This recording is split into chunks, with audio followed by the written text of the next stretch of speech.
SBC 2020. It's finally here.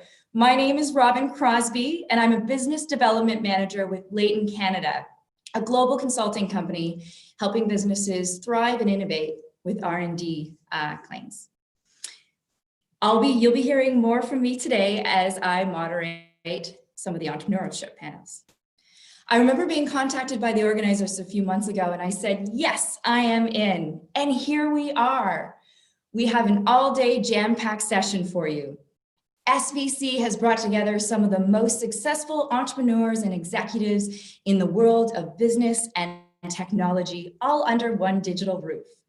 So it's time to get those fingers working, start tweeting, liking, and commenting on social media, and use the hashtag SBC2020 to comment and send in your questions. Before we proceed, we would like to say a big thank you to our sponsor, Exosphere Management Consultancy, a boutique consulting firm. Exosphere helps corporations with strategy as a service and advisory solutions. Now more than ever, any company that doesn't have a solid strategy which hasn't been renewed could find itself in a precarious situation.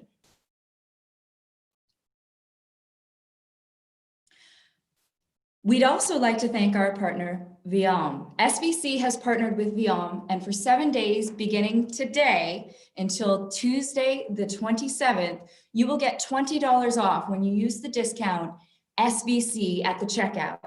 The discount reduces to $10 after the 27th. Thank you for showing the image. I would like to introduce our chief presenter of the day. He's an actor, producer, and the founder and CEO of Moment Makers, a creative agency and production studio which helps brands with bold marketing endeavors. You may also have seen him in Sony's 2019 movie titled Little Women. If not, go check that out. Without further ado, please put your digital hands together for Dash Barber. Thank you for that wonderful intro, Robin. You're too kind. How you doing, New York? How you doing, everyone from around the world? Welcome to the Strategic Vision Conference on this special day, 10/20/2020. Wow, that really rolls off the tongue, doesn't it? My name is Dash Barber, and I'm going to be your host for today. We've got 11 panels covering a whole host of topics from entrepreneurship, strategy, banking, blockchain, venture capital, and a lot more. We also have a stellar lineup of executives from some of the world's most respected companies who will be sharing their insight and knowledge. 2020 has brought great uncertainty, but one thing that we can be certain about is that we're going to have a great conference today. For the up-and-coming entrepreneurs, we urge you to tell your friends to check out the Future of Work and Career Management and How to Become a Lifestyle Entrepreneur later in the day. Go online, start tweeting, Facebooking, Instagramming, TikToking, you know how it goes, sharing the hashtag SVC2020. Before we jump in, I suggest you grab your recorders, pen and paper to take notes. Our first speaker is the Head of Innovation at HSBC Bank. He will be delivering the keynote on the future of banking. Jeremy Balkin is here today. He doesn't have his robot assistant, Pepper, but feel free to Google her. The floor is yours, Jeremy.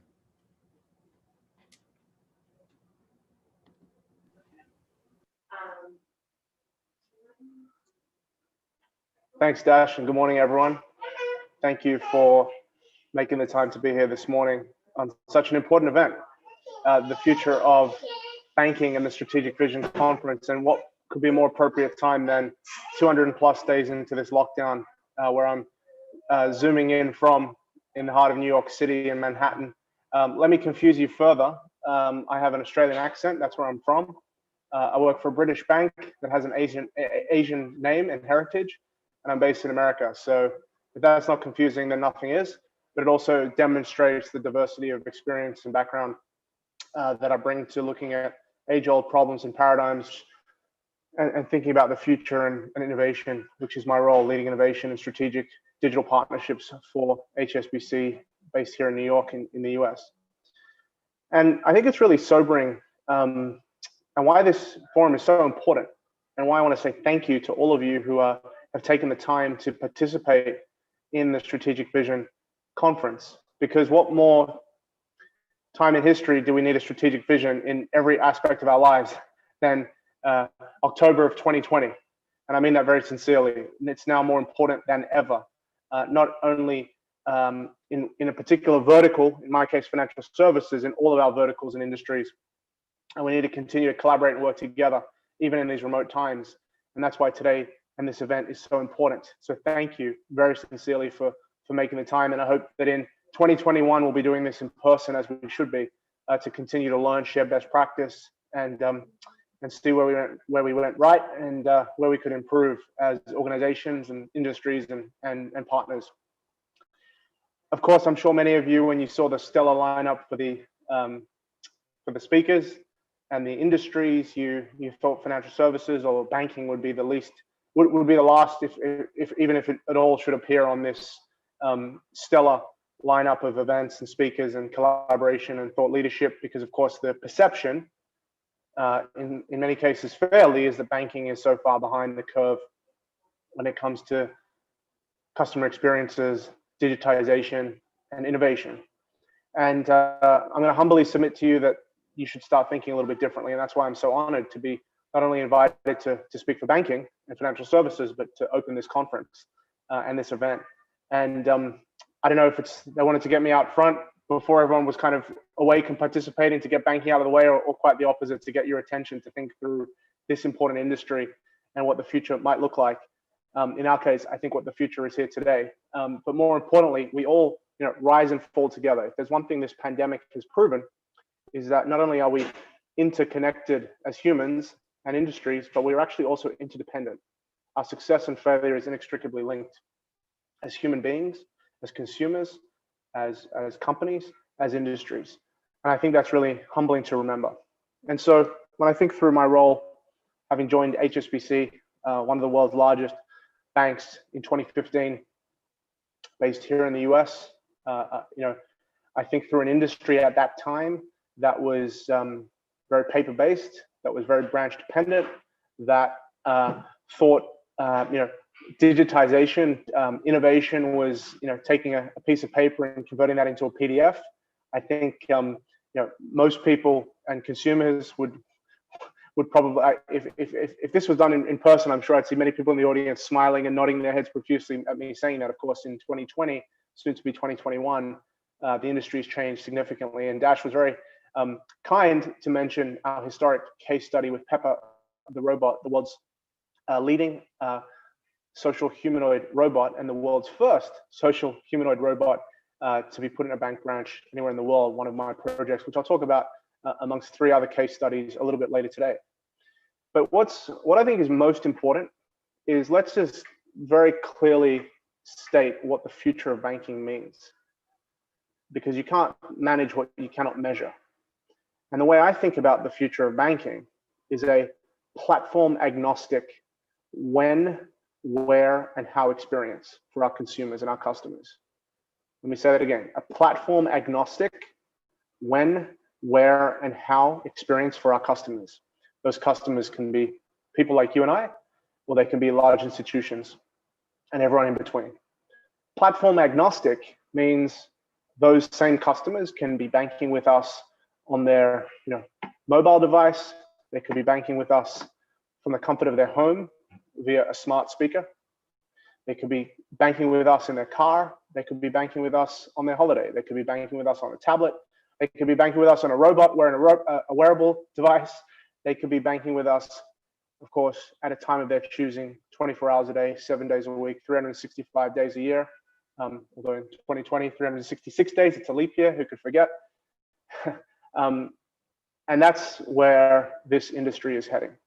Where this industry is heading, and I think it's often forgotten, or at least not really articulated enough, is I see a future where your bank will actually become, in some ways, smaller but more ubiquitous. And what I mean by that is, the way we've historically thought about banks and banking are these massive institutions that you sort of see everywhere, with their brands, whether that's the physical enablement of that brand in a retail branch on your high street, or sponsoring some event. You see that the brands are very important. A lot of brand equity that's been built up. But outside of their own ecosystem, you don't really see that organization, that institution. And I think the future of bank is the opposite. You might see less of a physical presence of your bank, but your bank will be in more and more places, whether that's through open banking, or whether it's frankly putting a little piece of the bank in other people's ecosystems. Think through what a bank does and why a bank is important and why it'll become more important in a post-pandemic world. Banking is about access to capital, and it's about moving money, payments. Those two things alone will become much more ubiquitous going forward. And as we think through a more efficient allocation of capital, a future of banking, and we're already seeing elements of this today, but the future of banking is much more efficient allocation of capital, access to credit or debit faster. And on the payment side, the future of banking is a real-time movement of money anywhere in the world for a lower or price that's tending to zero, certainly at the consumer level.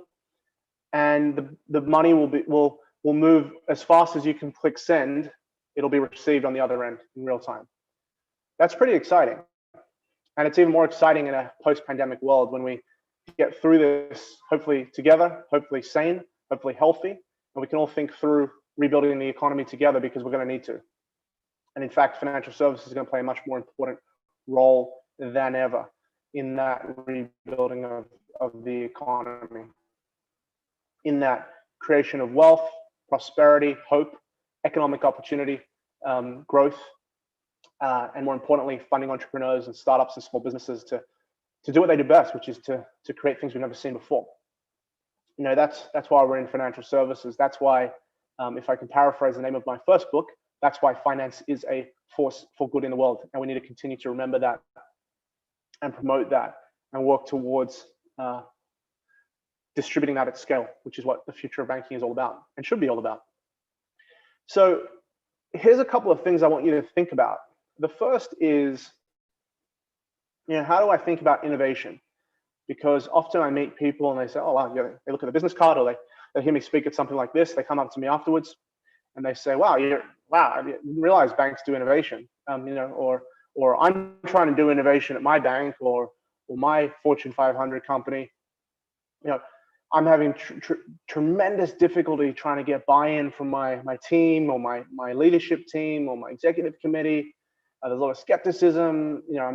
How do I measure this? How do I manage this? How do you justify your existence and measure success? And so the first thing I would say, and I alluded to this before, you can't manage what you cannot measure. The first thing I did when I joined HSBC was create a definition for innovation. Very important. And the way I define innovation is doing something differently that creates value. I'll say that a little bit slower for my excitement this early morning with my fast Aussie accent for those who may have difficulty understanding. Innovation is about doing something differently that creates value. The key thing is challenging a paradigm or a status quo or a business model or a way of doing things, but it has to create some sort of value. And that could be shareholder value, value to employees, revenue opportunity, expenses, opportunity, et cetera, et cetera. The key thing, though, is the value piece. We all have ideas. We all know people who have ideas. Talk is cheap. Execution of those ideas is very, very difficult. Execution is really hard, especially in a large corporation, especially in an industry that's highly regulated, and many would consider to be risk averse and conservative. So execution is really hard. Ideas are free, talk is cheap, they're easy. Executing them and adding value is really, really hard. But again, the definition that I created, doing something differently that creates value, means that every single person in an organization can be doing innovation, can be doing something differently that creates value. Not just that sort of off to the side innovation team or that crazy technology team that no one really understands what they're doing in the skunk works or that sandbox they're playing in. Every single person in an organization, in your organization, can and should be doing something differently that creates value. That's how you create this culture of innovation within your organization. That's how you get people thinking outside the box. outside outside the status quo, and more importantly, trying to execute to make real change happen for your customers, and more importantly, I would argue, for your people. Because if you look at employee engagement scores, even before the pandemic, across almost every industry, they spoke for themselves about disengaged people in your firms, disengaged human capital.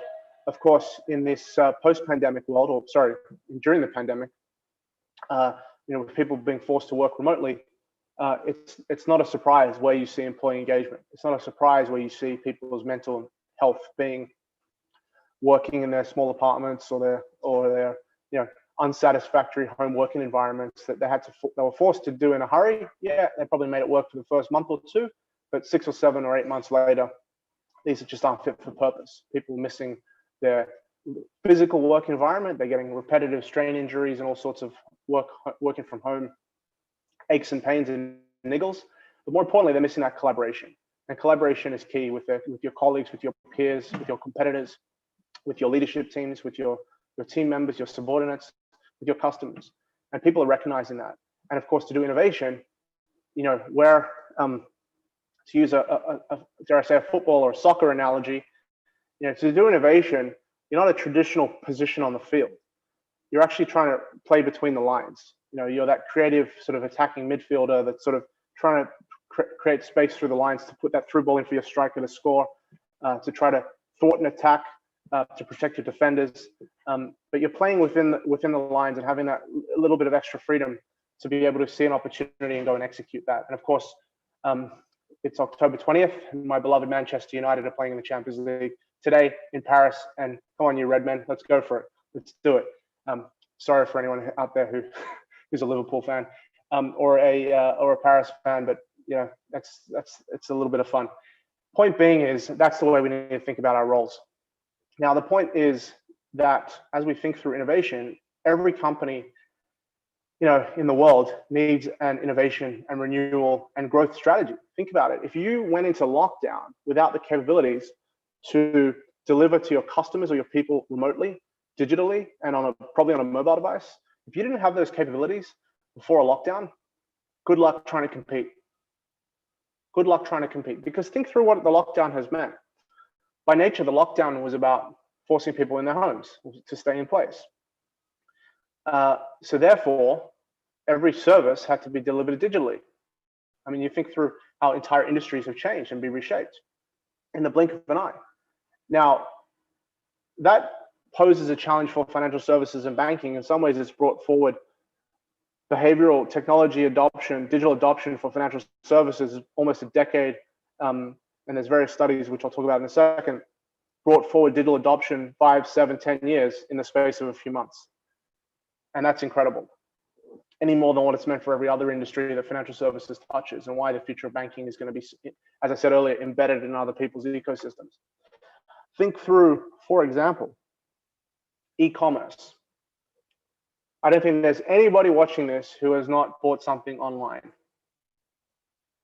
And I suspect if we were doing this in person, I'd be having someone put up their hand right now, or I'd be seeing faces, or in fact, people just checking their phone to check how that online order is going. I think in the last 24 hours, I've had, 3 or 4 different Amazon deliveries to my place alone. This is not a trick question. Does anybody know? Of course, it's a loaded question because you can't answer it because we're in a virtual world, but feel free to send me an answer in the chat if you want.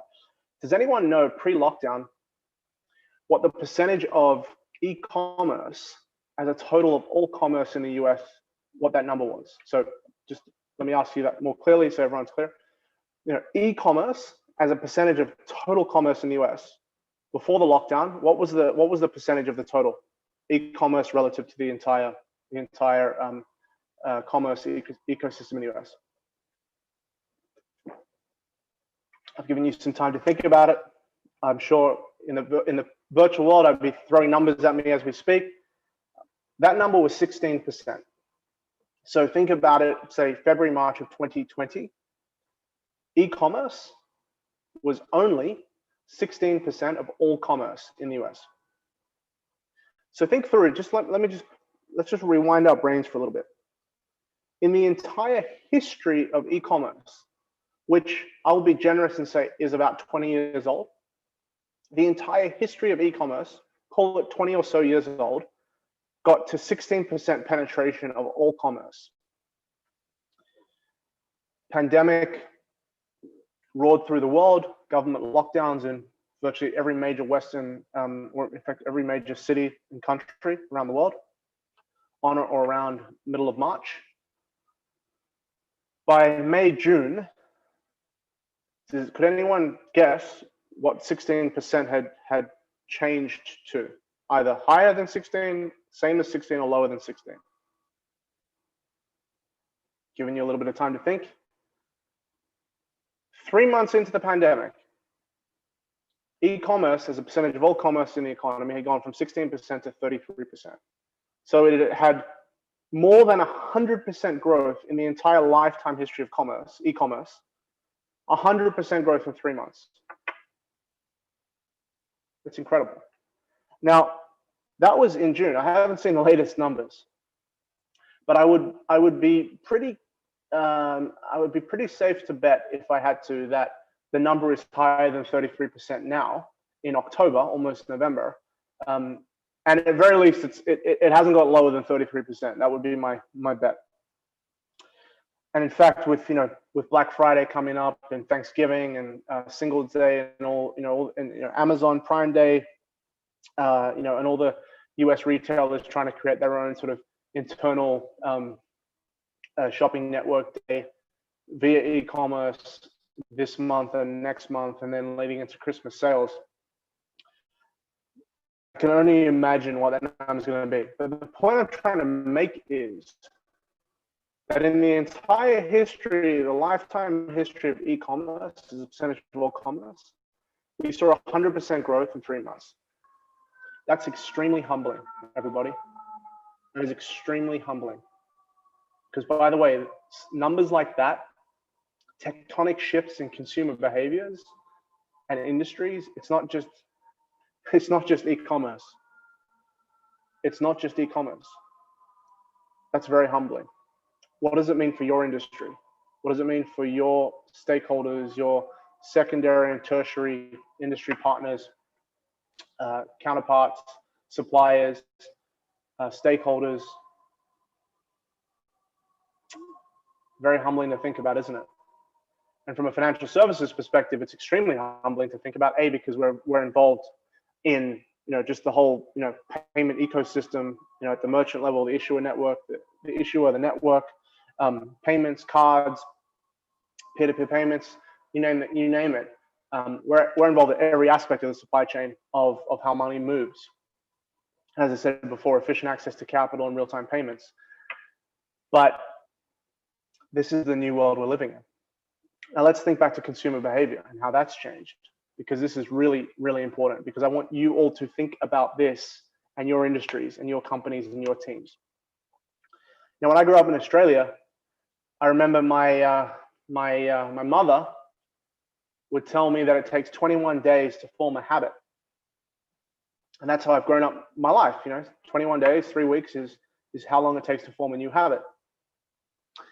I never really thought, who am I to question my mother? And then the pandemic hit, and in March, and we had to sort of forcibly adapt. I've been in lockdown, living and working from home in Manhattan since the 10th of March. So I started being remote about a week before New York went into lockdown. It is now the 20th day of October. So somebody can probably count up how many days that is. I know it's more than 200. I don't know. I don't know. Is it 220? I don't know. But it's a huge number that I stopped counting. I know it's north of 200 days inside. And let me sort of share something with you. This 21 days to form a habit. I did some study on it early on the lockdown to find out if that was actually true. Because what I was observing in myself, in my team members, in my colleagues, in competitors, in other folks, was their behaviors were changing pretty quickly during this lockdown. Humans were forced to adapt. What I found, and I welcome anyone to reach out to me on LinkedIn. In fact, everyone should reach out to me on LinkedIn, and let's connect and keep this dialogue going. But if anyone has any better data on this, please share it. because I'd be fascinated to read it. But what I found was that the European Journal of Social Psychology published a pretty comprehensive analysis on just that. How long does it take to form a new habit? And what they found in the study was that it takes, on average, 66 days to form a new habit. So 66 days, call it 10 weeks. 10 weeks is very different from 3 weeks, by the way. But then remember, that's the average. So there's easy habits. Maybe it's, drinking one less cup of coffee a day or something. You could probably do that in 21, certainly less than 66 days. It might only take you a week. But if it's exercising 7 days a week, that might take you 9 months to do or something to get that habit right. But on average, it takes you 66 days to form a new habit. Call it 10 weeks. Well, I just told you I've been indoors for 200 plus days. I've done that 66-day cycle once, twice, 3 times. Now I'm my 4th time. And I'm sure, everyone watching this is exactly in the same boat. I know our customers are. There are literally billions of people who are in this boat around the world. So what does this mean?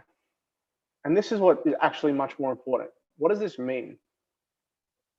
This means totally new consumer behaviors, totally new workplace behaviors, and even human behaviors have been formed. These new habits that are going to be very difficult to unform the longer this lockdown continues. For example, just think through the nature of your workplace, the future of your work. Just think through the mental health and fatigue of your team members. Just think through their creativity, their innovation.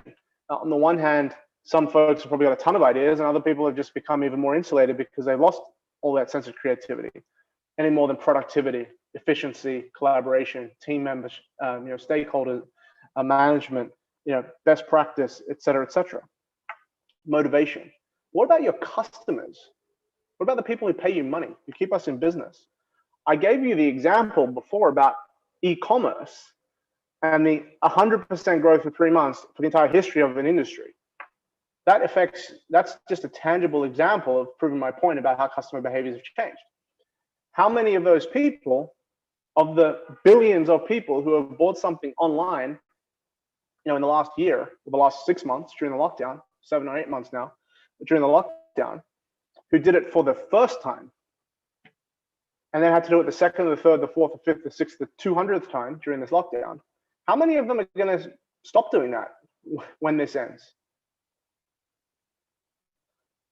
Or in a financial services example, if you've been a traditional bank branch customer, and by the way, that's my father back in Australia. He loves his bank. He loves visiting his bank branch. And I've been telling my dad for years, Dad, it's time to get internet banking. It's time to bank on your phone.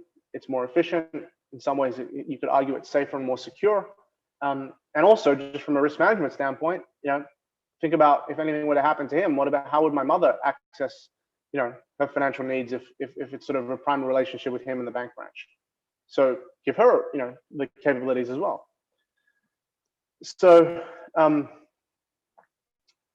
my dad's a pretty, proud guy, dare I say stubborn. And he had the bank branch literally downstairs from his apartment where he lives. And he was pretty happy with that. And if his particular bank, he had a branch next door from a competitive bank, which he could always go to get cash if he needed, or for whatever his needs were. Lockdown, bang. Speak to my folks in Australia, how they doing? Month in, my dad drops in conversation that he just started using internet banking. Now, he's just started using internet banking, kind of call it April. He uses internet banking in April, he uses it in May, he uses it in June, July, August, September, October. He may go back to visit his bank, but chances are he isn't, because he's become so accustomed. He's gone from like both extremes, right? Becoming a sort of a digital Luddite in a banking sense to becoming all in digital banking sense. And he's gone from both extremes. Now, he's the first to admit everything I was telling him about digital banking was right, and he couldn't believe he didn't do it earlier. He's not the only one. When you force, shutdowns of the economy, we're seeing shifts in behaviors in financial services amongst every other industry. And the other thing I would say, counterintuitively to that point, at least in the US, I can't speak for other countries, I can only speak for our experience here. Financial services, bank branch were considered essential. Even during the darkest depths of the pandemic in March, April, May, I was going out to visit team members and colleagues in branches just to say hello, just to be solidarity with them, because they were working. They were still serving those customers. Maybe there were less customers. They were still serving those customers who needed, in large part, it was cash or safe deposit needs.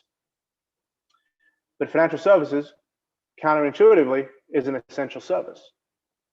And by the way, it is, especially in this modern day economy where money, in many ways forms the foundation of how this system works. And indeed, in the depths of despair and emergency lockdowns and emergency powers and martial law, cash is still king. In fact, cash becomes double king, as we saw in parts of the US. But thankfully, at least from what I heard from customers and my own experience, the payment networks all worked, even in the depths of despair, and people could use debit and credit in addition to cash, which thankfully was, the consequences of this already terrible lockdown and pandemic would have been eminently worse had the financial system not been able to cope. So we come back to those changing shifts in behaviors in financial services in particular, which comes back to what I was saying earlier. The future of banking is a platform agnostic when, where, and how experience. The customers, personal customers, broader consumer market, major corporations can bank when, where, and how they choose. At the time of their choosing, with efficient access to capital and real-time payments anywhere in the world, where literally by the time they've clicked send, it can be received. Now, very quickly, to talk through a couple of case studies of how we've been doing that. Dash mentioned earlier in the introduction, the case study of the world's first social humanoid robot named Pepper, that I was honored to lead and my team lead, which we launched in 2018 at our flagship branch in Manhattan in the heart of Fifth Avenue, arguably the most famous street in the world. We worked with our partners at SoftBank Robotics to deploy Pepper and customize it for a banking use case. Initially, we were thinking through improving the customer experience. What we quickly found was that deploying a robot, a social humanoid robot, a physical robot that can walk and talk and interact with you as a customer, in addition, so not to replace, but in addition to our awesome team at our flagship branch in Manhattan, was a boon for employee engagement. Pepper was part of their team, but a boon for customer experience as well. My team led a design thinking workshop, and we did some very detailed analysis over a 3-month period, measuring every single thing that moved in the branch, literally everything that moved, customers, non-customers, positioning of branding, you name it. Fascinating, comprehensive study. What we found was that 73% of time spent by our people and therefore our customers were what we would describe as a binary or generic interaction, a sort of a one-way interaction. Customer walks in off Fifth Avenue, they want to ask, where is the teller? Can they deposit a check? Where is their mortgage advisor? Some sort of FAQ about sort of some financial service, or even where is the nearest Starbucks? And when you've got a highly trained staff, that's not really fun for them. That's not really the best use of their time, nor is it, frankly, customers or non-customers who walk in to ask that question. Trust me, they don't want to be asking that either. They feel just as embarrassed. So our initial hypothesis was that if Pepper, our social humanoid robot, could take capacity out of the line and solve those binary generic interactions in a gamified, fun, and dare I say, awesome way. If we could free up 73% of time, give back that to customers and our people, which is 3/4 of their time, that would be an awesome experience. What we found was that when we launched in June of 2018, was we had record foot traffic. The investment for the robot paid off within 3 hours of launch because we had so much new business and amazing foot traffic. What we soon found was that when we did some data analysis of what customers were asking Pepper for, and remember the way we designed the use case was there was zero customer data, zero personal identifiable information quite deliberately. What we found was the number one product related question to Pepper, the robot, was tell me about credit cards. Now, The response in version 1.0 was, well, these are our credit cards, these are our products and features, and the same stuff you could get online. But then we found was at the intersection of another innovation-led fintech partnership we did for straight-through acquisition for credit cards. We intersected those two together, where version 2.0, where we quickly iterated after 30 days of the Pepper use case, just for credit cards, was tell me about credit cards. Pepper would tell you the product, services, and features. And then Pepper would ask you, the customer, would you like to learn more about that credit card? Which was another step. So then customers had the choice, if they said yes, to then voluntarily consent to give their email address or cell phone number. By the way, Pepper didn't store those details, so we had no way of being able to look back for privacy reasons, very importantly. But then would text via the phone or via email to the customer or potential customer a link to our public website with that straight through credit card journey, where they could learn more about the product or service, and if they so choose, then they could actually apply for that product on their personal phone or tablet or desktop.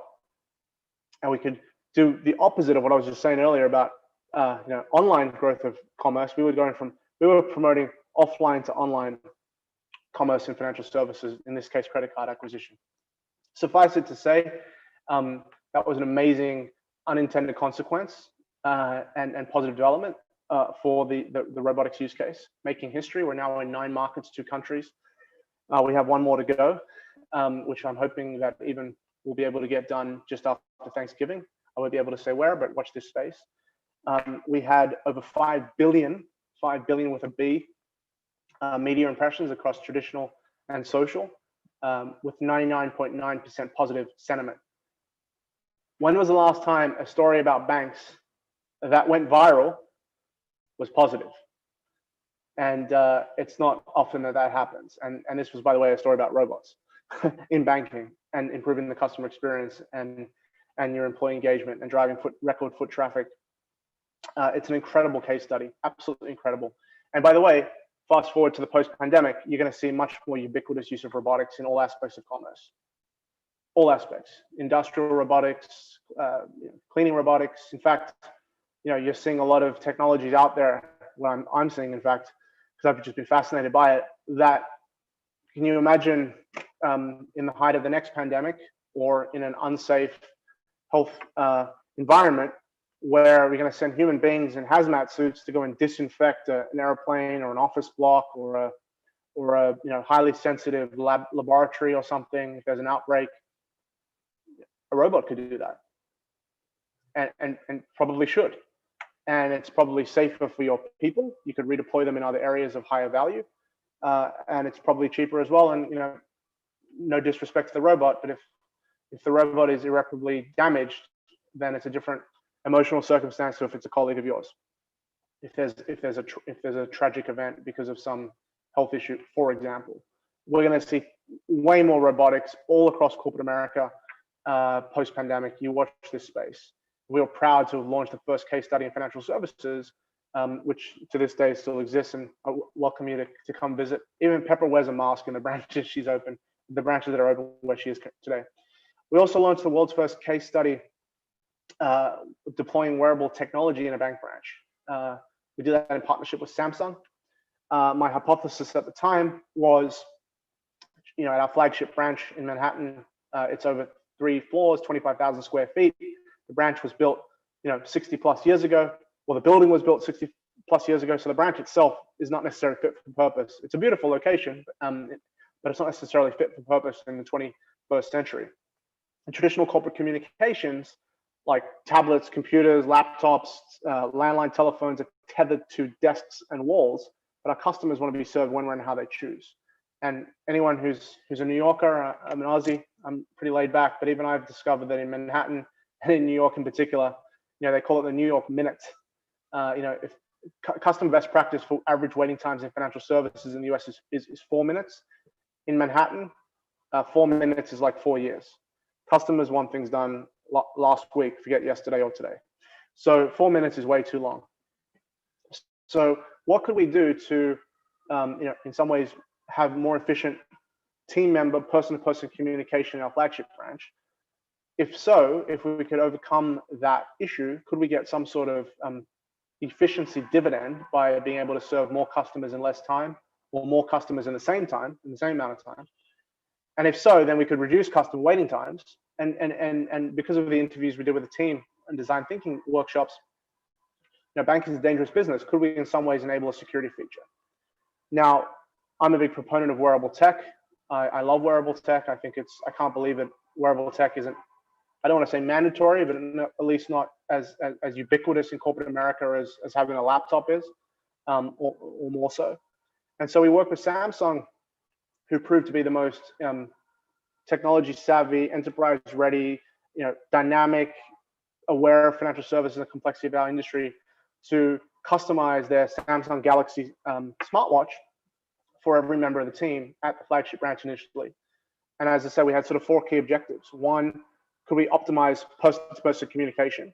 Again, no customer data, no PII. We had a series of preset messages on the device, so that if a customer walked in off Fifth Avenue, they were here to see their mortgage advisor. In the old days, the customer service rep or that universal banker, the first person they would meet would have to unlock their computer with the 17 different passwords to send an email to said mortgage advisor who's downstairs under a 6-foot concrete floor where the cell phone doesn't work, so you couldn't call them or text them. They'd have to unlock their computer with their 17 different passwords to read the email. They might have been with a customer at the time, so they're not really checking the email. So you can just see the supply chain going wrong, and 4 minutes becomes 14 minutes unnecessarily. So with wearables, customer could walk in, the universal bank could essentially always maintain eye contact with the customer. Literally with the turn of the bezel on their device, turn it to find the right person, click a preset message that included, your appointment is here. So no personal identifiable information. And within the fraction of a second, that mortgage advisor in that example would get a little ping on their device with a little vibration that would say your appointment is here. And they could very subtly, even if they were with a customer, very subtly use the bezel, turn the bezel for a preset response, which could be as simple as coming right now, I'll be there in 2 minutes, 5 minutes, or running late, be there in 10 minutes. And within a fraction of a second, the universal banker could then tell the customer and set their expectations. Hey, Steve's on his way, or Danielle's going to be 10 minutes late. Why don't you take a seat, play with Pepper? Can we make a cup of coffee? How can we help you today? Completely different customer experience. It's completely changed the expectation. And what we found was, and not only could you do preset text messages only within the network of the other devices, but you could also make a phone call. And when the media came to do, because of course this was historic, when the media came to interview our frontline team, our branch manager, and this was remarkable, when he was asked, how does he feel? How does his team feel? He said, I feel like 007. I can call anyone in my team, literally make a phone call through the watch to any member of my team. I feel safer. And he said, this is sexy. This is sexy. Well, again, never in financial services or the history of banking, I think, has anyone ever said that about the technology they use. We absolutely saw efficiencies. We saw optimized communication channels. We saw definitely reduced customer waiting times.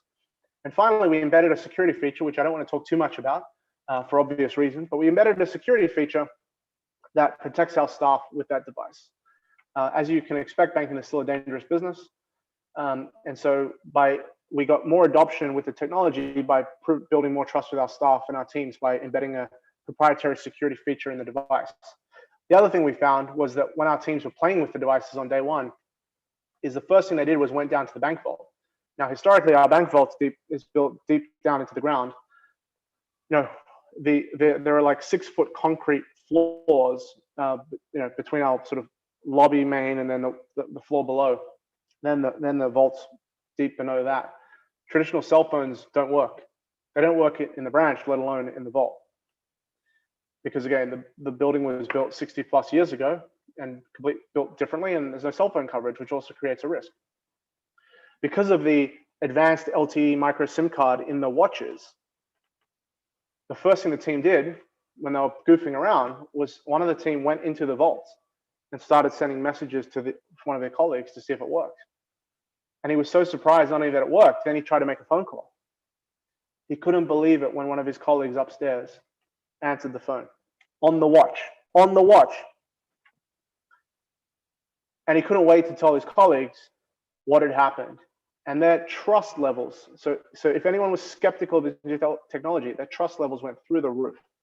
Because not only could they realize their employee engagement and efficiency dividends, but wow, if there's ever a problem, heaven forbid, and I'm in the vault, I can be protected.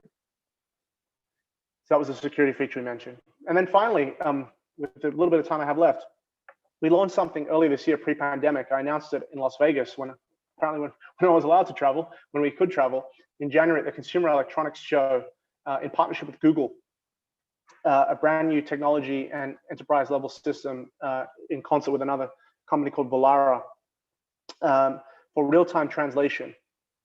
The Google Nest Hub had been changed, built a new device, but think of Google Translate on steroids for an enterprise level, which was embedded in that device. We were the world's first and only bank to partner with Volara and Google on this, to take this Google Nest Hub that could do real-time AI-powered translation capabilities in 29 different languages initially, and deploy them in a number of our branches in Manhattan, which we did earlier this year. HSBC, we're the world's leading international bank. In the US alone, about a third of our customers in the US alone are, dare I say, people like me from another country. One of the observations that was, as an Australian coming to New York in 2013, and having traveled to America almost every year for the last 20 years, at least once, either for business or personal reasons, I took it for granted that people here spoke English, until I decided to move here and I realized Americans speak a completely different type of English to Australians. And it was, and quite seriously, it was very frustrating, bordering on embarrassing for me, when thought I was asking basic interactions with people when I first arrived, and people couldn't understand what the hell I was saying. Where can I get a water? Can I get a coffee? Like, people were not understanding what I was saying. I had to repeat myself multiple times. Very, very frustrating. I remember thinking at that time, in 2013, but I thought I spoke English. What about those who don't speak English, and English is their second language, trying to interact in this country for all sorts of commercial reasons, forget financial services? And so one of the actually interesting things I found with the Pepper case study, the robotics, is when I first met Pepper, just to slightly deviate from this case study, but it proves the point, or illustrates the problem and the point, is when I first interacted with Pepper, the robot, when I first met her at a MasterCard innovation lab in 2016, was when I spoke to Pepper for the first time. She understood me, and I was blown away. I was expecting this piece of technology, this robot, to have even more difficulty understanding my Australian accent, and I even put on the Australian accent even stronger than it was to try to test out this robot. And this robot understood me first time. I tried it. I was so bewildered, I couldn't believe it.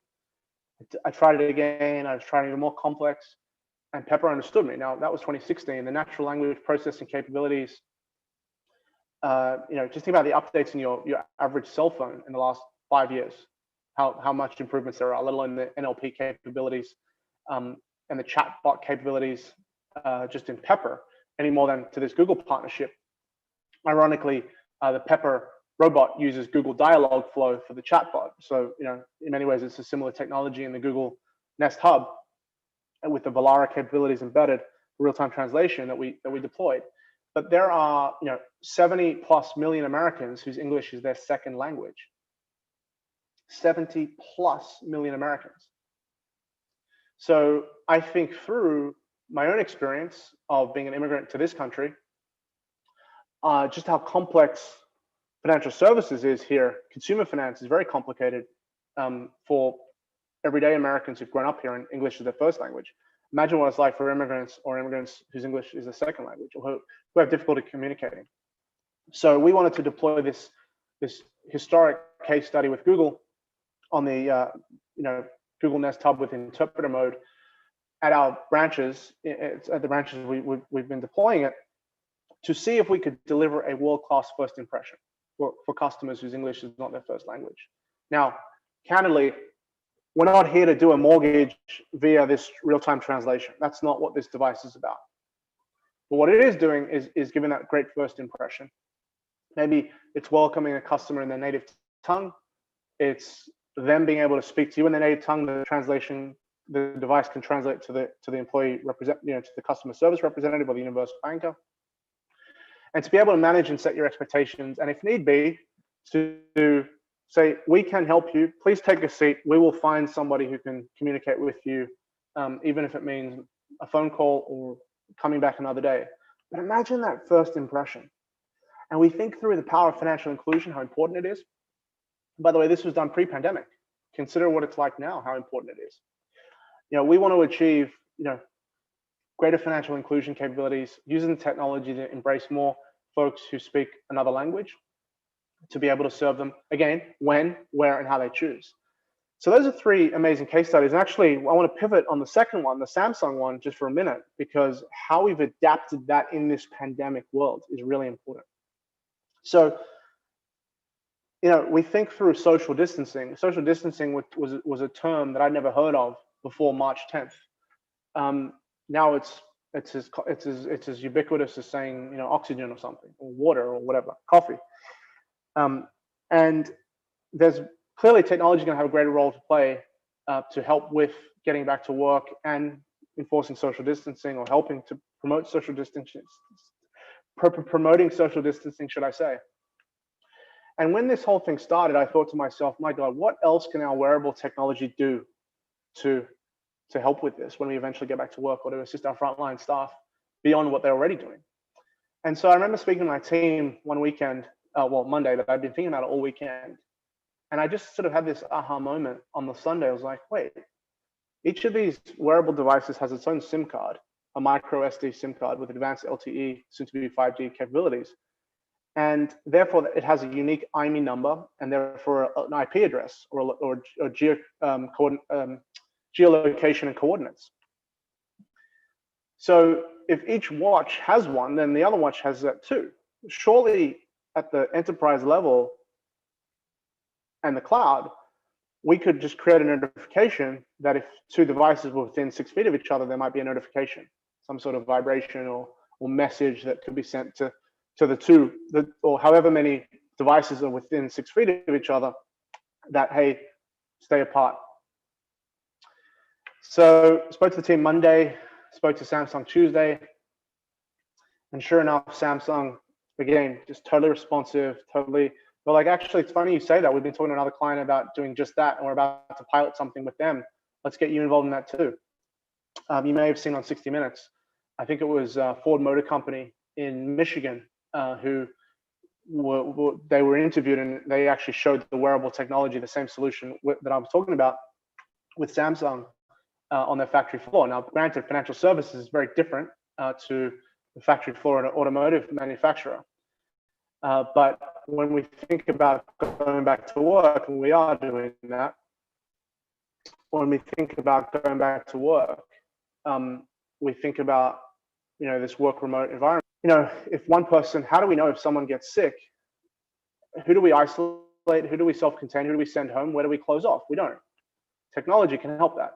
And so the wearable device, the pivot with a company called Radiant on this Samsung wearable solution that we deployed, means that amazingly, if people come back to work in the corporate office environment, for example, wear their Samsung device with this social distancing feature powered by Radiant that we've deployed,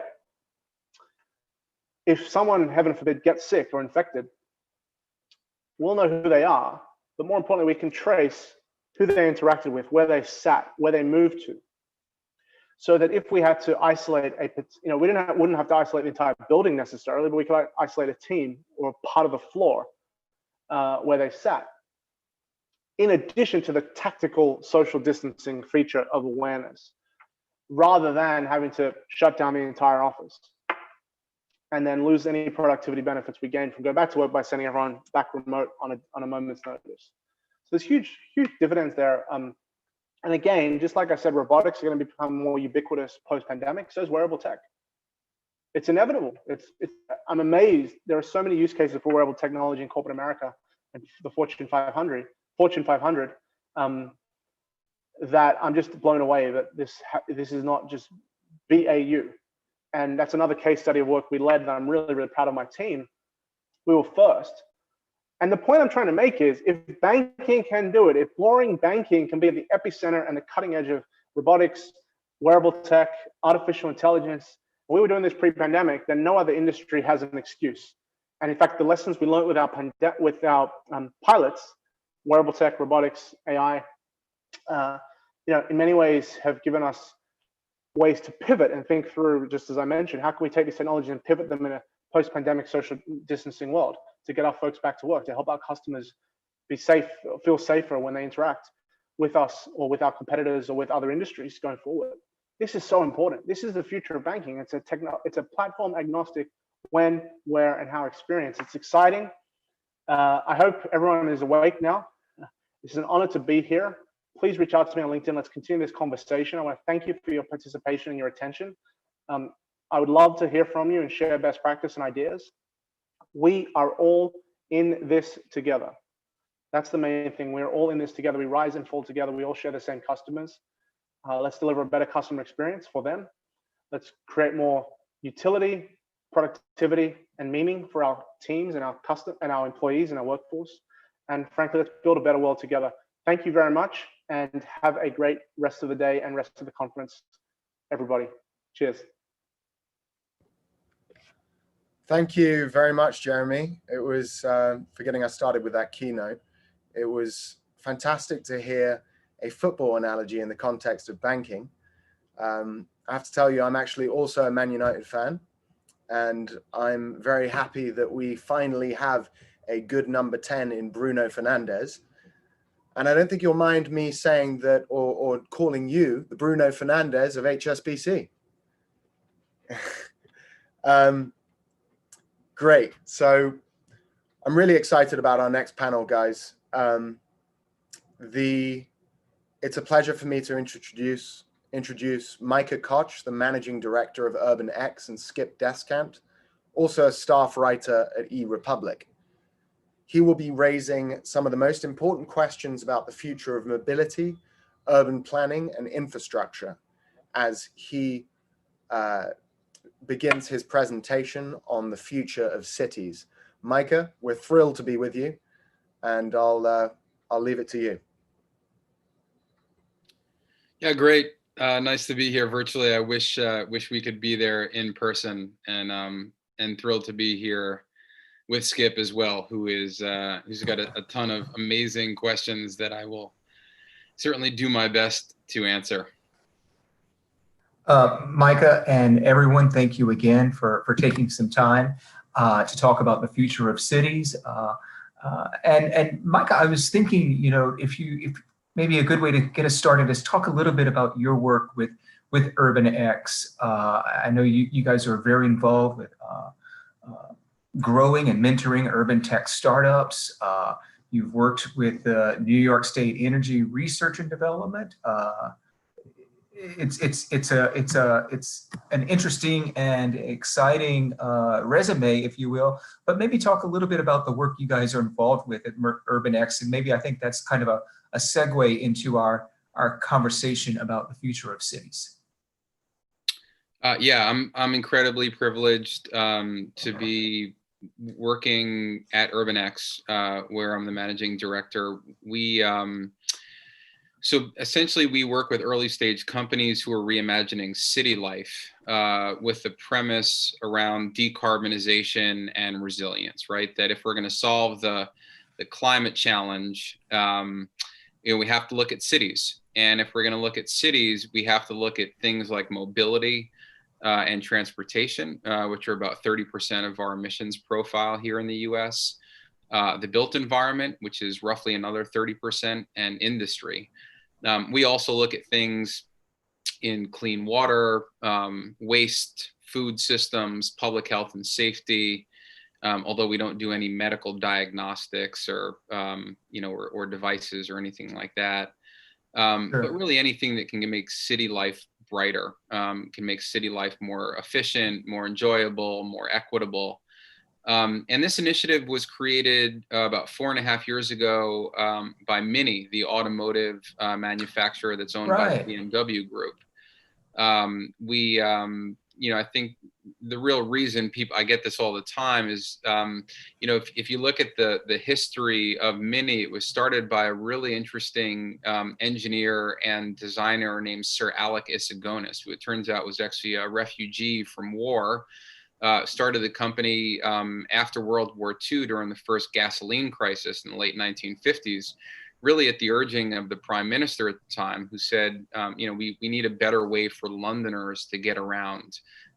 Everyone was in these giant gas guzzling land yachts. And it was that same kind of spirit of inventiveness, of challenging the status quo, that not only created an automotive icon, but I think that, we see in the founders that we work with. And so, like I say, for the last 4.5 years, we've backed 57 early stage teams with a venture partner called Urban Us.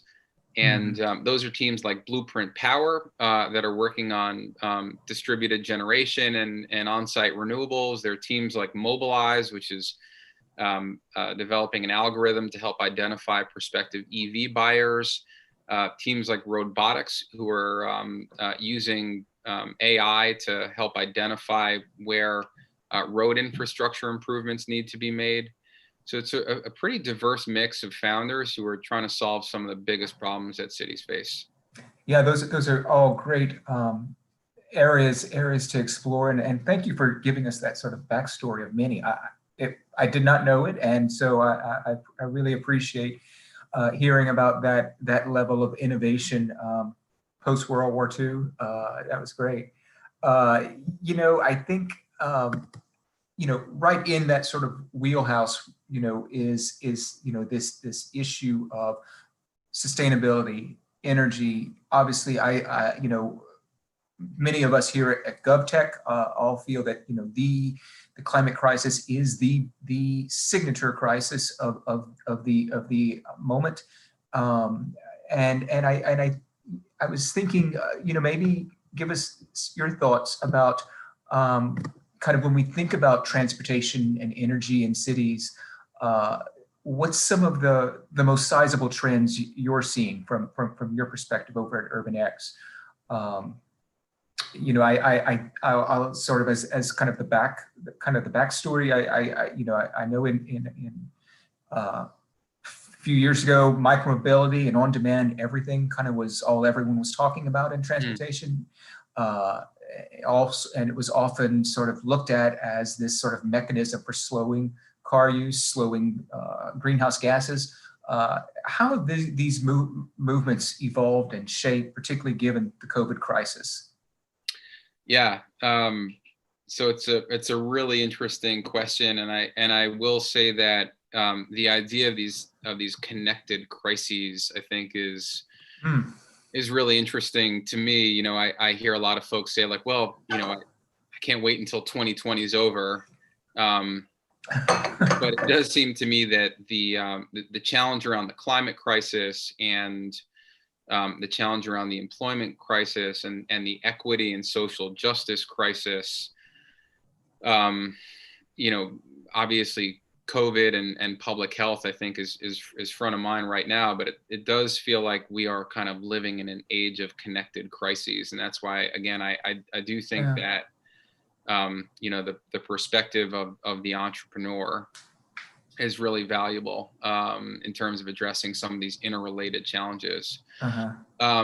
You raise a really interesting point around, like, what's the trend, or kind of what's the,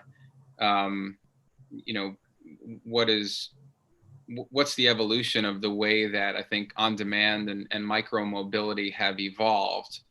I think that some of the, maybe some of the air was let out of the balloon, given the challenges that those companies had around profitability. And it's not just the micro mobility companies, but ride-hail companies as well, right? I mean, I think, Uber probably being the best example of this is, how do you build a profitable business that's actually going to deliver, results that the market's like on a quarterly basis. Really, really tough to do in the transportation world. I think now, in terms of on-demand and micro-mobility, I think we've seen a lot of those services pivot to essential workers, and certainly folks where they can are using electric scooters and bikes at the expense of mass transit. And that, I think, is, maybe we can spend a little bit of time on that, because I think that has its own implications. I think that what's been fascinating to me is the hype around EVs over the last 6 months or so. Really? Uh-huh. Yeah, I mean, the amount of SPACs that have been done around electric vehicles, Right. from Fisker, to what's happening with Nikola, although that's That's right. hydrogen and not EV. I mean, I think it's captured the public imagination in a way that feels eerily reminiscent of Bitcoin in 2016. But Which was I do think a that, real flash in the pan, but nonetheless, yeah.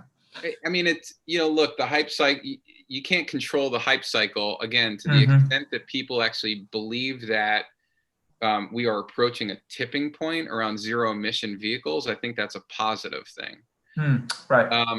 There's also some real data and progress on the autonomous front. Again, it's another thing where the hype cycle, I think, has been kind of deflated, but there's some real movement with AVs. And you look at Waymo, they just rolled out fully autonomous ride hail in Phoenix. That is a big deal, and It is, yes. a real milestone for the industry. So I think, we've seen connected electric and shared vehicles and services impact transportation networks and planning models. And I think from the Mini perspective, as the brand becomes more electrified, our goal is to kind of tap into creative urban thinking to consider new solutions to deliver a better electrified future.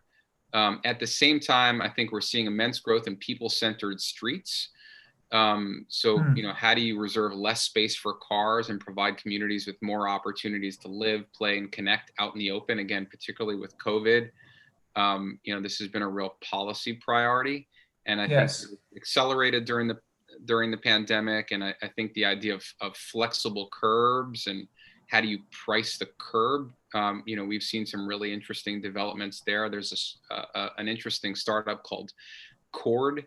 It's a spin out of Sidewalk Labs, and they just announced a series of pilots around pricing the curb. And I think that evolution is really interesting. On the e-bike front, I've just been fascinated at the explosion and growth in e-bikes, not just for food delivery workers, I think, but for folks, again, who are still, maybe struggling psychologically with getting back on mass transit. And I think the real evolution there, and the thing that excites me, is not so much the form factor or the hardware, but it's really like the financial innovation and the idea of essentially leasing an e-bike or an e-scooter. So, for example, we have a portfolio company called Brooklyness, and they're offering e-scooters on a leased basis. So rather than having to come out of pocket for the entire scooter, you still get to own your scooter, take it with you, inside your house. It collapses. You can bring it, to your friend's house or work or what have you. Right. You pay a flat monthly fee, and in that fee is included all the maintenance that you might need, any kind of repairs or anything like that. And I think that's again where there's some business model innovation that we've seen that I think is really pretty interesting. And I think we've seen some of that innovation too in the auto area. In other words, electric vehicles, sort of lease programs, even rent to ride, rent to drive. Electric vehicles sitting on city streets. We certainly have a program here in Sacramento where there's several hundred electric Chevy Bolts sitting out on the streets, and you just walk up to it and get in and go. And I wonder if that's going to change the psychology around car ownership. This notion in America where we all have our own car that's parked in the driveway. And in theory, in reality, they don't get used very much. I believe the one statistic I've seen is that cars spend 95% of their life just being parked. But, you know, so any thoughts there if Americans will ever sort of pull themselves away a little from the car, particularly in cities? Yeah, so I'm glad you gave me that qualifier at the end. I think that it's Yeah. a question, right? Like, if you have your own driveway, Yeah. you know, less likely to share a vehicle, I think. Mhm. If you have to worry about parking and insurance is really expensive and so on and so forth, Right. maybe it's a different story, right? And Mhm. so, you know, again, I think that there is something to be said for the idea that, you know, your vehicle is essentially your vehicle. Mhm. And again, whether that's a car or an e-bike or an e-scooter, as opposed to it's shared, right? And I think, you Right. know, particularly again, now that there's this public health crisis, people are a lot more comfortable, you know, with having a vehicle or something that is their own that they don't necessarily have to share, right? Mhm. And that makes sense. I understand that. Sure. You know, in terms of the access economy, I'm still very bullish on that idea that essentially, you know, you pay for an asset when you need it. And, you know, again, to the extent that that asset is zero emission, I think there's a stronger value proposition there and probably a better path to profitability over the long term. And I think that's what's, you know, that's what probably has in part motivated the significant commitments from Uber and Lyft. I mean, if you look at, you know, what they've committed to with respect to zero emission fleets, Yes. like, again, it's a really big deal. It is, and I think putting zero emission on vehicles that are in operation a lot. I think of a city bus, a delivery vehicle, a ride-hailing vehicle. I just feel that in terms of the impact on greenhouse gases, there's going to be a larger impact there. You know, so if that's, I guess what I'm saying is perhaps that's not a bad focus to focus on those sort of business types, those business models, and those modes of transportation. Yeah, completely agree. I completely agree. Just, you know, maybe coming back to transit for a second. Mhm. So, you know, the thing I think that concerns me is just that mass transit is in such dire straits across the U.S., particularly here in New York City. Yes. And you know, what's fascinating is that the MTA publishes weekly data, and you know, transit ridership is you know, continues to be down significantly. The MTA here is facing a $19 billion deficit by 2024. Mhm. They're proposing service reductions of up to 50%, hikes to fares and tolls, and cuts so dire that they can mean the end of regional public transit as we know it. And I think that as a, you know, as a lifelong New Yorker, that prospect is pretty frightening. And it's not dissimilar from what other transit agencies across the country are facing. Certainly not at the same scale. But the idea of like the, you know, the transit death spiral, not all that different from the idea of the utility death spiral. I think the COVID crisis underscored the essential need of public transit, that many of the people using public transit were essential workers getting to the places they needed to get to, hospitals and those sorts of places.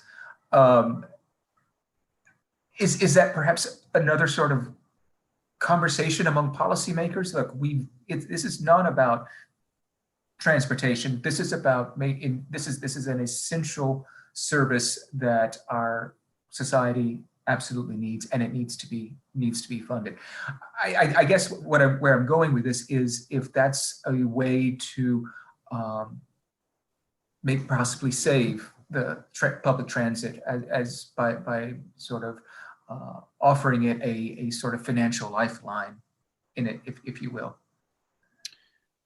So it should be, and I would think that it is a worthwhile investment from a society.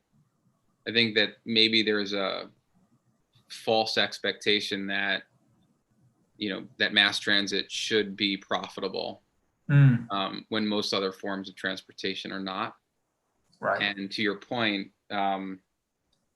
understanding that investment in context is maybe something that the mass transit industry or local electeds haven't necessarily done well in terms of educating the public. But I think as with many things around this question of energy and mobility and climate, a lot of the decisions also come back to federal leadership. Of course, yeah. During the COVID crisis, we saw a number of micromobility providers, whether it was scooters or bikes, pull those devices from the streets, in part for safety concerns, in part because there wasn't a lot of, any riders, essentially. We're seeing movements in the transit space of bringing the public sector and the private sector together to form partnerships. Is that a problem area if the private sector can sort of pull away at some point? The thing about transit is it was always there. The transit agencies did not stop operating. Right. They provided that public service that is part of their charter. However, I think much to the chagrin too of transit leaders that micromobility said, well, this is not going to work for us right now, but so we'll see you later.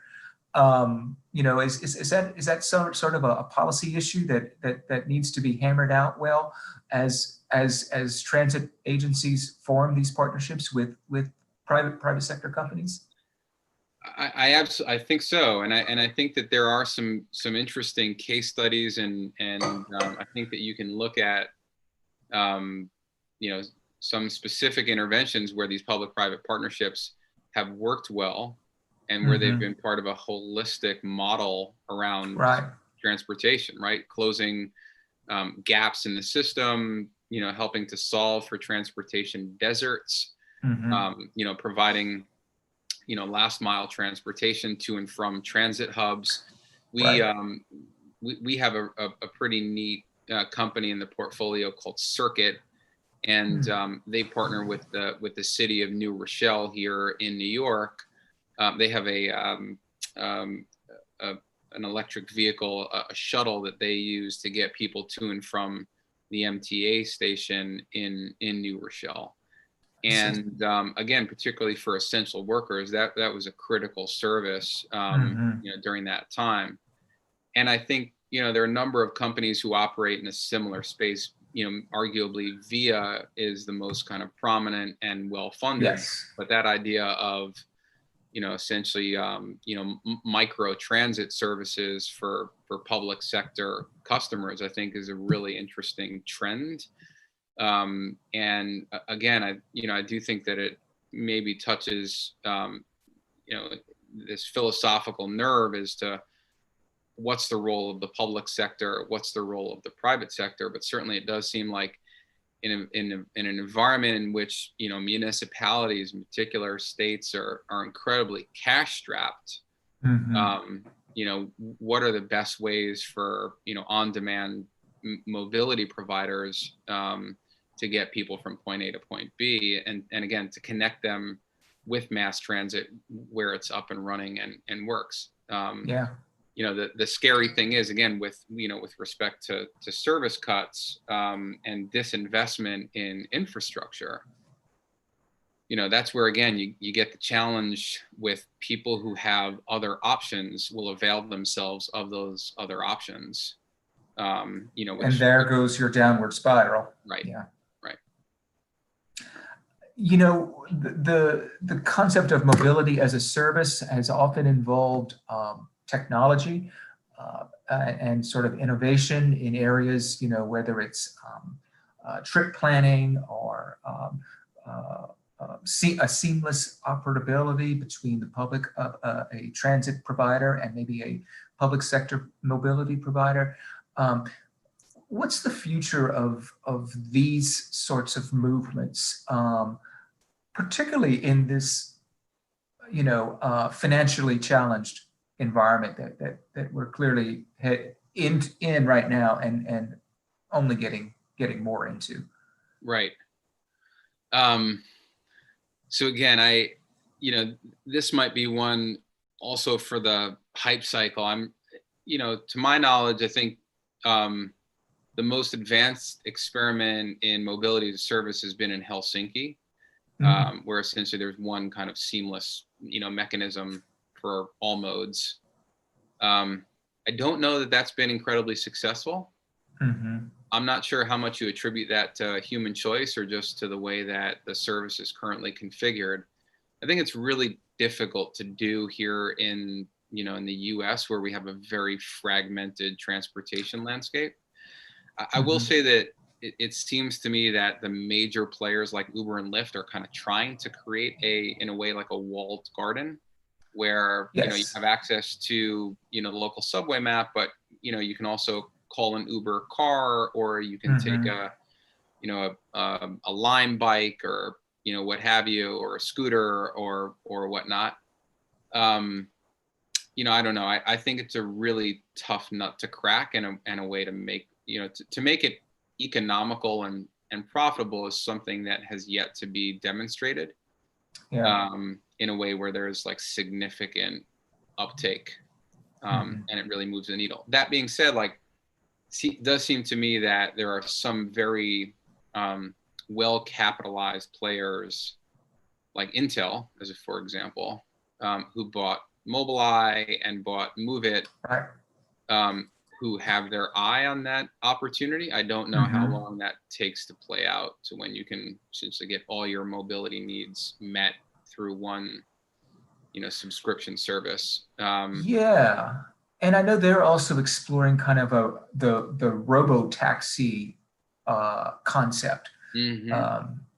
So with the idea that this could be a thing in the next, you know, in the coming years. Yeah, and so, you know, just one other point on that, Skip. So like, the thing that also kind of fascinates me, and where I've been doing a lot of research, is around the idea of mobility purchase agreements. So in the same way that, you know, if you remember, like, you used to buy minutes on your cell phone, right? You sign up for the 200-minute plan or the 500-minute plan or what have you. You know, thinking about mass in that vein, right? In terms of how many miles are you going to travel, and, you know, can we provide the needs for, you know, for those trips, and again, in different modes. I think that's really, really interesting. And I think that there's you know, there are some companies who are trying to explore that opportunity, and just make the pricing, again, of mobility services, you know, more simple and easy to understand. So it's almost where it's more customized, the ability to customize a plan, if you, in a sense, I guess. Yeah, that's right. That's right. I mean, today, you know, you can go out and you can lease a vehicle, and, you know, you'll get 10,000 miles a year, right? You don't necessarily know what that means on a monthly basis, customized to your trip and itinerary, and baking in flexibility, et cetera, et cetera. Like, I think that's, you know, that's pretty interesting. But again, there's some creativity happening around pricing and access. In particular, I think with secondhand electric vehicles that make this, you know, a really dynamic space. Thinking about electric vehicles, you know, and we sort of touched on this a little bit earlier. You know, do you have a sense that these will become mainstream, let's say by 2025 in at least some parts of the country? Well, I guess it depends on how you define mainstream. You know, I feel like if you're in Silicon Valley, then Teslas are probably pretty mainstream now. Yeah, that's true. You know, is it in Peoria? Will EVs be mainstream? Mhm. Probably not. Probably not. Right. But you know, on the commercial side, I think actually that you know, entities like Amazon have made some pretty big bets on, you know, Absolutely. startups like Rivian, and so there are some significant commitments there. And again, you know, people will do the right things for the wrong reason. And so to the extent that there's a cost advantage with respect to EVs, you know, great that it also meets emissions reduction goals. On the passenger side, I think that's the tougher haul, although, you know, it does seem to me like America is becoming a big pack market. And, you know, I don't know if the name Lucid rings a bell, but, you know, it's started by a former co-founder of Tesla, really interesting EV company. You know, they came out with a very high-end vehicle that will have a 500-mile range. I see. And so I think, you know, in terms of range extension and the way that battery packs are developing, you know, I don't know if it's by 2025, but I think that, look, all the major OEMs have made some pretty significant commitments around their EV lineup. I think the big question is whether or not, you know, consumers think that they perform better, you know, they're more fun to drive, you know, they're lower cost to own over the long haul. They're easier to, you know, take away the charging issues and anxiety.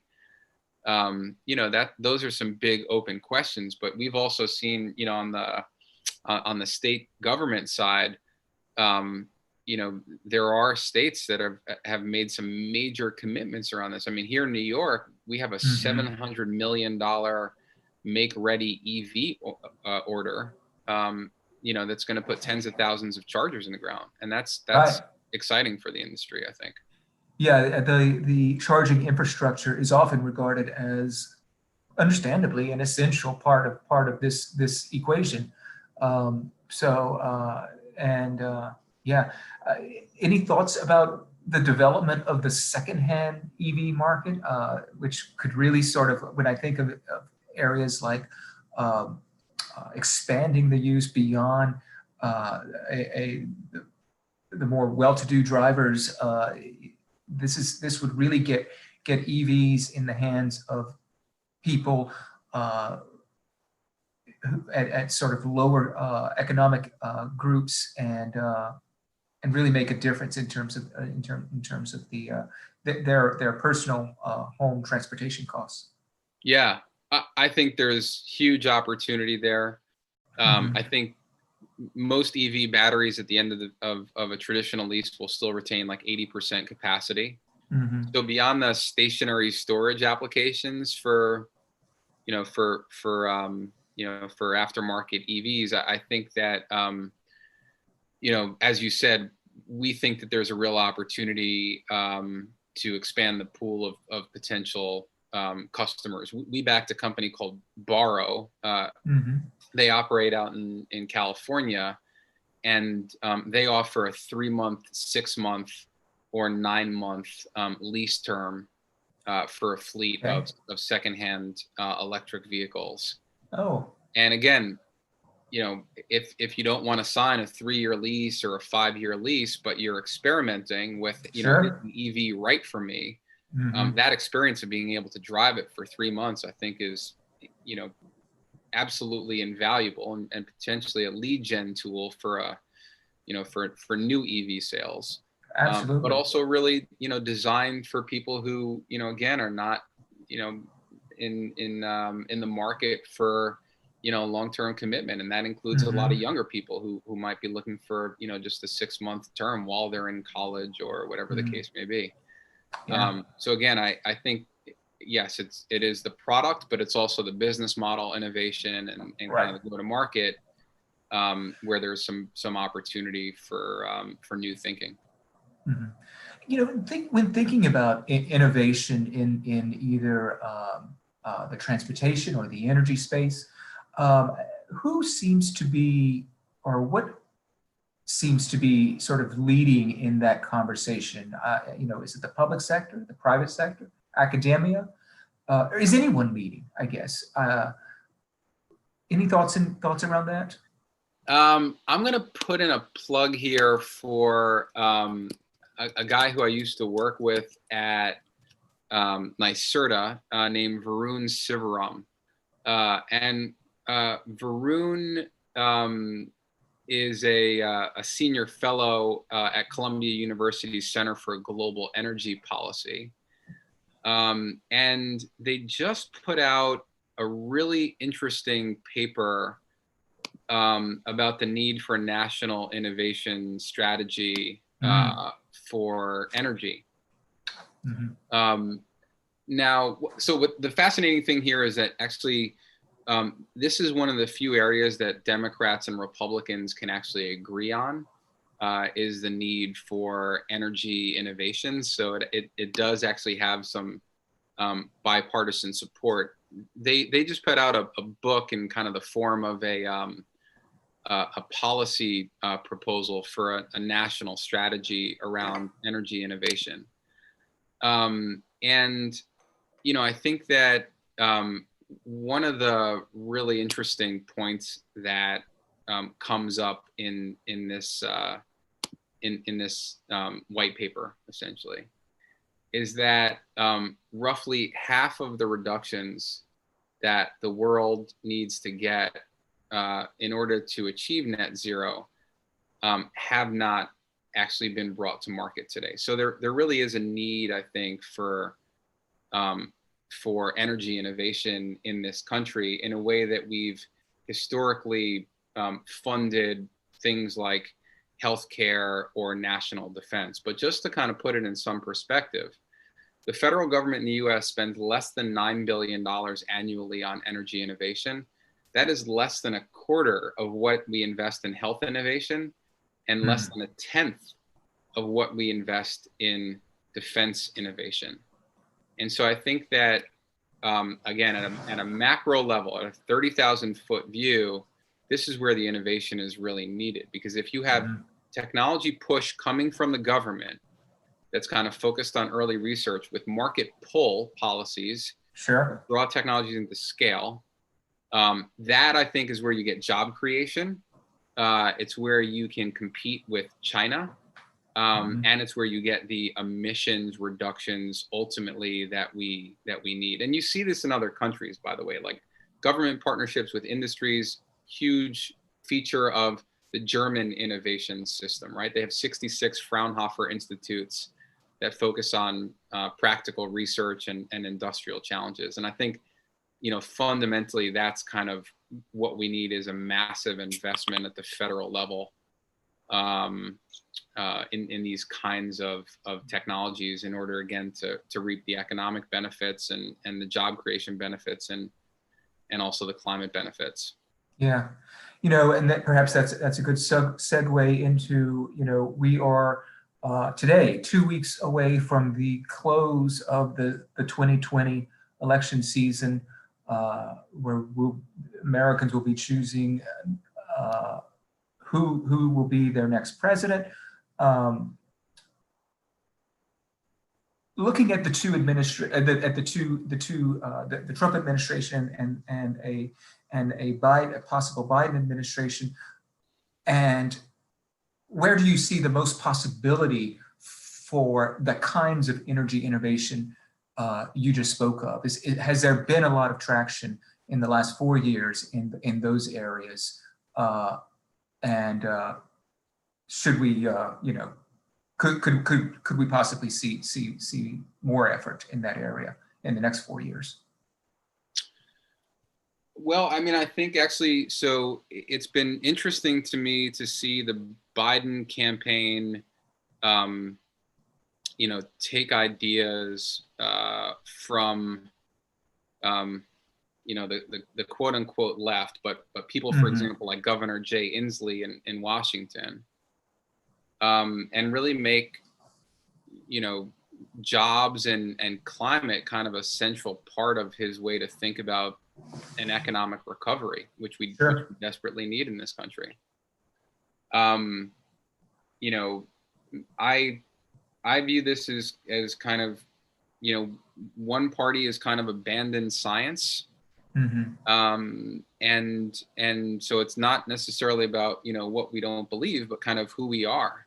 And I think that, you know, a Biden campaign has some, you know, significant pledges around, you know, $1 trillion commitments. I mean, you're talking about a $2 trillion commitment in his Build Back Better plan. Sure. And look, there's a lot of jobs that need to be done, and quite honestly, they should be done by people who are at the margins, right? I mean, jobs in energy efficiency and building retrofits. You know, it's ideal. Those kind of jobs are ideal for, you know, people who have historically been underrepresented, and so, you know, it allows us to address the social equity issue, which I think has been at the forefront of you know, what's been happening across cities, you know, in this country. You know, I'm cautiously optimistic. I'll say that. Sure. I think that there is a real opportunity to drive a much more inclusive and sustainable vision of the future. And I think that will have far-reaching impacts for people across the globe for years to come.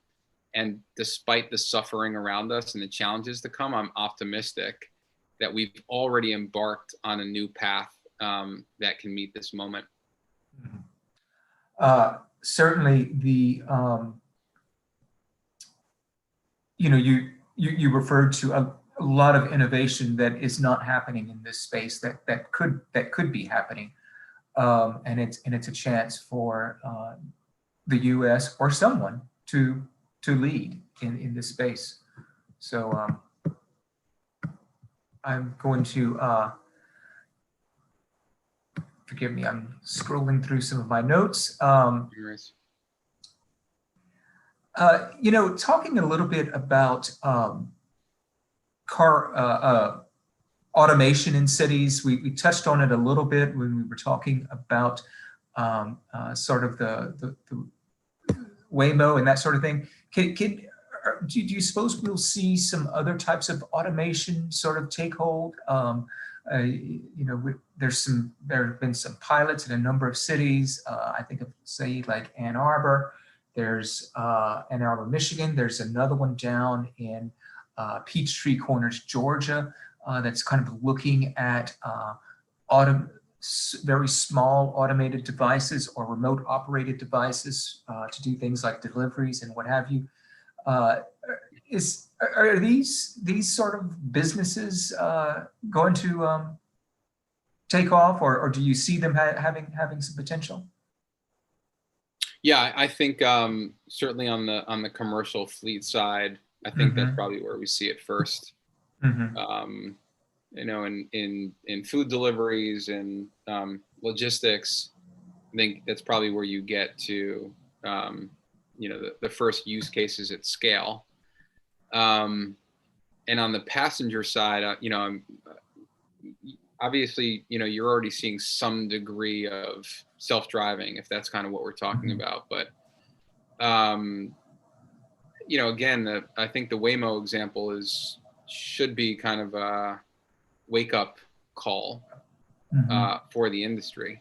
You know, they are heads and shoulders above anyone else when it comes to, you know, actual driving and miles on the road, and simulated miles. And I think, you know, despite Elon's promises, I don't know if it's going to happen as quickly as, you know, some people might think. But certainly on the delivery front, I think, you know, you'll start to see more and more of it. I will say that I think that it begs kind of a policy question as to, you know, what do last mile deliveries look like in cities? I'll tell you, I've started to see a whole lot more e-bike deliveries happening here in New York City, which I think is a good thing, right? It probably reduces traffic. Absolutely. And you still have people who are, you know, driving these bikes. So there is this whole job, you know, there's a big question about, you know, what happens to these jobs, again, in an environment where, you know, you already have, you know, record high unemployment. And so I think the question, you know, is, are we moving towards a future that looks more like Iron Man or more like Terminator? And I would hope that the future looks more like Iron Man. I think particularly on the utility side, right, there are ways that technology and automation can actually be used to augment people who are in the field, and to make them more productive, but to, again, continue to completely eliminate them, I think is, again, it's probably not a conversation that we as a society have have jumped into. Yeah. In the last 6 months or so, thinking about the future of cities, many cities have embarked on this huge experiment where office buildings emptied out, workers were sent home to work from there. We're seeing in some cities, at least say on the West Coast here in the Bay Area, rents in the Bay Area have dropped sometimes 30%. In a reflection to some degree of folks leaving the area because they don't necessarily need to work there, because they don't need to live there, because they don't need to go into an office there.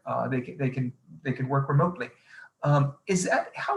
Any thoughts there about how that will significantly, or even in small ways, change the future of cities, and are small cities going to be see new growth, or new folks moving to them? The future of our sort of legacy big mega city. I mean, the New Yorks and the San Franciscos. Perhaps it's too soon to really prognosticate too much, but nonetheless, I think it's an interesting phenomenon that's happening right now. Absolutely. So absolutely, and I think that yes, like the tier 2 and tier 3 cities, we've already seen, significant, I think, increase in population size, and people moving from the New Yorks and San Franciscos of the world to much more affordable cities where maybe they have more space. I think fundamentally we are bullish long term on cities. Not everyone can afford to move out to the suburbs, and not everyone wants to. I think that cities are going to continue to be the epicenters of creativity and innovation, and that cities change. They mutate, they reform. Absolutely. They adapt, and I think that's what's going to happen here. And there certainly are people who have left and may leave and may never come back again. But I think long term, my hope is that cities like New York get more affordable and more creative, and that paves a way for reinventioning and a reimagining. And this won't be easy. It does require the right policy, and I think it requires real leadership from the public sector. And I think it requires new thinking to make cities more vibrant. I think we need to heed science. I think we need to act quickly based on the best possible science, and we need collective action to make sure that that city life is inherently safe, and we don't risk community spread as we did in the early days of COVID. But I think that cities have kind of always been shaped by disaster, right? There's a really great piece in the Atlantic by a writer named Derek Thompson, and he basically makes the case that cities have really kind of always been the child of catastrophe. And that if you look at everything that has shaped cities, if you look at our buildings and the way that water is brought in and water is brought out, and our building codes and our skyscrapers and our subways, those are all the result of catastrophes. They're all the result of catastrophes. And so I do think that there is an opportunity for, a better reimagining and a reinvention. Interesting. That's a very great and hopeful message to leave us with. Micah, this has been such an enjoyable conversation. I really appreciate it. And looks like our time is probably up. But thanks again. And, yeah, thank you, Skip. This has been fun, and you do absolutely. great work. I hope you stay safe. Yeah. I hope that You as well. I hope you all vote either on or before November 3rd, and be excellent to each other. Yeah, sounds great. Thank you again. Yeah, thank you. Bye-bye. Hey guys, thank you so much. If you're just tuning in, that was Skip Descant talking to Micah Koch about the future of mobility, urban planning, and a really interesting conversation there. Thank you so much. If you didn't hear, Micah just mentioned Derek Thompson and cities being built, spawned out of catastrophe. So maybe that's something worth looking up. Also, Micah's YouTube, he has some YouTube videos where he talks more about all this stuff. It was really interesting to get us just thinking more out of the box when it comes to what's possible with the future of our cities. And thank you so much again, Micah. My pleasure. Thanks for having me. Take care. Yeah, next year in person. Our next panel will be the entrepreneurship, doing well by doing good. Everyone feels great when they're able to help others. And these entrepreneurs have dedicated their lives to solving huge problems which address inequality, access, empowerment, and basic human needs which affect millions. Our next panel is moderated by Robin Crosby, featuring Shane Veremely, managing partner at Carbon, Justin Potts, CEO at Evenify, Marlon Jenkins, CEO at Netcha, and Angel Rich, CEO of Get Wealthy Life. I think we have everyone here. Micah, are you joining us for this? Or if not, you are welcome to turn off your camera. Thank you. Thank you, Dash. Over to you, Robin.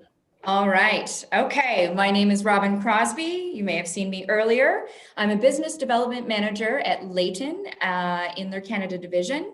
And we are a consulting company that helps businesses with solutions to thrive through innovation funding.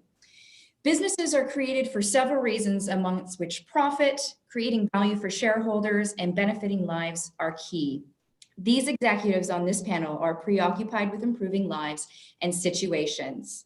So I've got some questions for each of the panelists. What I'd like to do is stick to the order in which you introduce yourself. So if we could have Angel start, please tell us about your business and what you do in your role.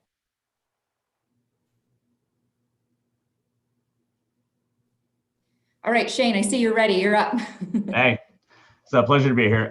So Shane Veremely, managing partner and founder of Carbon. We're a sustainable development holding company that essentially looks for proven and profitable businesses that advance our three pillars, which are education, economic development, and resources, which is food, energy, and water. So essentially by providing good business and helping those scale, we can actually clone businesses with the original entrepreneur and take those to areas with unmet demand. Perfect. All right, Jason. Oh, sorry. I'm missing my notes here. All right, Justin. Hey, thanks for having me, Robin, and nice to meet you, Shane. My name is Justin Potts. I'm the co-founder and CEO of Evenify, which is a replacement to traditional student loans. We enable healthcare students to finance their education debt-free, no credit score, cosigner, or collateral required. We pair this fairer, more accessible financing with career resources and financial insights to promote upward mobility and career success.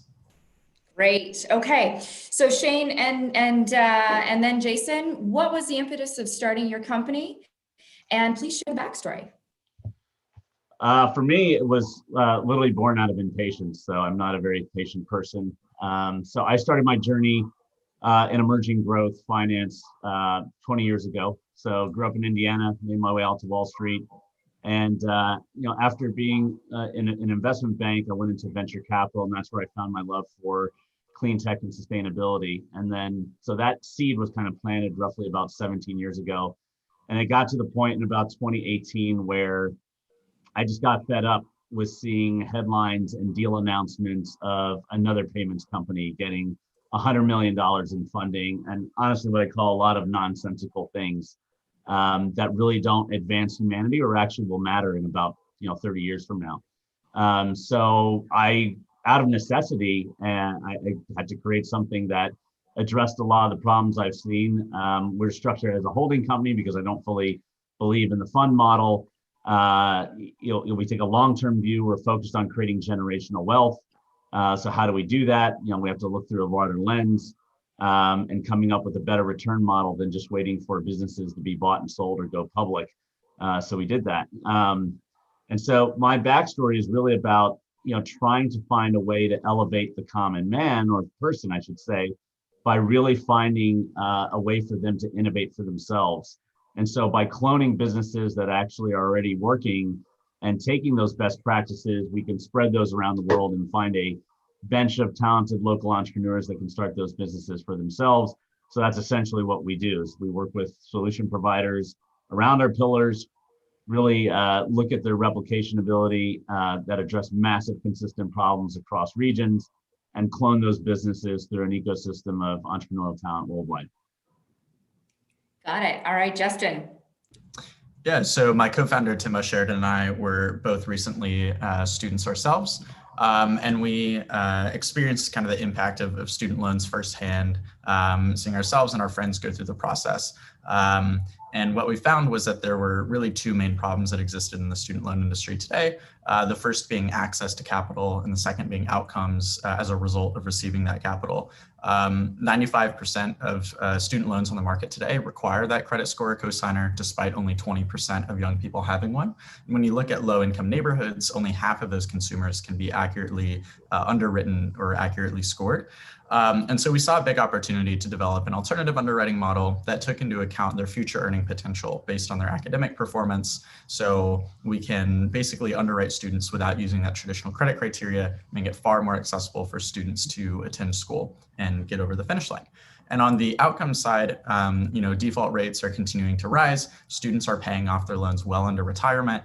In nursing alone, 20% of nurses 50 years or older are still paying off their student loans. And so obviously this is a huge problem that leads to things like delays in home ownership, delays in starting businesses, delays in starting a family. And so we use a unique financial instrument called the income share agreement, similar to coding boot camps, which give tuition credits upfront and defer payments to a percentage of income once they graduate. We do the same thing in healthcare. So students receive that funding up front. They don't pay anything until they're earning more than $30,000 a year. And then over the next 5 years, they'll just share a percentage of their income, usually 5 to 6%. And after that 5-year period, their payments are done, regardless of whether or not they've paid off the original funding amount given. And so it's a far more accessible, affordable, and fair way for students to go and pay for that. And we thought that we could have a huge impact, not only in kind of the student space, but bringing this as a broader financial instrument into the community. Wow, not until retirement. Okay, Shane, what changes and challenges have you encountered during lockdown? I've actually found a lot of opportunities. But we had started out our fundraising process about a month and a half prior to COVID. So it didn't really make sense to go knock on family office doors when nobody knew what tomorrow was going to bring. So what we did is we took it on our shoulders to really build out some of the portfolio some more. So because we're not a traditional fund, because we don't have a traditional model, yes, we do fit in that alternative impact space. We knew that it might help to have some proof points to our business and really show and demonstrate that there are willing entrepreneurs that want to subscribe to this model. They see the growth potential, they see the impact potential. 2, we have an ecosystem that's out there that's actually ready to produce and sign up for some of these businesses. And so we took the time to build out some of the solutions within our portfolio to create a little bit more transparency for investors coming up. We're basically wrapping up some of our documents now. So hopefully within a month or so, we'll be ready to go back into market. I do think that this pandemic has raised a lot of eyebrows and opened some eyes around these issues of not only climate change, pandemics, healthcare, but also just the overall need and the issues we have around some of humanity's biggest problems, whether it's around waste, whether it's around climate, energy, what have you. I think the timing is good because there's more and more articles, and the one thing we can't escape is time, right? And that we are limited by that, and things are happening, they're already put in place, so we have to figure out how to be resilient against the negative effects that will be coming. So that's as a core thesis of what we're doing. I'm by no means here to try to reverse climate change or even think that's possible. I'm here to find solutions that allow us to manage better towards that. And because of all this, in this time, it's been easier to engage with a lot more potential portfolio companies, solutions, ecosystem developers, even potential investors, because everyone's pretty much available sitting at home like we are today. So that's where that's at. Yes, I've seen a lot of cats on calls recently. It's been fun to see all the pets make their debuts and little ones. Justin, same question. What's been happening during lockdown for you and your company? Yeah, I think it's definitely been an interesting time to be building an early stage startup.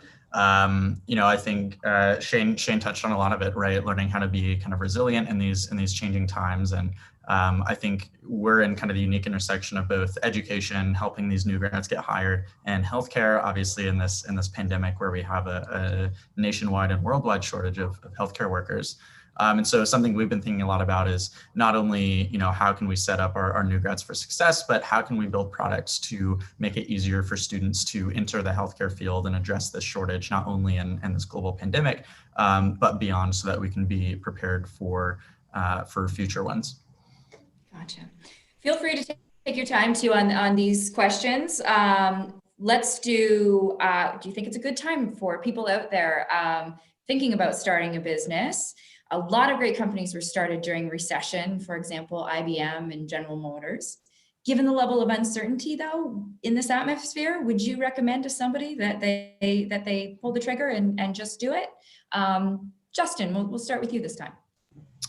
Yeah, I think startups are such a long game that, I don't think it matters when you start that company. I think you're going to encounter those challenges throughout your life cycle. I think if you can build a successful company in this climate today, you will be set up for even more success down the line. I also think that, earlier this year, there was a lot of slowdown in kind of venture capital and fundraising just because of kind of the economic uncertainty. And so I think that made it hard for a lot of early stage entrepreneurs to raise. And obviously we saw a lot of layoffs happen, not just in early stage startups, but tech companies that are far larger. And so I think the biggest challenge in starting a company during one of these kind of recessions or pandemics is really just that access to capital. And so I think something that I'm excited about seeing is how many people can start companies that are either bootstrapped or profitable from day one. How can we kind of get around the hurdle of needing venture capital to go and build a successful company? I think it also makes the problems that people are experiencing even more clear, right? Whether that's helping them get a job or whether that's helping them, giving them some kind of safety net financially, anything like that, I think is really comes to light when we have these broader kind of issues happening. So I think there are going to be a lot of interesting startups that are created today. Obviously, startups have a high rate of failure, so I don't think they'll all last, but I think the ones that do will be even stronger than the ones that were started before. Got it. Okay, and before I throw to Shane on that, just since I'm in this realm, have you ever taken advantage of government funding where you are? When you talk about bootstrapping and venture capital, has that ever been an option? Yeah, we haven't done a lot on kind of the government funding side. We've been a pretty scrappy and lean team, so we haven't taken much advantage of venture capital either. Most of our fundraising is done on kind of that debt and fund side that we deploy out to our students. But we're constantly thinking of ways that we can kind of expand our access to capital and lower those rates for students. One thing that we're excited about is launching our social impact fund so that we can fund healthcare students from low income backgrounds, lower those rates, and make it even more accessible for those students to go to nursing school. Got it. Okay, Shane, should someone start a business? And if not now, when? I actually think it's the perfect time to do it. And you traditionally see within a downturn, you see a lot of innovation come from that. So I actually wear another hat in addition to running Carbon. So I head up an advisory group at Perkins Coie that works with a lot of our startup clients to essentially scale their business, fundraise. So I'm neck deep in a lot of this activity, both from the investor side and also the entrepreneur side. But typically in these situations, you get a lot of people that either already been laid off or are looking to do their next thing because they're already getting burned out. A lot of budgets are being cut. This is a perfect time to really take that step. However, I would caution jumping into it full-fledged because it's one of those things that there's a couple of hidden secrets I think that first-time entrepreneurs need to be aware about. One is I think you need to be very financially secure to really pull this off and not be overstressed, because when you do take this leap, if you're coming from a corporate world or other type of job, there literally is no overhead and support staff, none of that. All fingers point back to you, so everything is on your shoulders. So you have to be both prepared financially, mentally, and even physically, I'd say, to do this, because it takes a toll. It's literally going to be the hardest job you've ever had. But I think the key to that is you got to find something that you love. I think you need to do your homework to understand the markets that you're operating in, to see where you fit, and if there is an unmet need or a gap in that market that has some economic or some other type of pain point that's readily addressable.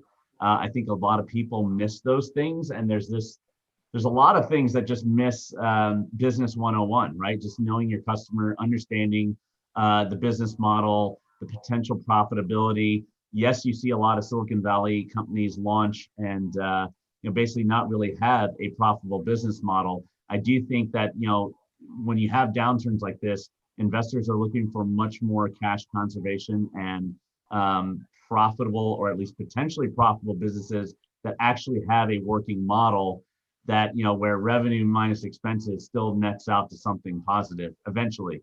Understanding that there's a period of growth that you want to fuel. That being said, these are all the things you need to be aware of, but I also think it's a perfect time to start building teams, because like we're doing here, we can all meet virtually. Yes, it's not that easy to go grab dinner or coffee or something to meet up in person to really go and see if that person's a fit, but you can iterate on Zoom or any type of virtual conferencing and start meeting the right people. There's even great networking apps like Lunch Club that allow you to interface. And I signed up for that weeks ago, but I've already met amazing individuals doing that. So you can kind of specify where you want to go. There's a lot of tools and functionality that's out there right now, especially optimized for an environment like we're in now, that help you get back to normal or fill those gaps that you once had that you can't do in this moment. Thank you. I wrote Lunch Club down. I'll be sure to check that one out. Sure. Shane, another one for you. Carbon is a big departure from the world of venture. Share why you decided to create it as a nonprofit, and really bite into, how does Carbon make money? Is it through its donors or other means? So that's actually not accurate at all. So Carbon is anything but nonprofit. We are all for profit. We actually only believe in finding extremely profitable endeavors, because through profitability, we can actually create long-term viability and sustainability. I personally think a lot what's in the nonprofit model is broken. And it's a common misconception, especially when you have a title of a panel like this, doing well by doing good. The automatic assumption is that, well, you can't make money by doing that. So it has to be donor-based or something philanthropic, which is not the case. So we look at businesses that already have very strong fundamentals that just advance critical needs of humanity. And so a lot of people manage towards the Sustainable Development Goals, which is a framework that the UN actually created. It's a framework that's designed by 2030. Hopefully we meet all those goals worldwide, but at least it's being adopted by governments, by corporations, by startups, literally everyone. And they're trying to find ways to do that. We don't necessarily just subscribe to that. Our model is actually already built around holistic solutioning of economic, social, and environmental principles. So by addressing those things, we actually optimize and find ways to not put any one of those first. But by doing so, we actually advance all of the 17 goals at once, or at least through this portfolio approach. So we are set up where people can invest in the Carbon Holding Company and then we deploy that into our businesses. The goal, like I said, is we have a core set of companies that's in the portfolio, but we work with them to create anywhere from 10 to 20 different carbon copies of that business. And so it's really thinking about how we take that carbon copy to Guatemala, Nigeria, low income US, whatever it might be, by different countries and regions. That's how we create a chain of businesses that then kind of come back to feed the mothership. Got it, the holding company. All right, Justin, Evenify seems lucrative and enduring because A, student loans have to be paid, B, student loans are usually high, 20K and above, or C, student loan debt in America stands at 1.6 trillion. Tell us about it. Yeah, so we, unlike student loans, which make money regardless of how the kind of student performs, we only win when our students win, which we think is a really important shift in the industry to the kind of aligned incentives approach. And so we make money by charging a fee to our investors upfront, and then a percentage of those student repayments, really demonstrating our aligned incentives for the students. And what that does is it kind of puts us in their corner to fight for them, to get raises, to find those most lucrative opportunities for them, compared to lenders that really don't care whether or not you have a job or whether or not you're able to afford your rent payments, because they're going to get their money no matter what. And the idea is that this can lead to better outcomes for everybody, not just us as a company that's generating revenue, the better our students do. But if we can do our jobs right, then the students will actually make more money. We'll be able to help the hospitals and our hiring partners make more money by giving them access to that top talent. And so we think the aligned incentives approach here is really the biggest shift that we're excited about, and can lead to a lot of kind of money-making opportunities where everybody wins, nobody's left behind. Got it. Okay, thank you. Shane, we've talked about the pandemic, but still sticking on that, the aftermath of the pandemic, do you think it will present new challenges that we have to focus on, or do you have enough on your plate as it is? Well, the reality is it's all on our plate, right? Because collectively, as a community of humans, we're all going to face these issues. I do think you're going to see, and you already have it, right? The wealth gap has expanded multifold from this. The education gap has done the same. Environmentally, you're seeing very good proof that I think humans are the virus. So forget about COVID-19. We as people are the most fierce force on the planet to actually degrading our environment, our social and our culture. And I'm hoping actually people take this time to take a good look at themselves and really, make some changes, whether it's around how they conserve, how they treat people, how they open their mind to differences, because it's going to take a lot of that going forward to pull things back together. And hopefully we find that there are things that are much more important to focus on, because again, I go back to this aspect of time. Things around our environment are already set in motion. An interesting fact that I learned over the last 6 weeks or so, 130 million plastic bottles range from our skies over the US right now. So our entire food supply is being inundated with microplastics. And I don't know about you, but my liver and my kidneys aren't meant to process that type of material. So this is going to be ongoing. I think you're seeing extremely strong storms and weather impacts. So in addition to the wealth gaps, the education gaps, Earth will take care of itself, but we're not going to like the effects of it. I can tell you that. So it's really about how we, I think, have to take a different lens on going forward and trying to start really focusing on the future that we want to create. I think that's extremely hard given the political turmoil that we have in this country specifically, but even abroad where we deal, they are shut down. I mean, their version of a quarantine is that you're not allowed out unless there's paperwork saying that you're allowed to leave your house. And many countries have that discipline. We kind of lack that here, which is why you see this sustained spike for a while, right? But I think other countries are also experiencing these dips and troughs again. So it'll be hard to really figure out when and where you can start doing business again as usual. Everything we're doing is basically deemed critical. So if I were to say one thing that we learned from this was, wow, there are things like this can happen that can literally shut down consumer demand and access overnight. And so because of that, we really focus on the things that are deemed essential, regardless of the situation, because it must continue to basically have sustained life. Yeah. Great points that you bring up there. I know here in Canada, we have just started banning single-use plastics. That will be coming in very soon. So that's what's sweeping us in sustainability these days. A lot of initiatives in that realm, because you're right. We sometimes could be looked at as the virus. All right, Justin, a Bloomberg reporter who wanted to be the best financial reporter in the world, attended NYU and spent $150,000 on her MBA. And now she's worried that the value of her MBA is in question. What kind of loan numbers do you have coming through your company's doors, and how much are you able to save?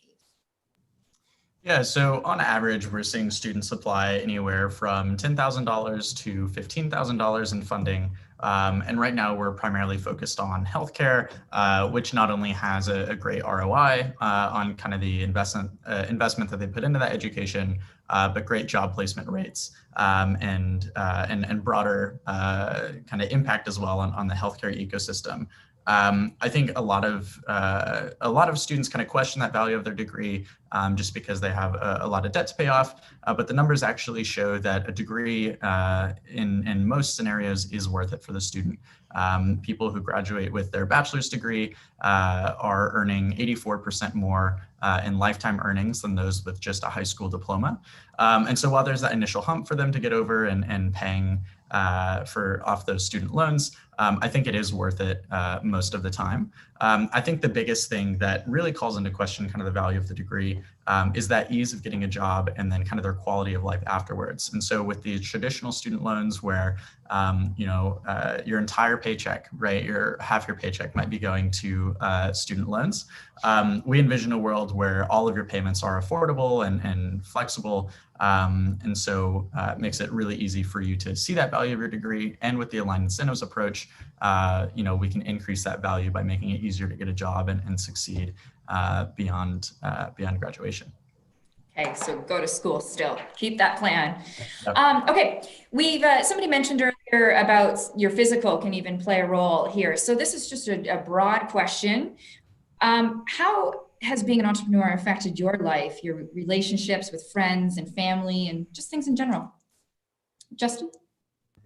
Yeah, it's definitely been tough. I think there are different kind of mindsets on this where I think you have the people that bootstrap and they have kind of this profitable lifestyle business that maybe doesn't require as much time, although it does require the same amount of work. And I think it's definitely a noble mission and a hard thing to do to build any company. But I think there are a lot of obligations that you take on, especially when you take on venture capital or when you're in a high growth company where even if it's not kind of work that you're doing day to day, a lot of your mind space is kind of occupied by kind of what you're thinking about or things that you need to do. So I think as an entrepreneur, it's really important to have kind of that support system around you of people that understand what you're doing, people that understand, why it's important to you and what you hope to achieve. And I'm really lucky to have a co-founder that I work with that I've been, friends with for years, that, we can both kind of be each other's support networks and build off of each other and hopefully build something big off of this. I think I left college early, actually. I was only there for a year and a half before I went in to go and work in startups. And so I think there are some experiences that you miss out on if you want to go and take that leap early. But I think it's important to kind of know what you want and know what you want to achieve and understand that there are going to be sacrifices you have to make along the way. And this is something my co-founder and I talk a lot about is kind of what is the extent of those sacrifices that you should make. And I think it really just depends on kind of the company you want to build and what you're comfortable with. You can work a 9 to 5 and build something successful. There are people that have done it. You can work 80 hours a week and build something successful. It's really just kind of what you want to put into it and what you hope to get out of it. Got it. Shane, same question. It's been kind of challenging. It's been extremely busy from one angle, right? I mean, the days are kind of limitless and they kind of roll into each other, as everyone knows. I've had to force myself to find balance in a way. Really trying to unplug at least one full day on the weekend. Right. If I'm looking at my phone, it's literally only Instagram or Facebook or something like that. Nothing work related, no emails. Even get frustrated when texts come in. You just need to kind of really find a way to unwind. So I've been doing a lot of nature oriented things, trying to go out as much as possible. At least I was with hikes, but now it's gotten to the point where I've kind of done everything and gone where I can because I'm not allowed to travel, that's my biggest thing. But I'm trying to, talk to my parents on Zoom, which is new for them. Maybe every week or so, every other week. Relationship wise, I think with friends, it's been kind of awkward because it's all done through text or this. I've hung out with a few people here and there, maybe going to the beach, but dating has definitely been almost impossible. But that's just impossible anyway. So regardless of the situation, doesn't really matter. But all those things, it's hard to find that natural human fit. But I think work-wise too, it's been great for networking because again, people are more accessible. People are actually looking to engage and do new things and find new people that are relevant. So I've seen a lot of appetite for that. So people want to build out their networks and find ways to be creative in this time to see how they can better themselves or at least create some type of upward trajectory from it. Got it. Yes, all those things are very, very tough, but it's good on us that we're trying, right? We're past the baking banana bread phase, so we need to get into other things. Now, people I think are really going to love this question because they always want to get right into the mind of an entrepreneur. What motivates you? Include anything that you follow. Shane, you shared Lunch Club earlier. If there's anywhere that you look for motivation, anything around motivation, share with us. Shane? So if you really want the true answer, it's for me, it's what motivates me is impatience and rage at this point. So for me, a lot of the stuff that came out with the racial divide that we now have brought back a lot of the things that fueled my fire to leave where I grew up to come to a more diverse place. But then carrying that through the business of Carbon is how do we actually embolden the underserved and give people a chance that really want to do something better and elevate. So even when I started Carbon, one program I put in place because I never had it growing up in Indiana was that I wanted to create an environment where we can actually integrate students year round. So anyone who wants a chance to work on real life, finance, business, marketing, hardcore operations, they have the ability to do so. So it started out more on a volunteer basis where students could come on board. We kind of formalized that. I had a friend of mine pass away that we actually ended up, creating a fellowship in his honor. So we've been able to actually put a little program around this student activity.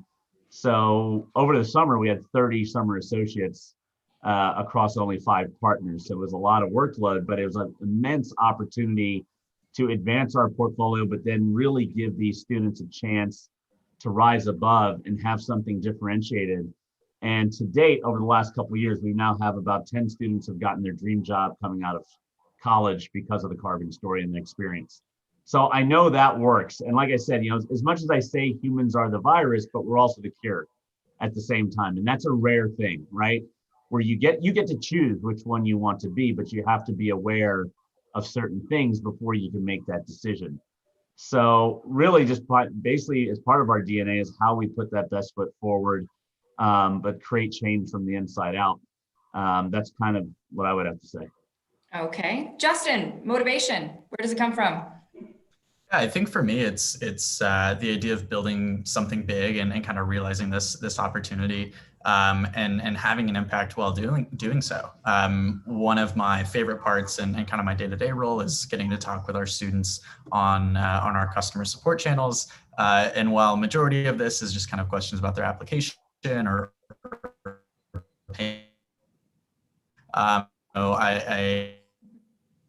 and what what they've done and what they're looking to do with their future. And so it's hearing stories like one student who lost both of their parents when they were just 10 years old, took care of their brother since then, and they've now gone on to get their registered nursing degree, graduate, and they're working as a nurse in a hospital now. And their passion was kind of stemmed from that loss at a young age. And I think being able to play a small part in their journey and helping them realize that dream has been really impactful. My dad is an entrepreneur. So growing up, I was really exposed to kind of what it's like to run a business. And so in high school, I started watching, a lot of videos of entrepreneurs I look up to and admire. Jack Dorsey, co-founder of Twitter and Square, Evan Spiegel at Snapchat, Brian Chesky at Airbnb. And I think learning a lot from them and seeing kind of the impact that they were able to have on people really inspired me to go out and build something big and kind of realize the same opportunity that they did. And so I think for anybody that's looking for motivation to build something or start out, I would just kind of find, that one person that, or multiple people that you can look up to that, makes you realize that they also started from where you are. And everybody has to start somewhere. And the hardest part is just getting started and taking that first step. And after that, you just have to, put one foot in front of the other and keep going. It's so true. You have to just forge ahead with it. If you're going to do it, do it. Here's flipping the script a little bit. If you weren't an entrepreneur, what would you be? I would be a race car driver. How about you guys? Justin? Oh man, that's a tough question. I was just thinking about this the other day. Does Shane, do you have anything in your back pocket? Yeah, let's see what Shane has. Well, it's funny, the truth of it is I don't view myself as an entrepreneur because I'm doing this out of sheer necessity. Like I've had startups before and I never liked it because I couldn't care about one thing. But I found a way through this that my passion has been to change a lot of things and come up with a portfolio approach. So in that sense, I am focusing on something that really moves me. I mean, if I weren't doing this, I don't know, I still thrive around curiosity and intellect, but I'm also an adrenaline junkie. So I do like driving fast. I'm very much a motorhead. I like driving fast cars, fast motorcycles. I would say for me, so one of my favorite things to do is do very long cross-country motorcycle trips. So I would literally tour the world on a motorcycle and go every country. There you go. Someone else who likes to go fast. Justin, did you come up with anything? Yeah, I did. I think it would be hard for me to do something that wasn't creative or building something in some way, whether that's being like a journalist focused around tech or whether that's being a designer at a tech company. I get a lot of joy out of building things or making things or writing things that people enjoy and seeing them use those. So I guess that would be my answer, even though they're still a little bit entrepreneurial. There you go. We don't want to take your eye off the prize of what you're working on, but it's good to know. What are the character traits that make great business people or entrepreneurs succeed or fail? Justin? Sorry, Shane. We can do Shane. I'm really going at random here. Whoever's on my screen. Justin, go ahead. Whatever you want to do. Yeah, sure. I think the biggest one is really just kind of determination and grit. I think the biggest thing that you can do as an entrepreneur is to just keep going and get back up when you get knocked down. I think that's something that I've been really proud of our team for. Starting a startup is not an easy thing, and you're going to encounter roadblocks, whether it's running out of money or whether it's not being able to grow as fast as you'd like. And I think the important part is to know that everybody has had to go through those challenges, and the important part is just keep going and keep moving. I think the most important part of or the key to building a successful company is really just giving yourself the time to innovate and explore and get to the solution eventually. And so the more effort that you can put in and the more time you can spend kind of dedicating yourself to the problem and continuing to move forward, I think the more likely you are to be successful. All right, Shane. So the only precursor I would add to that, because I agree with everything Justin said, is that you have to have undaunted passion for what you're setting out to do. Because of all those roadblocks, because of the adversity, because of the pain in the ass that you're going to go through, you have to care about it. Because if you don't, you are going to stop. It's very easy at some point to walk away, but if it's something that you have to see through no matter what, that is what's going to give you that determination and tenacity to push forward. Because without that, you're going to quit. There'd be no reason to continue. So I would say that's the number one thing for me. Okay. Best and worst part of your role. It is the best and worst part because everything is on your shoulders. You have the freedom to do whatever you want, but because everything's on your shoulders, you also have the obligation to do what needs to be done, for better or for worse. And as you know, it's always easier to point out the flaws in something else rather than when something's in your own house. I have a bit of that going on now that I need to rectify. And I will. It's just going through the right steps, but it's a hard leap to take sometimes. But I think those are the things, because again, there's nowhere else to point the finger at the end of the day. Yes, you might have co-founders and others, but it's still just a small group. It's not something you can just outsource or walk away from, because it's always going to be facing you until you deal with it. It's true. So that'd be my thing. I can get with that. My answer would have been admin work. Love talking to people, hate everything that comes afterwards. Just what you got for us? Yeah, I think the best part is kind of seeing people use your product and realizing that impact that you can have on them. And I think that extends even to businesses that aren't impact oriented. I think seeing kind of the broader impact, people think about kind of social networks and kind of the impact that they can have on community or world politics or just entertainment for people, I think can be really special there. And obviously for us, it's saying that, we can help people realize their dreams and go and do something bigger than, what they thought they had accomplished, or, what other companies told them they, couldn't do, that we can help them do. And so I get a lot of joy out of just seeing people use our product, hearing their feedback, and seeing what, we've kind of helped make possible for them. I think Shane is totally right with kind of the worst part is the buck stops with you. And so if you're in a hard place, there's nobody that, you can't wait for your manager to go and solve it, or, if your team's already tried everything, it's kind of up to you to figure it out. And so I think there have definitely been tough times where you don't have the answer, but you know that you have to be the one to go and get that answer.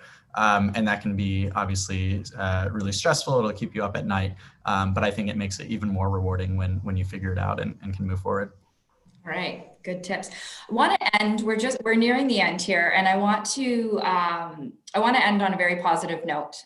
So think about this: if we were having a glass of champagne 1 year from today, what would we be celebrating? We don't have crystal balls, but what do we see in the future as something great that's going to be worth celebrating 1 year, October 21st, sorry, 2021. Justin. I think for us, one of our goals is to get to $10 million in origination volume. I think that's a huge impact that we can have. That's 1,000 students that we will have funded and helped put through college. And I think it shows obviously that we're still alive as a company, that we've been able to kind of hire and grow the team to get to that point. Really looking forward to getting to that milestone. Excellent. Love to hear that.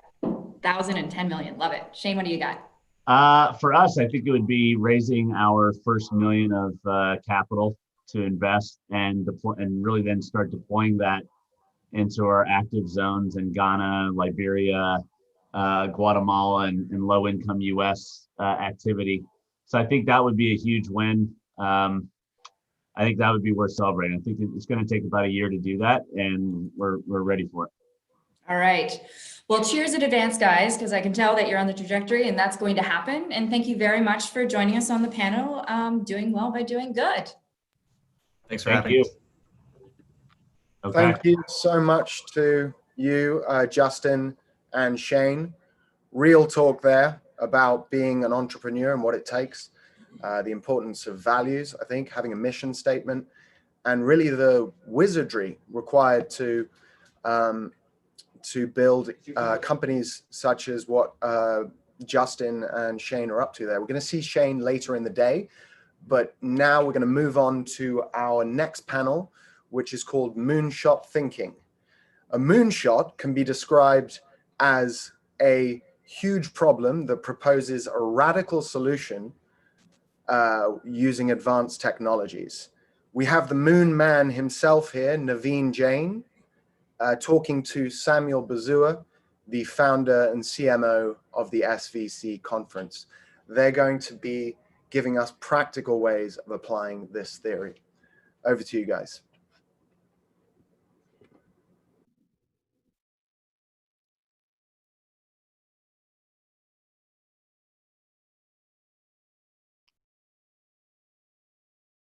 Sam, I think you're muted. How you doing? Hey, good, Sam. How are you? I'm doing very well, thank you. Just a quick intro about our next guest. His company, Moon Express, is the only corporation in the world with the permission to harvest resources from the moon. They also are developing an infrastructure needed to push humanity forward to multiplanetary society. And some of Naveen's honors and entrepreneurial endeavors and successes include he's been honored with the Ernst & Young Entrepreneur of the Year, Albert Einstein's Technology Medal for Pioneers in Technology, Most Creative Person by Fast Company, Most Admired Serial Entrepreneur in India, Humanitarian Innovation Award at the United Nations. It's indeed a pleasure to have the 10x times 10 thinker with us. Welcome, Naveen. Well, thanks a lot, Sam. It's very kind of you to be hosting me here. Thank you. You're welcome. So let's get to it. In 1961, JFK said, we'll put a man on the moon before the end of the decade. In 2020, your company, Moon Express, is actually working on mining minerals from the moon. So that to me is a wonderful way to begin the future of things. And what says you about that? 1961, we were thinking of putting a man on the moon, and now we're going to the moon to mine minerals. Yeah. So, Sam, I think going to the moon actually is symbolic. It's a symbolic of what entrepreneurs can achieve. It is really about a single individual or any one of us dreaming that what is possible and making it happen. To me, it is, going to the moon is not just about going to the moon because we know it has been done. It is really showing as a private citizen, as a private company, that you are doing things that only the superpowers did before. The only countries that have landed on the moon are really Russia and US and China. And now imagine we become the fourth superpower, right? And that to me is really the thing, is about entrepreneurs really doing things that were never possible before.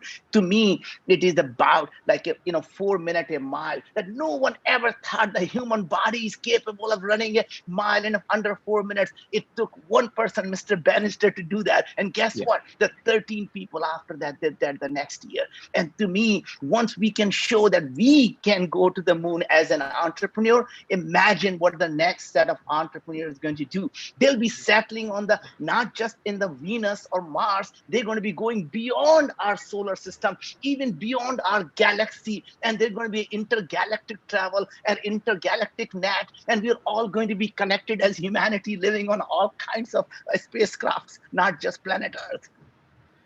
Your passion never ceases to amaze us. What sort of minerals would you be mining, and what is the operational cost, profitability, and the risk involved? Because if I stay here on Earth, I can actually be the Bears and I'm mining diamonds and gold and whatnot wherever. But if I go to the moon, what are we mining over there? Well, first of all, again, it's not about mining for the minerals. It's not even about mining for anything. It is about saving the humanity from potential extinction. But to answer your question specifically, the helium-3 is an isotope of helium that can become an energy source for fusion energy as a very clean energy. And a small quantity of helium-3 could power this planet for decades to come. But really, to me, it is about you and I serving the humanity and saving it from potential extinction. Imagine if we get hit by a large asteroid. The we as a species will die down. And some of us are egotistic enough to say that I am worried about our planet. I'm sorry, don't worry about our planet. Our planet would do just fine without us. As a matter of fact, it might do better off without us, right?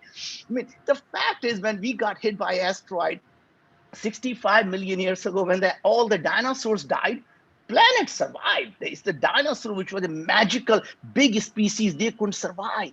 The planet not only survived, it thrived. It created humans, right? And now guess what? When the humans die down, it's going to create superhumans for all we know. So my point is, we as humanity have to worry about ourselves, what we do.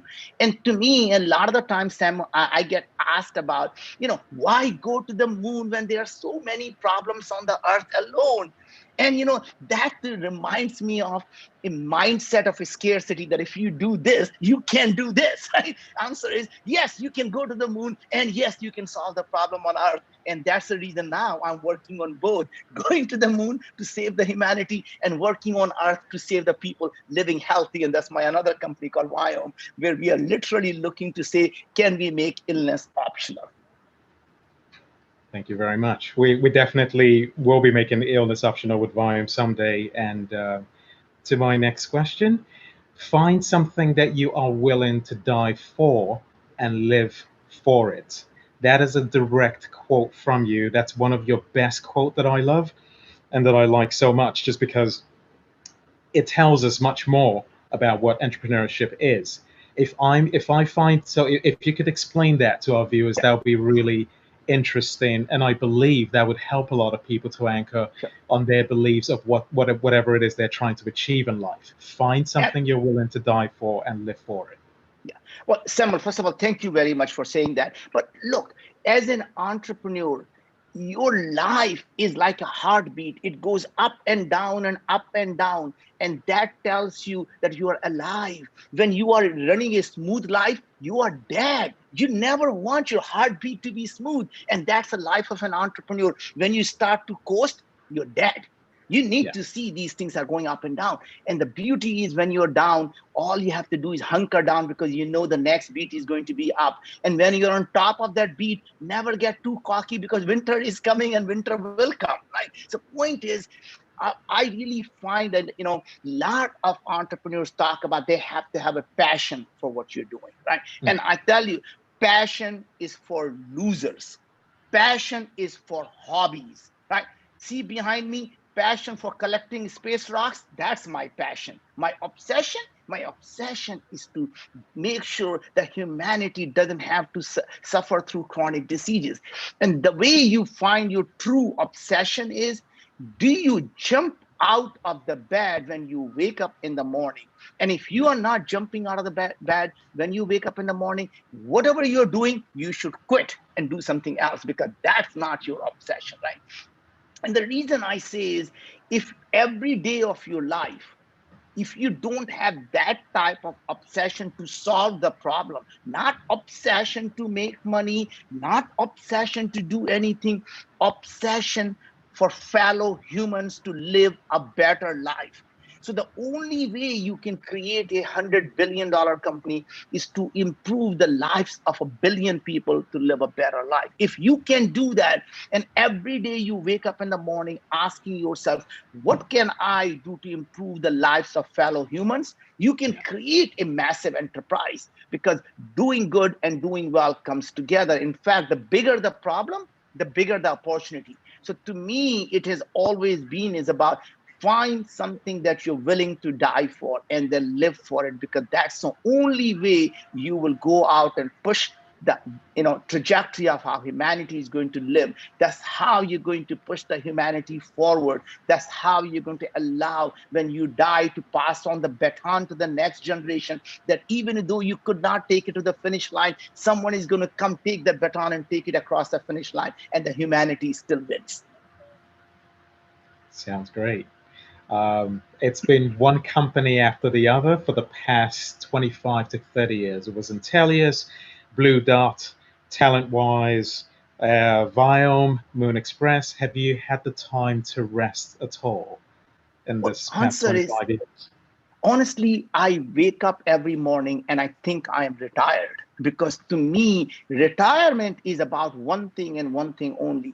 Do the things that you love doing and don't do a thing that you don't want to do, and do it for as long as you want to do, right? And that to me is what I do. I wake up in the morning and say, God, I am so fortunate to be alive. I get to wake up and work on the things that I love doing. Yeah. Instead of chasing a small ball on a green court, when your life amounts, think about it for a second. When your life amounts to chasing a small ball on a green court, I think you have outlived your utility to humanity. You should give a permission for someone to shoot you and say, please take me out of my misery. I am no longer valuable to the society. I am become a parasite on humanity. Please take me out of my misery. Because if you cannot be doing something that is helping you, helping yourself, your loved ones, and the humanity, the fellow humans, then why live? Why become the parasite? So it sounds like from what I'm gathering that you're saying, we you're you've been put on earth to do something to move humanity forward. Is that your mission and your mantra in life? But guess what? We all are. Our mantra is very simple. We Yeah. are here for a purpose. And our purpose is not just to live the longest life and make the most amount of money. Our purpose here is to serve each other, to really care about our fellow humans, and to say, what can we do together that will actually make every one of us actually rise up? And it can never be about just simply about us. The more you can focus on making everyone better, guess what? The karma is a bitch. The universe is watching it. It's going to keep coming back to you and give you more and more. So the more you give, the more you're going to get. And the more you serve people, the more the universe is going to serve you. I believe that the more you serve people, the more the universe will serve you. That's definitely true indeed. I observe you incorporate first principles thinking into most of your businesses.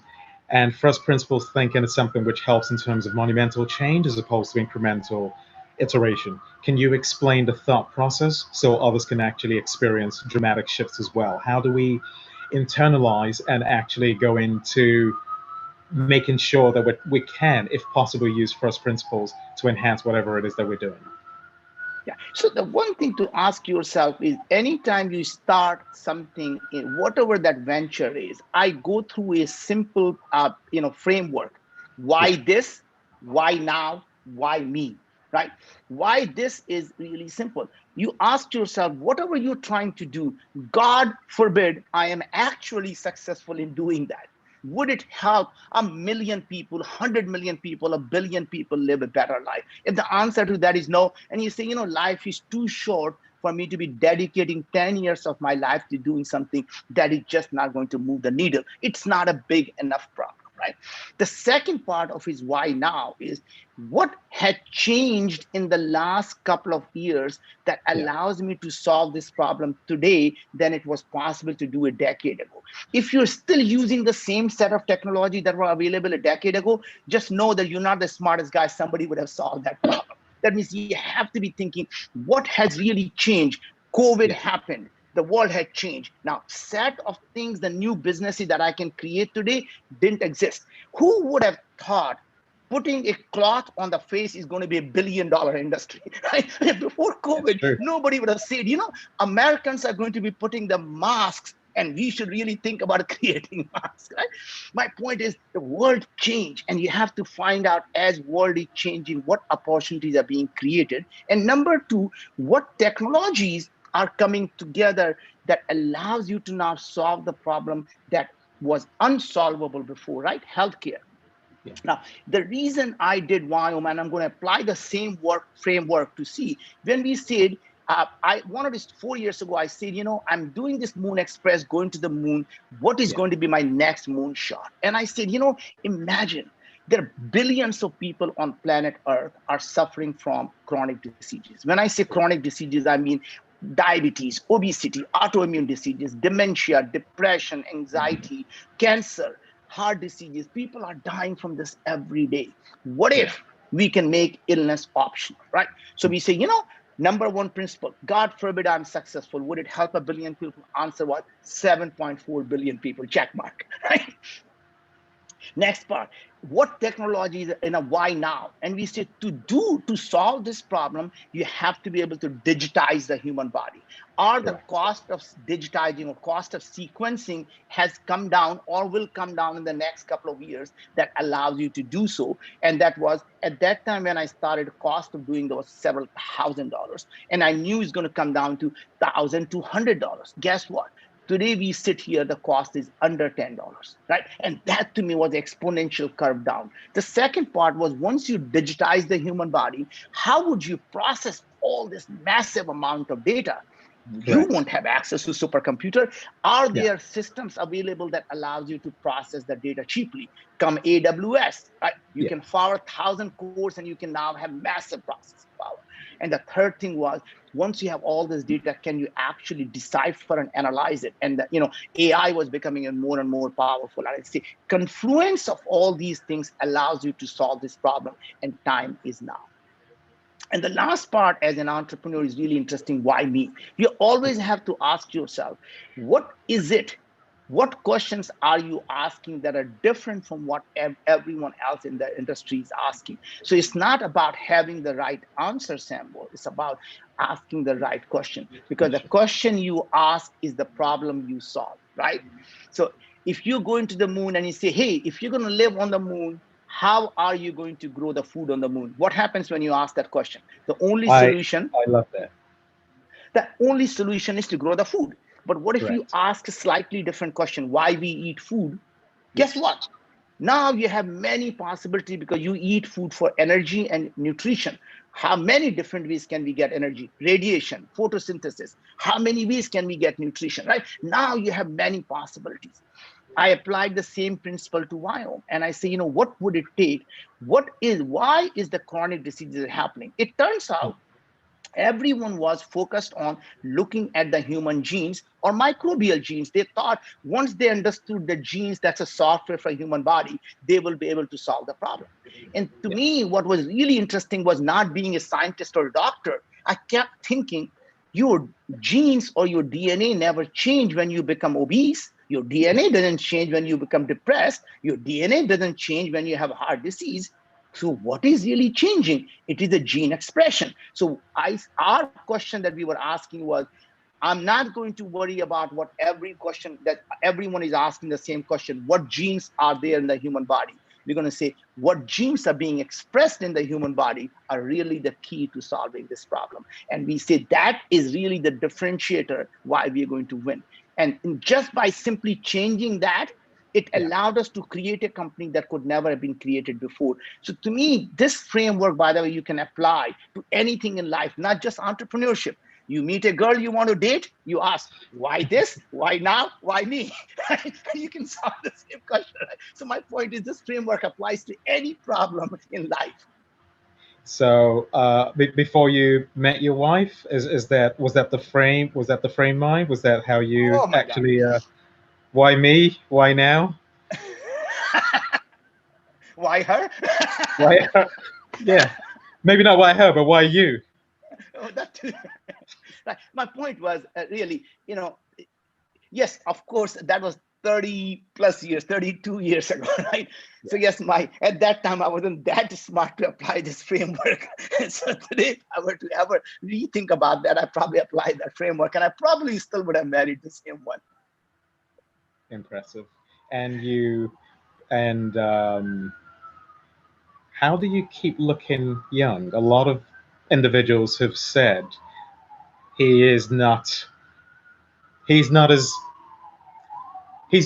looking. So how do you actually achieve that youthful look, given the fact that you've been working all your life? What you do is extremely stressful, but you retain a youthful look as well as a youthful mind. How does that happen? I think, Samuel, look, every one of us, if we love what we are doing, It Yes. makes us feel young. If you surround yourself with people who uplift you, it makes you young.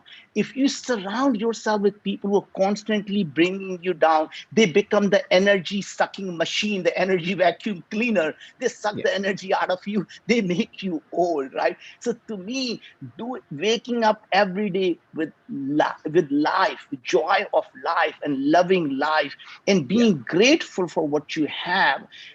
Happiness is a choice that you and I make every single day. When we Correct. wake up in the morning, if I may invoke the word God or universe gives us a choice. Do you want to be Yes. happy or unhappy? And we can pick anything we want. If we say we want to be unhappy today, you can come up with 10 reasons why your life sucks. I am only flying in I a could completely agree with that. I fly in a Learjet. Bill Gates flies in a Global Express. My life sucks. Right? I only have a house, and look at here, the mansion. My life sucks. Right? You can come up with 10 reasons why your life sucks, or you can wake up in the morning every day and say, I just got out of the bed. My joints don't hurt. I am so fortunate. I just woke up next to the woman I love. My life is amazing. Look at my children, what they're doing. My life is amazing. So my point is, when you find a reason to be grateful, when you find that happiness inside you, and obviously the right thing is, as we can talk about, the nutrition, having a good sleep, not worrying about stress, and having also a good nutrition in your body is what Yeah. makes you young. And nutrition is the key to your health, because it is not about food being healthy. It is healthy for you right now or not, because the same food that is a superfood for me can be a kryptonite for you. A same food that's True. superfood for me can be a Yeah. kryptonite for me a year from now. So as our Yes. body is changing, as we are aging, we have to constantly adjust what nutrition we need. And that was part of the things what we did with Viome, was to be able to Yes. analyze everything inside your body and say, here are the foods you should eat and why. Here are the foods you should avoid and why. And by the way, here are all the supplements you need, because these are the things that are lacking in your To stay body. awake. And for the first time, what we did was we are able to do made to order. We can literally say you need 22 milligram of elderberry, you need 7 milligram of lycopene, and we literally put that in a capsule and make that for you, right? So to me, the technology is now allowing us to do things that was never possible before. And I really believe in a decade from now, we would have been eliminating a chronic disease. I am absolutely convinced a decade from now, people won't be dying from cancer. A decade from now, people won't be losing their grandparents because they could no longer remember who they were. They could no longer would be suffering from all these diseases that makes them fragile. And you could argue that aging is nothing but a chronic disease, and there is no reason we would not be able to stop aging or prevent aging and reverse aging, right? As you know, I'm 61 years old now, and my biological age is 49. So my hope is when I turn chronologically 70, my biological age comes down to 35, right? So there you have it. I can't wait. I can't wait till I'm 61, and that happens to me as well. Thank you. It will, Samuel, it will. Thank you, thank you. Yeah, you talked about sleep. I don't get that much sleep, but yeah, I think I'll try and do much better with that. There's something else that I would like to touch upon. This is from one of your quotes. I love a lot of your quotes because it actually gives an insight as to the kind of individual you are, your way of thinking, and perhaps the way you've been able to achieve a lot of things that you did. So you can't create a $10 billion company by solving a $1 billion problem. That means you have to go out there and solve a $100 billion problem.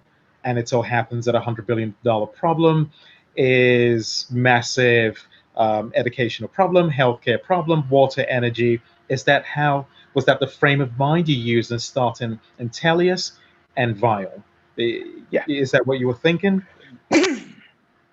And again, going back to it is, the most $100 billion problem tend to be what we call the societal problems, the things that we as a society are facing: the lack of fresh water, lack of clean energy, lack of whatever the thing you want. These are poverty, all the problems we are facing as humanity. These are the big problems. These are the ones, any one of us who can solve any of these problems, you're going to not only create a massive enterprise, you're going to improve the lives of billions of people at the same time. And to me, staying focused on how many lives you improve is really the way to measure your success. So one of the things, Samuel, we have 3 wonderful children, and they're all going out and doing some amazing things. And I can tell you that, some of the reasons that why they are so focused on doing so great for the humanity and for themselves, for that matter, is because when they were young, we told them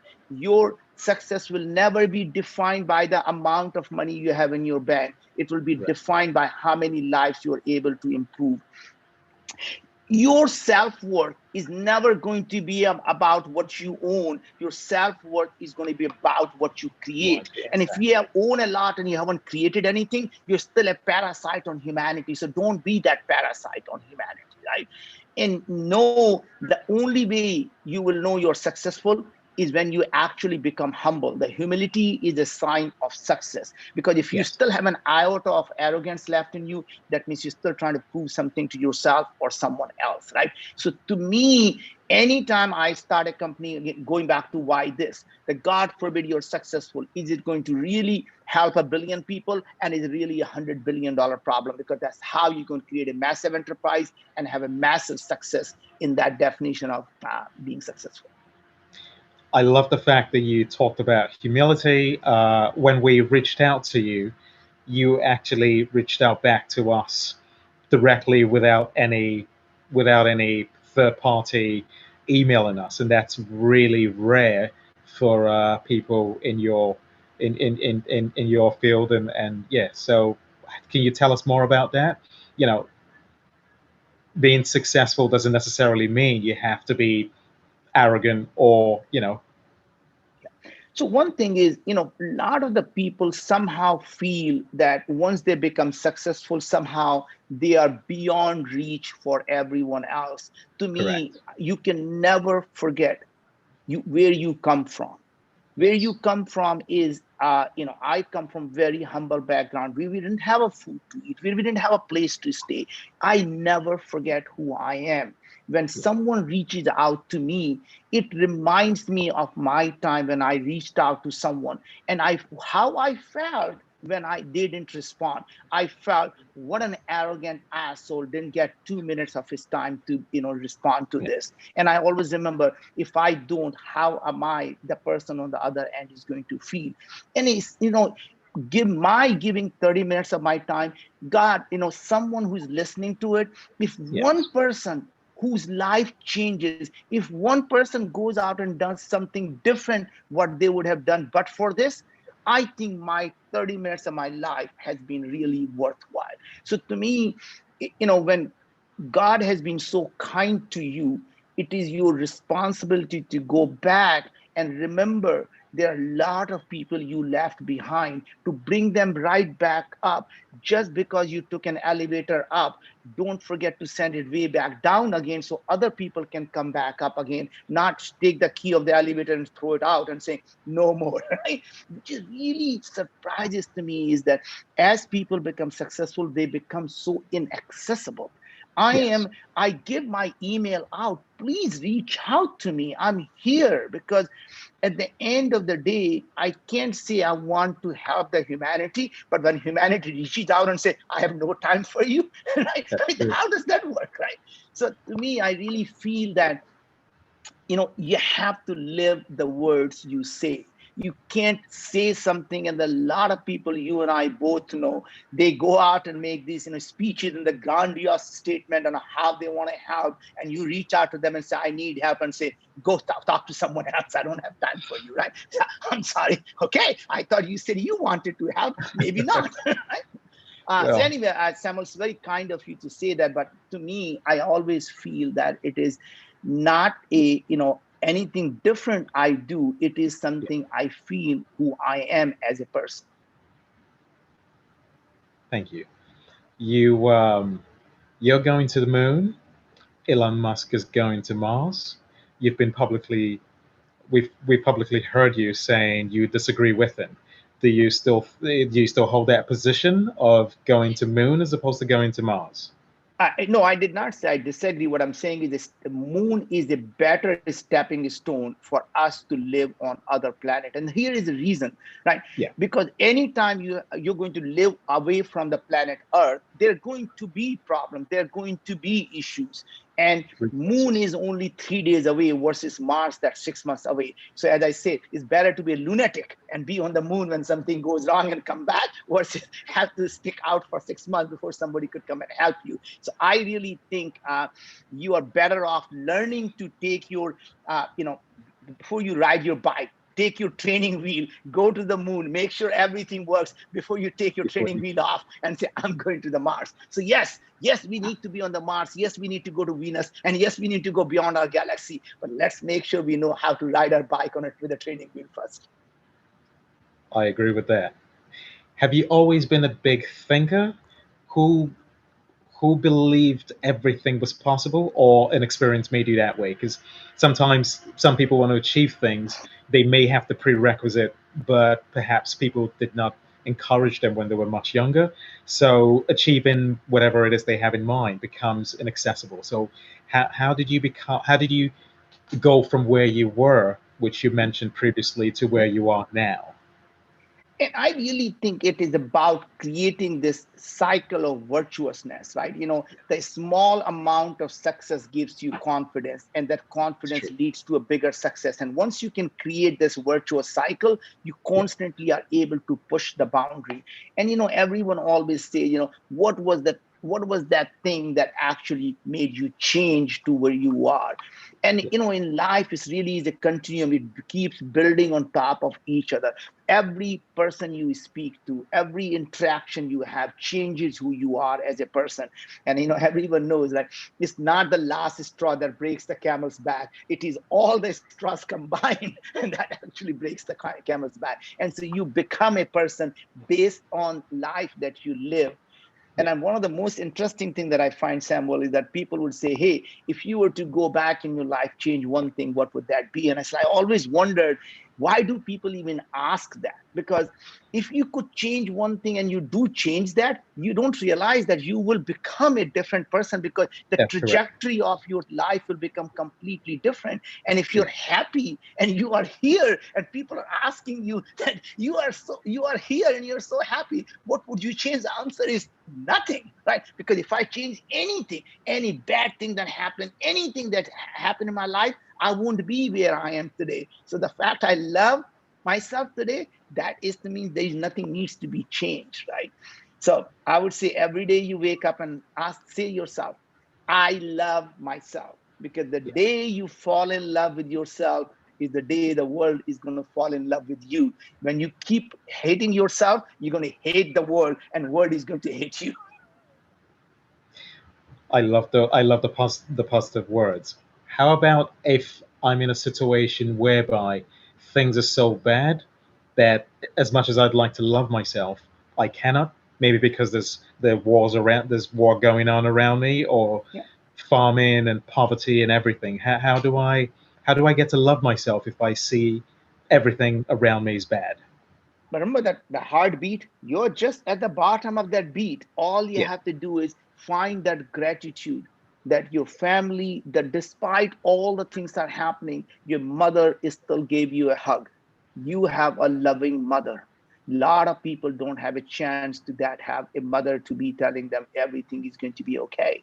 The fact you still have both your legs and both your hands and they're not gone, that means you're still a very lucky man. The fact you're able to speak, you're a very lucky man. The fact you have a brain to be able to think beyond what is happening, you're a very lucky man. My point is there's so much to be grateful for. And you go out there and take one day at a time, knowing that life will change. And as soon you know the beat is going to be up, and you just have to take it one step at a time and never give up on your dreams. Because when you put the intention out in the universe, And the Yeah. beautiful thing about life is it happens to me time and time again that I want to do something. I put the intent out in the universe. I say, God, help me with this.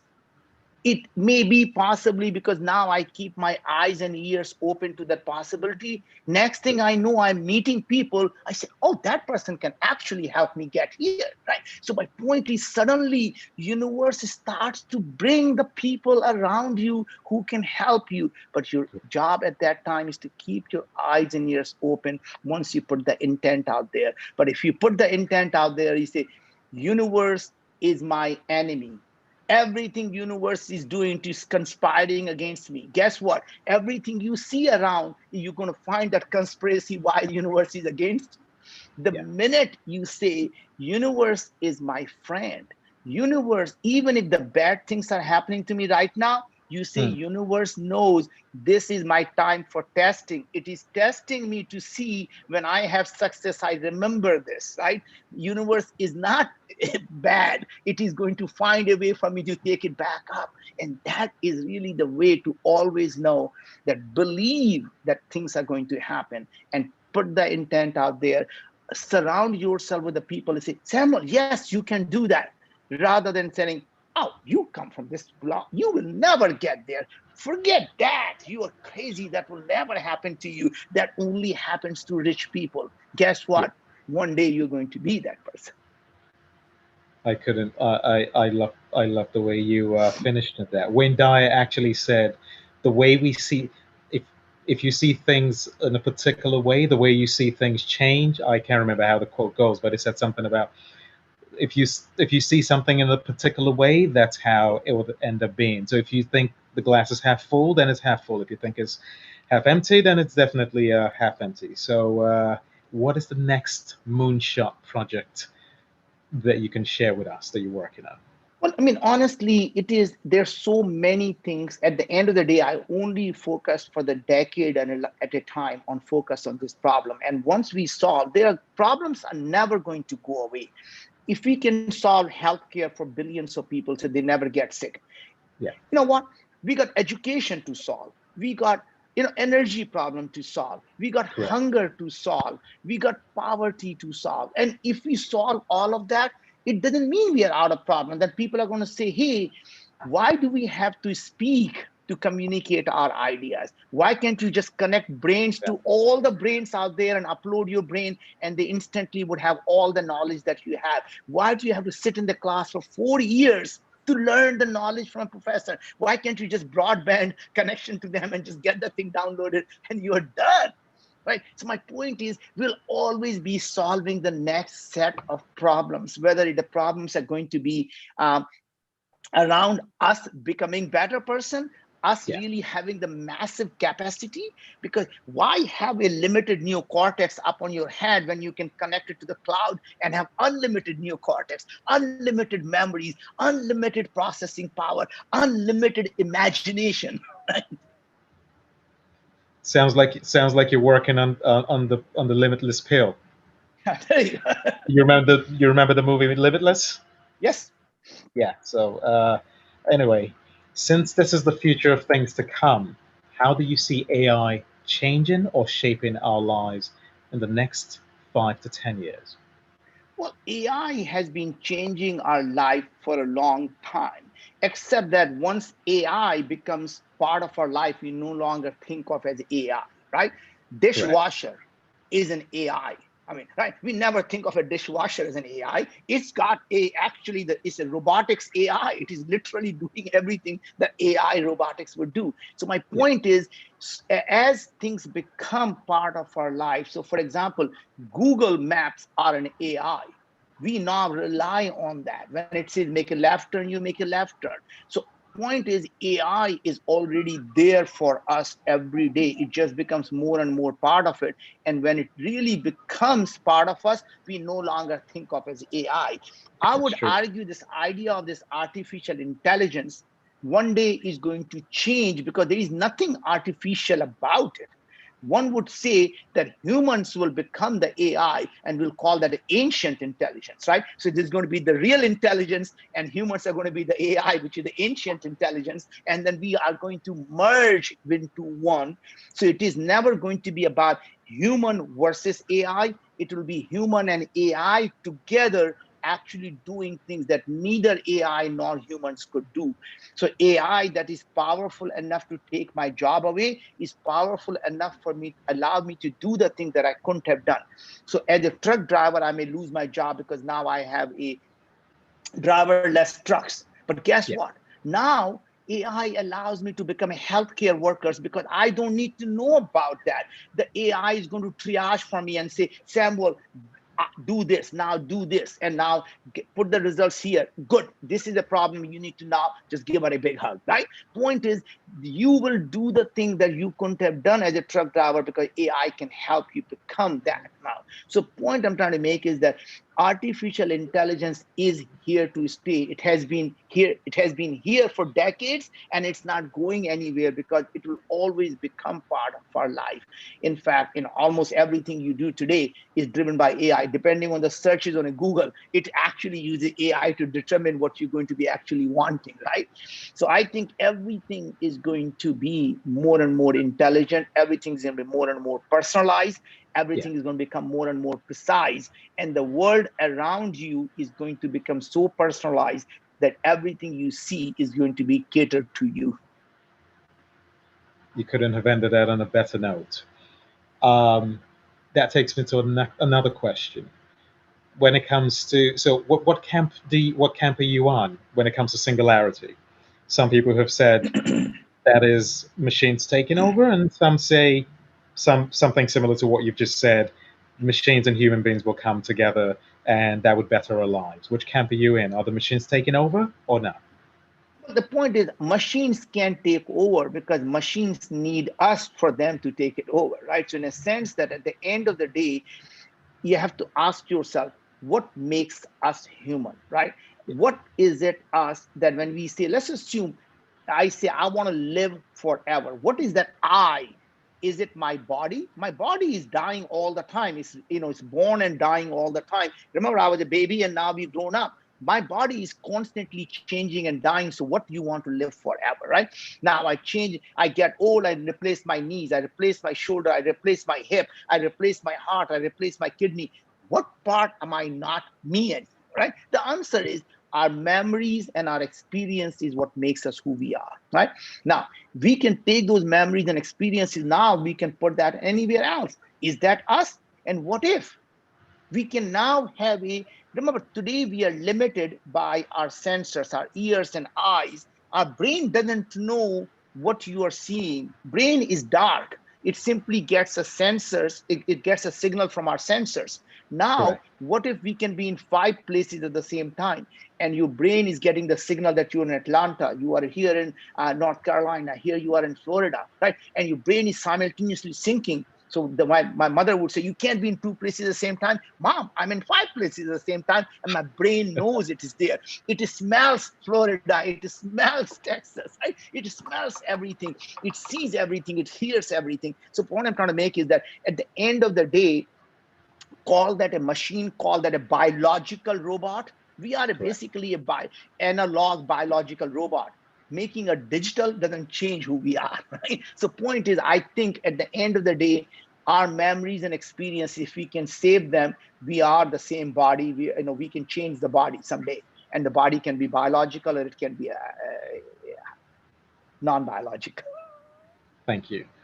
One question that came in from our audience is, the captain coming in, is what is your prediction for Bitcoin? 2017, it was 20,000. Last year, March, it was 3,748. And right now, we know where it is, 11,300. What is your prediction and when? I don't believe in Bitcoin. I do not believe there is any value to it.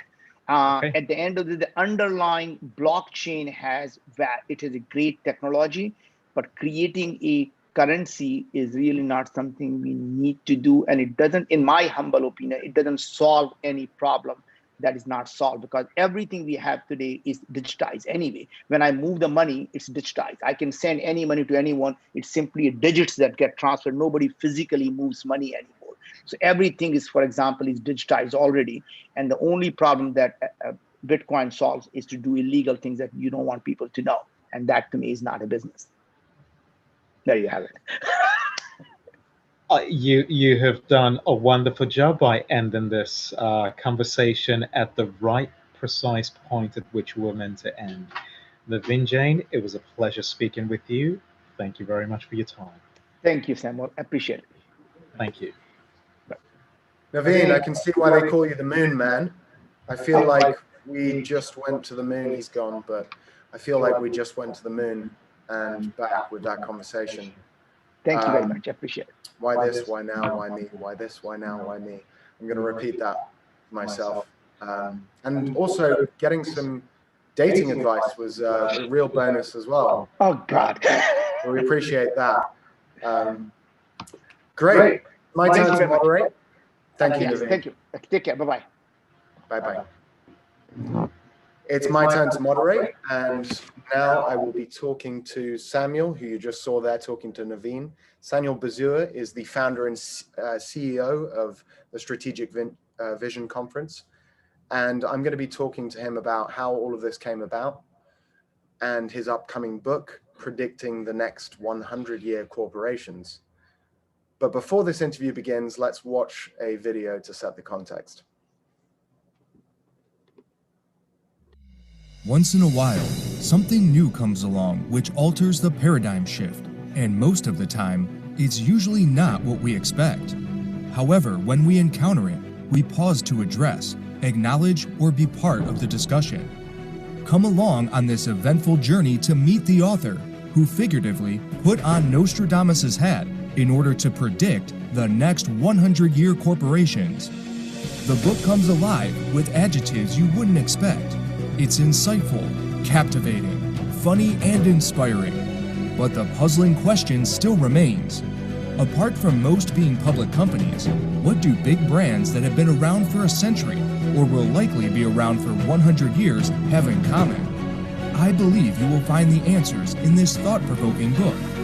You don't have to be a C-level executive, a professional, a student, or an entrepreneur to appreciate the chess-like moves played to retain dominance, grow profitability, and increase market share. Get ready to read or listen to the year's most anticipated book.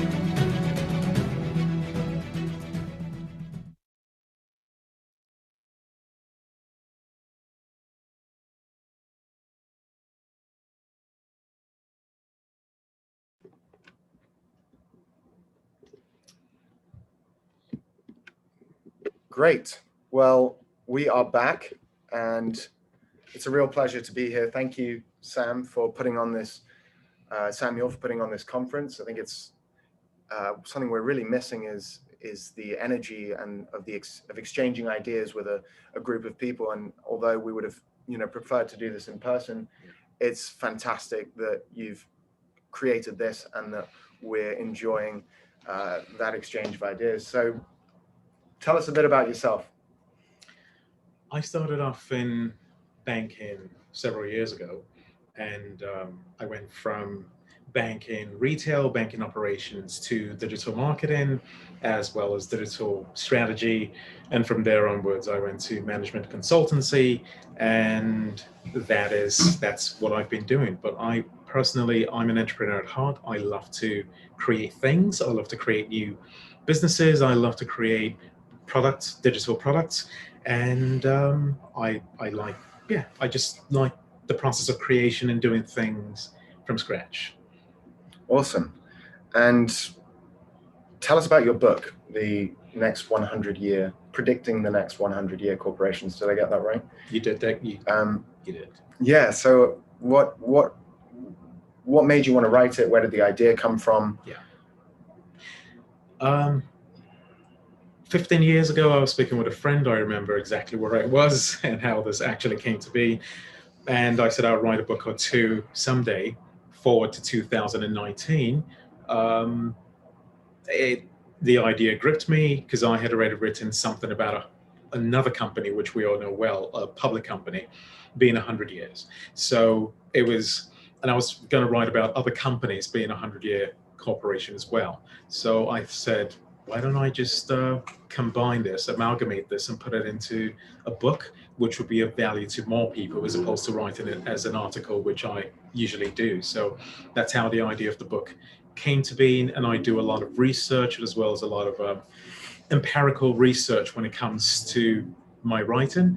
I like to incorporate and infuse it with finance, strategy, as well as predictive analysis. And that's how the book came to be. Yeah. Awesome. And what's the book about? Predicting the Next 100-Year Corporations is actually, it's about the science and the art of predicting companies which will be around for 100 years. Mm-hmm. I mean, we here in the West, in America, precisely, we're a 244-year-old country. And to us, that might seem really grand. Oh, these guys are talking about a 100-year company.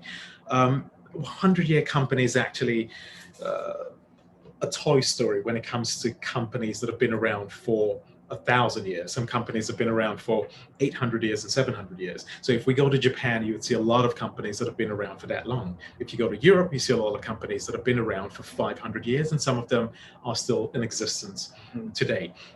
But over here in America, we focus on the quarter. What are my earnings? What is the profitability? How well am I doing? So that is a disincentive.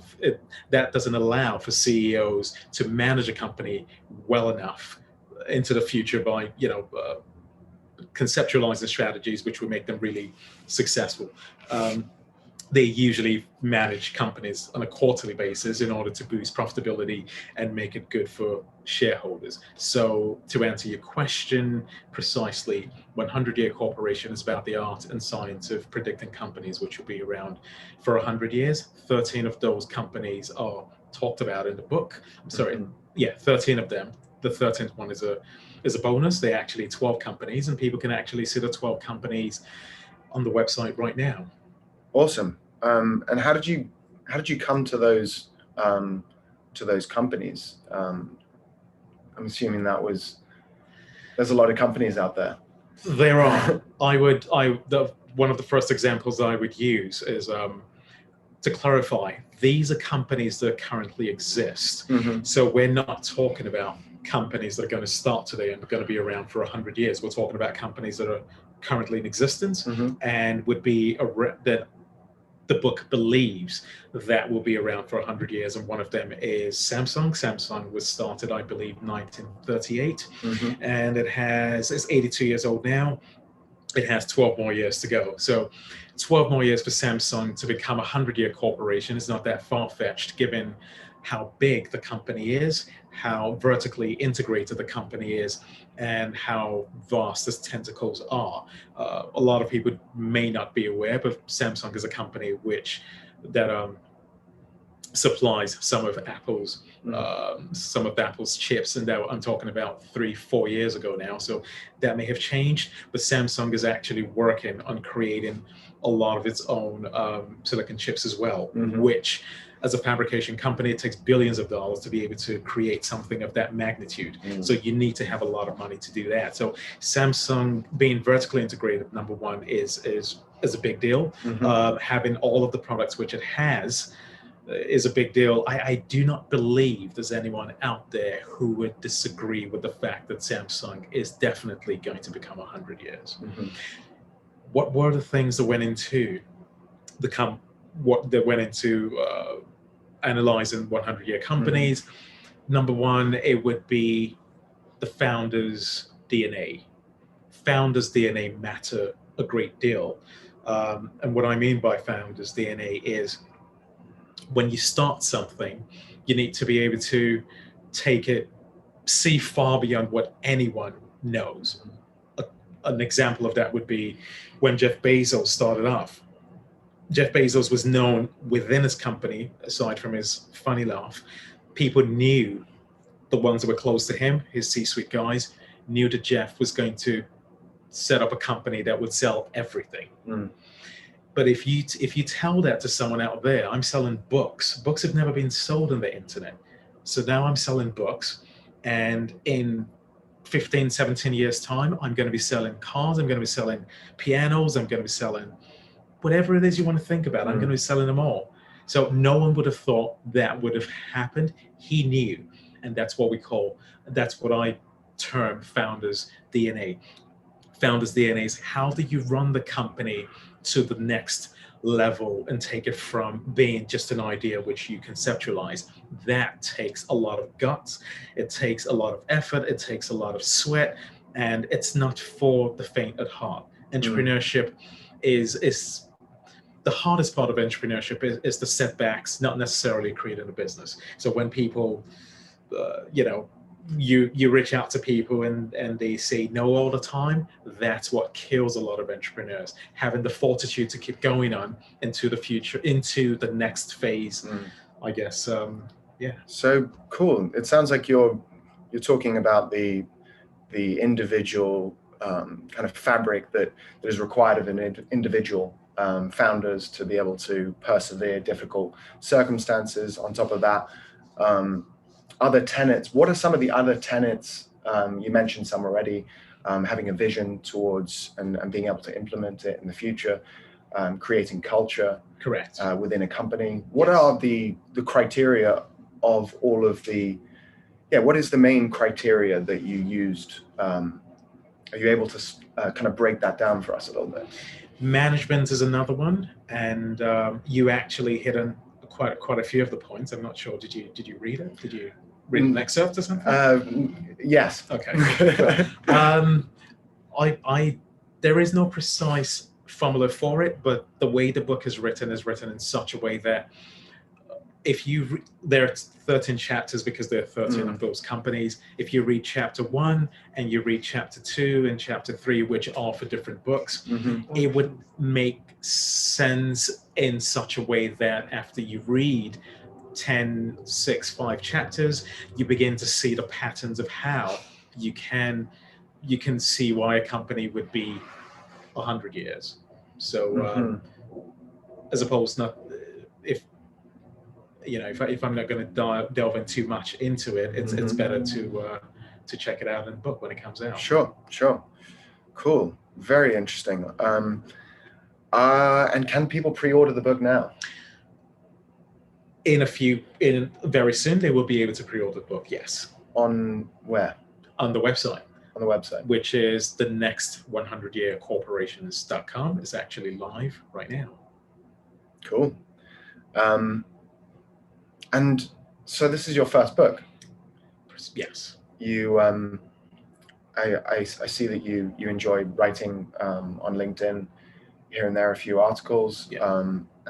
But what's your relationship with writing, and how did you take on such an enormous task? I mean, my dad just finished writing a book, and I was during quarantine with him most of the time. I didn't speak to him for basically 6 months. So it's an immense undertaking. And how did you manage that process of just kind of getting it done? It's still in the works, but I had to leave it alone for a little while and work in SBC because that takes a lot as well. Writing is a solo endeavor as opposed to building a company or a brand. It takes a lot from you, and I love the fact that I'm able to do my research. And I've been doing this for about, I would say, professionally 7 years, but I've been writing for a lot longer. And I decided, when I said it 15 years ago, I was going to write a book or two. Why not now? Cool. That's some of that. Make steps ahead. The attitude of just taking steps to do what you envision. That's awesome. And so were there people that you interviewed in the book? Who are some of the most who did you enjoy speaking to, and who helped you along the process of writing 100-Year Corporations? A lot of research from media companies such as Bloomberg, CNBC, a lot of all the Bloomberg Financial Times and Quartz and Quants, and a lot of other. I watch a lot of Bloomberg West, so shout out to Bloomberg West. So I get a lot of information from there, and then I go to other sites and verify what I get from there. So you've been surfing the web and reading some of the most, some of those publications that you mentioned. Cool. And let's talk about SVC a little more. Okay. Did you know that online conferences would be a thing in 2020? Because it seems that you're a pioneer now in digitizing what has been known as something that we do in person, these large-scale events, bringing together so many different people. How did you manage to do it? First of all, I know that you said you haven't been sleeping much. That's no surprise, but yeah, tell us a bit about what goes into. Full disclosure, I haven't slept in the last 34 hours. But Wow. Well, you look good. thank you much. I try. Grace to God, right? It's been an endeavor of epic proportions. It's a lot of work. It's a lot of work, and bringing over 30 people together, 30 executives from different fields, different industries. It's a blessing, and I'm grateful that we're able to do this. Thanks to individuals like you, thanks to individuals like our tech guys who are behind us right now, doing a wonderful job for us, and everyone else out there who helped in the process. Robin from Leighton, and some of my guys at home, Doopy out there. A lot of people really helped, and it wasn't easy, but we made it. So we're thankful that we. Oh yeah, we made it. Yeah, we did. Thank you. Well, no, I didn't know that online conferences would be a big thing in 2020.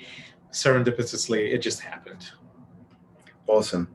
And I suppose after this, after sort of pulling this together, yeah, what lies next? I guess we shall see. A nap first. I think so. In the short term. Yeah, and yeah, then, that would be nice. That Yeah. would be, yeah, that'd be great. That'd be helpful. But you're still currently working as well, aside from SVC. Yes, I have other projects that I'm working on. Correct. Cool. Not to be divulged right now, but once it happens, we'll put it out there. You heard it.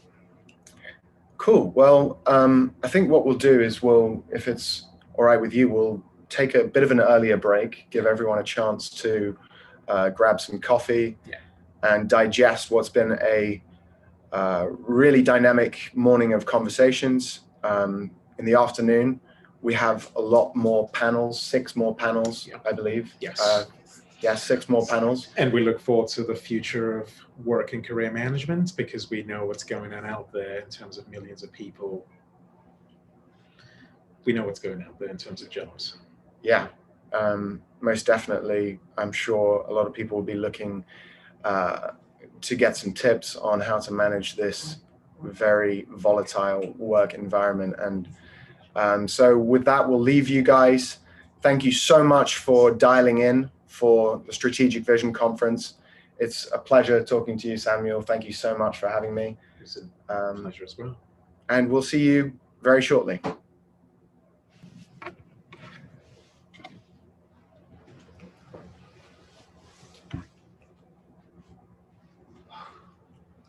Fantastic. I hope people know. Welcome to SVC. Yeah, just play the video and then.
Am I live?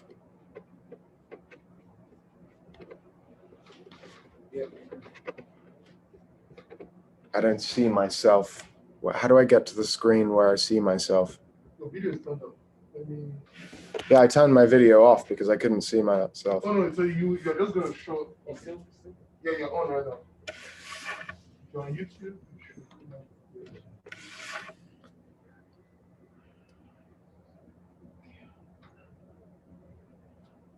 I'm live.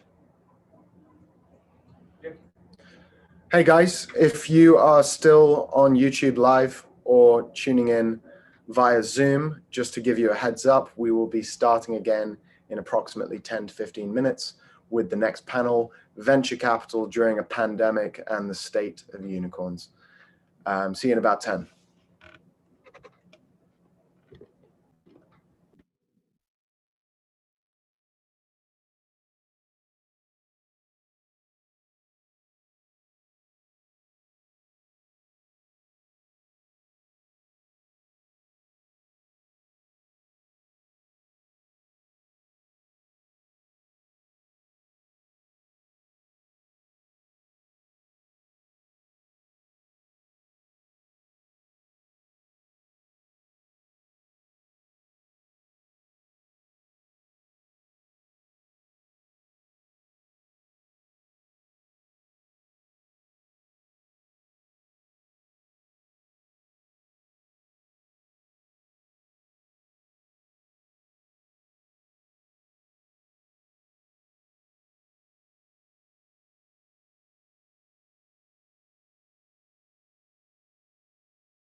Oh, there you go.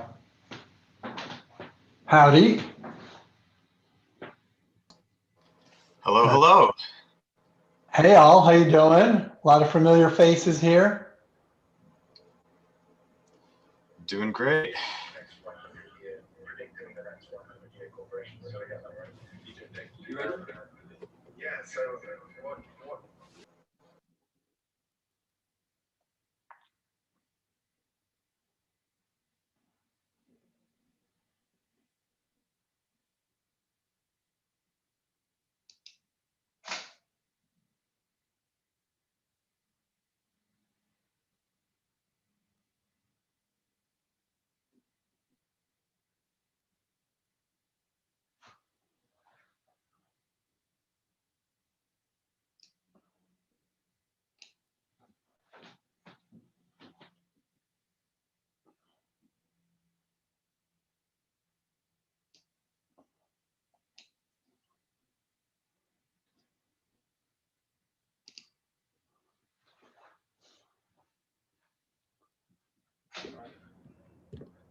And we are back.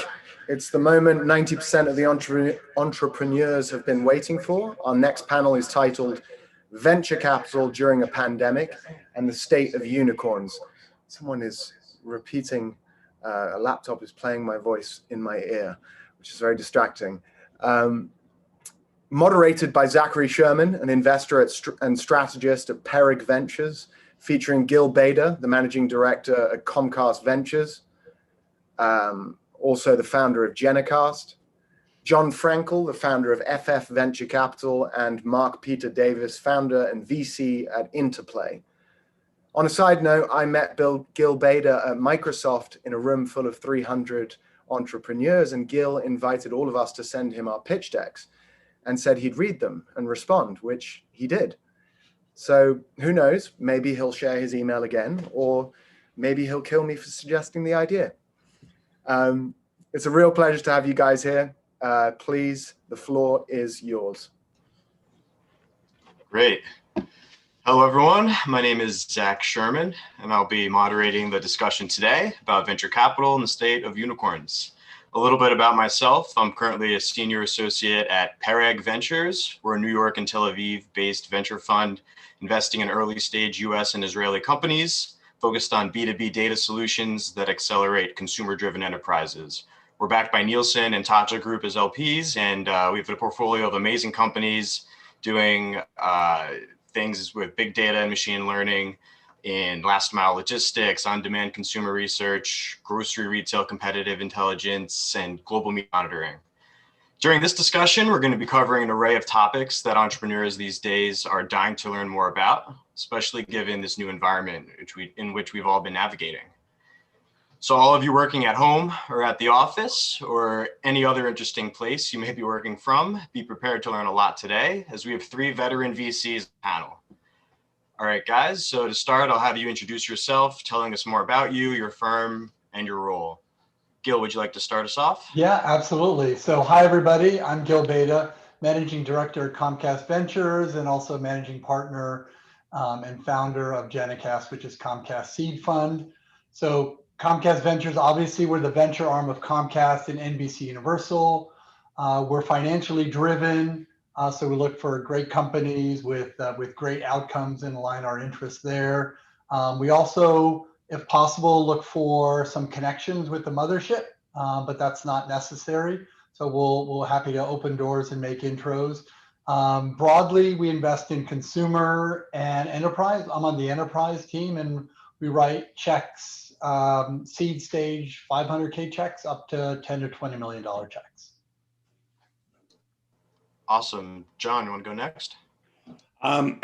Good afternoon, everyone. John Frankel here, founder and principal at FF Venture Capital. We're a seed stage firm based in New York. We've been around since 2008, so we've seen the growth of the New York ecosystem. We invest across the country.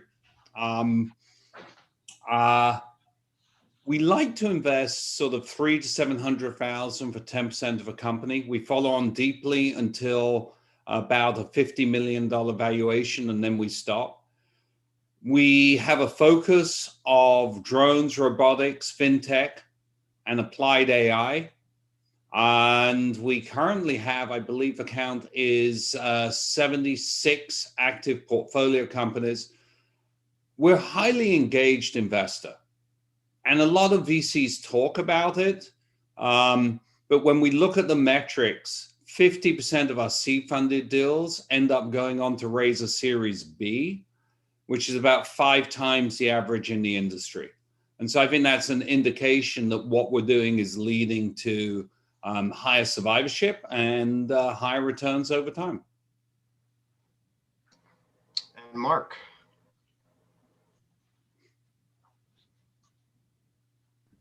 Hey everybody, Mark Peter Davis. Thanks for having me here. I'm the managing partner of Interplay Ventures.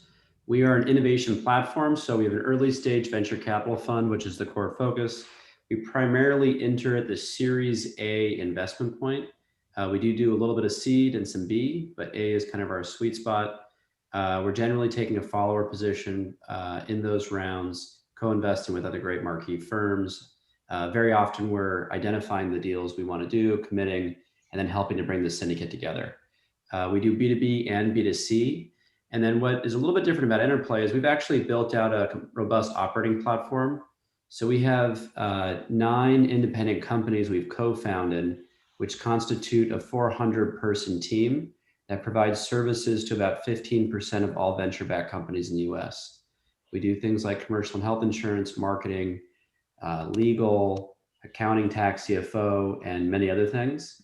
And these collective services create a bit of synergy, which allow us to help the companies we invest in find talent, get introductions, and obviously provide them with advice on non-core functions or things that they have to deal with, which maybe they don't have experience with, such as tax, insurance, or otherwise. So that's us on Interplay, and excited to dig in.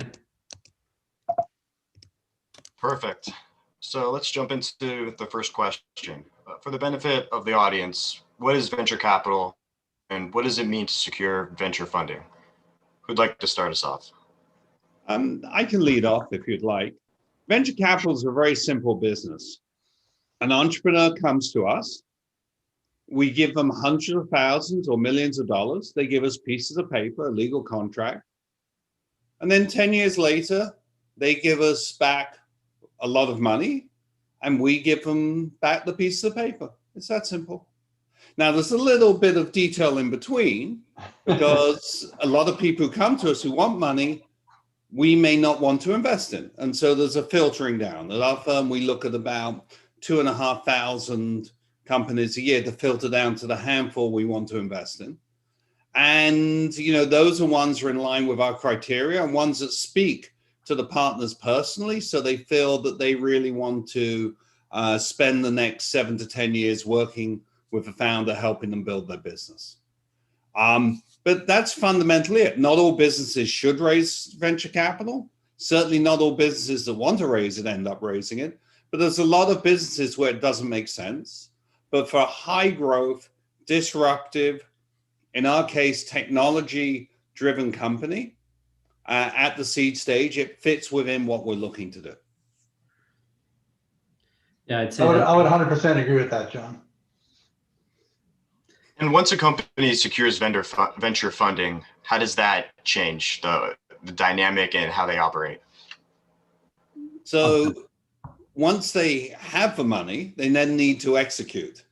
And usually you raise enough money to last for 18 months or so.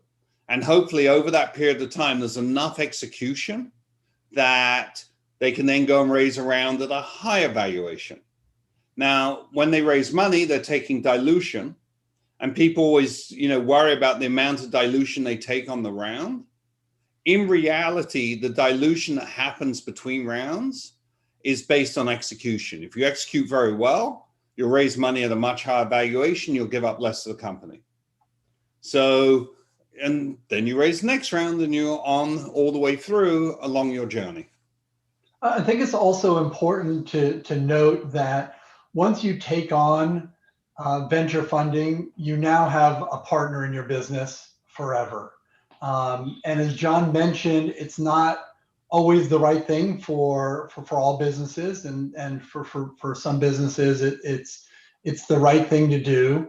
But also it puts you on a different path for your business. Many businesses can be very successful. They can get revenue, they can be profitable, and the founders of the company, without venture investment, can then take all those profits and they can buy a second home, a boat, an airplane, what have you, and have a nice lifestyle. Unfortunately, once you take venture money, that option it's almost off the table, because what we're looking to do once we invest in the company is looking to build the value and the value of the stock. And so at some point, somebody's going to, pay you money for that stock, whether that's you get acquired, or whether you IPO in the rare case. And so just having profits, which may sound kind of odd, isn't enough necessarily for a venture-backed company. We're looking for a venture outcome, which is traditionally, somebody buys the company. Right. So to add on to that, for entrepreneurs who can make a small business and have cash flow coming out, this is not a good fit. Venture capital is a much better fit if you're going to have a large outcome, and typically if you need a lot of capital to achieve it. It's the cross section of those two elements that generally put you in the strike zone for raising venture. And to Gil's point, which I think is very important, it's a little bit of golden handcuffs, right? If you take venture capital, there's a tremendous amount of upside, and companies that need venture capital should raise it. But you are committing, when you take a venture round, you're committing to a partner to reinvest basically all of the profits until you can achieve a very large outcome, which means you're foregoing short-term cash flows and payouts that you might have had along the way otherwise. So it's not appealing for lifestyle businesses and otherwise. I actually wrote a book on fundraising. It's called The Fundraising Rules, and there's a chapter dedicated to a 2x2 diagram for how to think about how you should finance your company. It's an interesting fact. When most people are asked what's going to make their company successful, they'll sit back and they'll tell you the team, the market size, product market fit. Very few will talk about how they're going to finance the entity itself. But that financing decision can materially change the outcome for the entrepreneur, for better or for worse, depending on how well aligned their strategy is, the business strategy, with how they finance it. You want to get those two things in sync. And when they're not in sync, it can destroy value for entrepreneurs. Very good. I think that was a great overview of what entrepreneurs should expect when they approach VCs and what's expected from them. Now I'd like to talk more about the more recent deals you guys have completed in the last 6 or so months. How many deals have you guys done? And were they pre-COVID deals in the making, or did they come about in the midst of all this? And along the same lines, what are the new protocols and expectations entrepreneurs should be aware of regarding raising a round in this environment? I'll chime in on this to start. I think John and Gil will have lots of great insight as well. I think the market changed drastically in March and April from our perspective. We saw material compression in valuations. No one knew what was going on, and so VCs were more reticent to invest. Since then, it feels as though the gears are churning again, and raising money is probably a little bit more difficult, but deals are happening and the market's moving.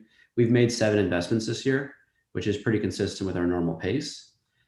There is a pattern that happens in venture when there's a material downturn or recession, right? Well, when you look at private markets like venture, where you're investing in a company where the outcome might be 5, 6, 7, 8, 9 years away, typically people aren't thinking about how the public market changes can actually affect the venture capital market.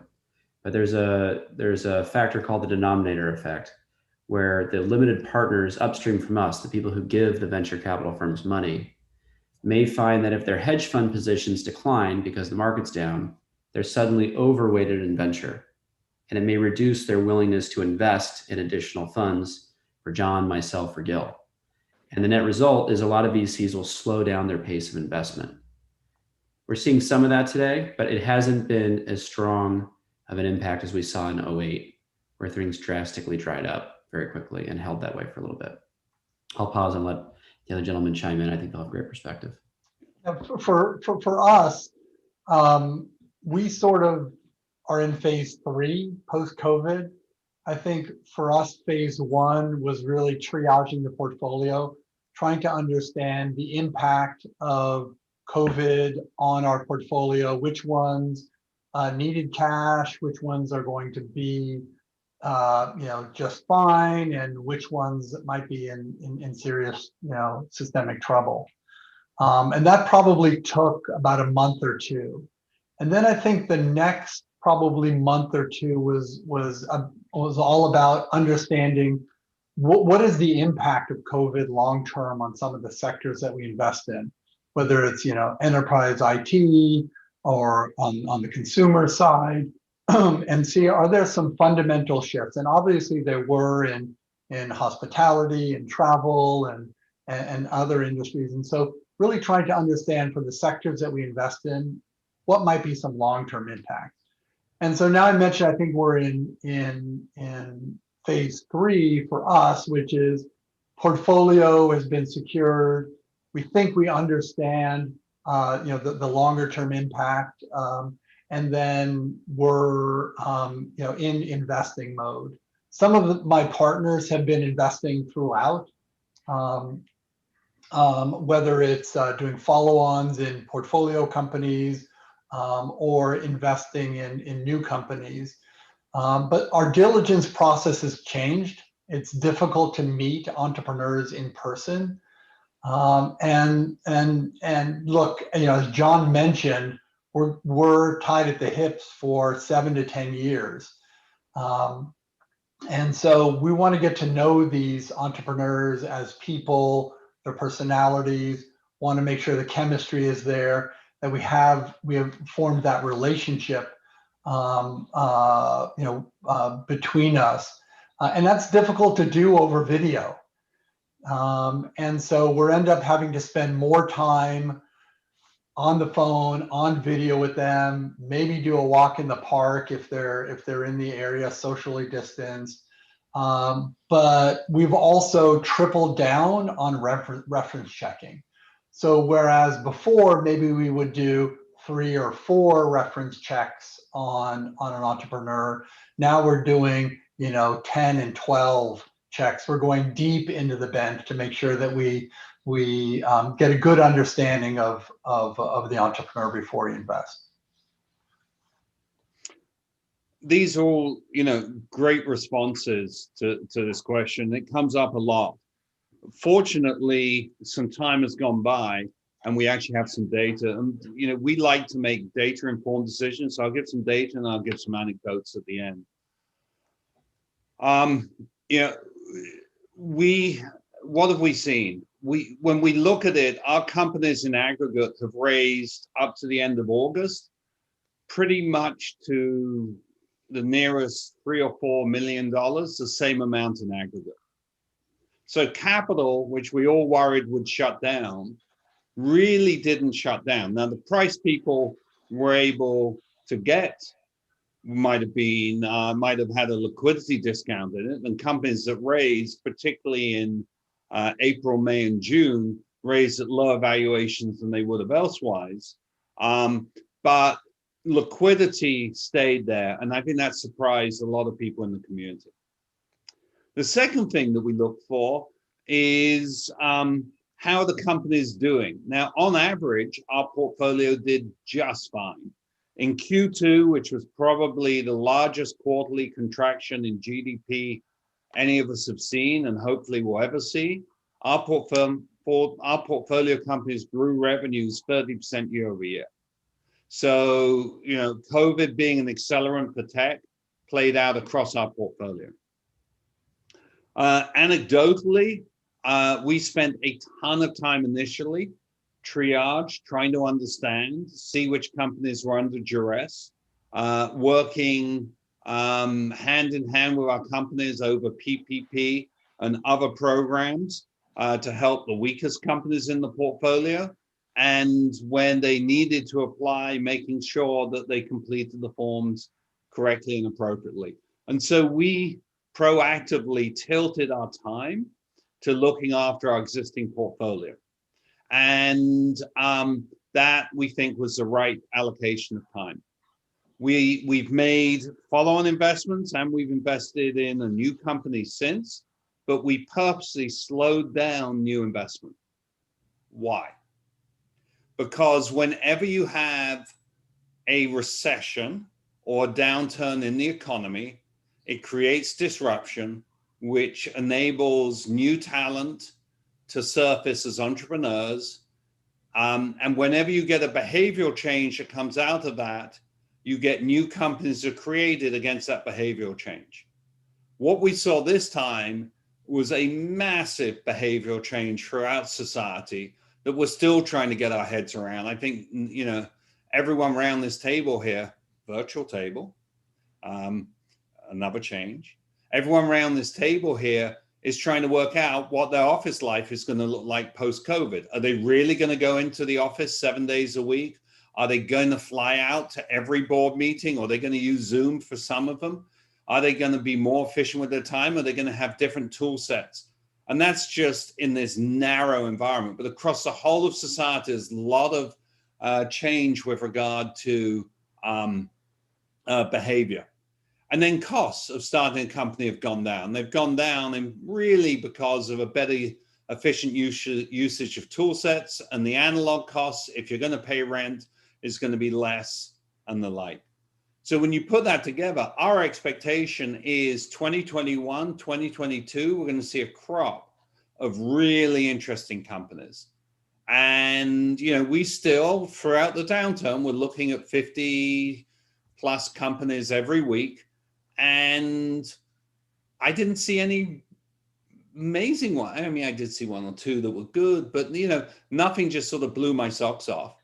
And now we're starting to see entrepreneurs come to the market with business models that we think are orthogonal, are different. They're looking at the world differently. And that's getting us interested. So we deliberately spent our time on our existing companies. We slowed down deployment of capital unless something was just amazing. And we expect over the next couple of years, we're going to see some amazing companies come up by entrepreneurs incredibly talented that otherwise would have been very comfortable working for, you know, this large corporation or that large corporation. And that's a pattern that I think we saw in 08. We saw a lot of great companies come out of the downturn. So to echo John's point, we're at a stage later than where John and FF invest. And so for us, we actually saw this transition period as a great opportunity. There's a group of companies that are counter COVID that we were seeing exorbitant, incredible growth rates to existing business models that already had strong fundamentals. We found those companies to be growing faster, the deals to be more accessible, and the valuations to be lower.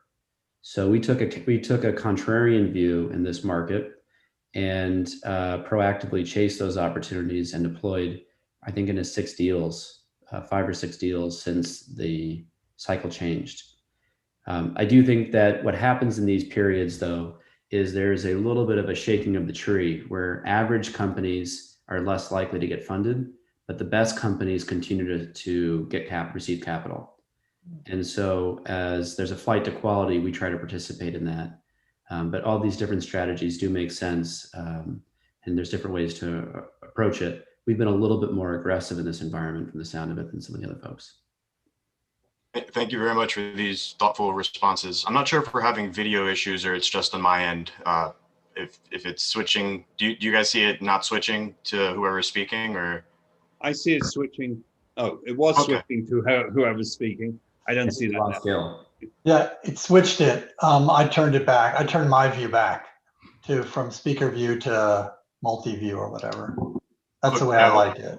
We'll push through these technical issues and move on. But to go along with the last question, right now the persistent trend in VC that I've seen in recent data is, even over the last few years, more available capital being deployed, but into fewer deals, but much larger deals with a lot more strength at the later stages, and more so stagnation at the early seed, pre-seed stages.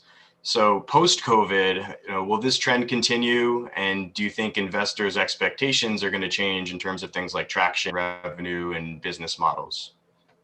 I think as with any sort of financial downturn, there's a flight to quality. Certainly, there's more capital on the sidelines now than there ever has been in venture, and that capital needs to be deployed. And those companies that are doing well, that are high flyers, are getting follow-on rounds, up rounds done. We saw that all through May, June, and July. We were looking at a number of companies, series, B, A, B companies. And if there were strong companies getting good traction in choice industries, they were highly competitive deals and valuations skyrocketed. As Mark mentioned, those average companies, a lot of those who went to market weren't happy, either took down rounds or decided maybe to do an inside round or take a bridge to get them through next year. So I think next year we're going to see a normalization of funding that will probably look more like last year than this year. Zach, to the subtext of your question, there has been a macro trend over the last few decades of an increasing surplus of capital in the venture community. There is less of a shortage of capital than there was per se in the 90s. And that has shifted the balance of power in favor of the entrepreneur at the negotiating table. And it has led to a lot of companies that wouldn't have otherwise received capital to be funded. I think that the ultimate impact of that is it's going to dilute returns for investors who are less disciplined and don't filter companies with the proper diligence and don't have a viable strategic view. Yeah, I think that pattern is what you're seeing with your comment that there's a lot of early stage companies, seed companies that don't cross the chasm over to getting a Series A. And we're also seeing a different phenomenon now where there's a lot of capital at the later stage driving up valuations pre-IPO, which those valuations may or may not be sustained when the companies go public. So we are in a very different capital environment than I think the venture ecosystem has ever seen in its history. I think before the boom in the 90s, when venture was really popularized, there was a shortage of capital and entrepreneurs had to chase VCs. In the first decade of this century, there was a shift starting to happen. And then we saw VCs starting to market themselves. And suddenly every VC is a columnist on Twitter and blog posting and doing all the other sorts of marketing activities, whereas before they were invisible. And then we see a shift, we saw a shift at the around 2009, 2010, where venture firms became increasingly competitive in ways that could add value beyond capital. So all of those dimensions have driven greater competition. I think it's going to result in better economic output when you look at the overall innovation economy, but there's going to be a larger wasteland of companies that die after receiving funding who should never have been funded. And you're going to see a larger wasteland of investors who dumped money into overvalued companies towards the later end of this cycle and didn't really generate a great yield.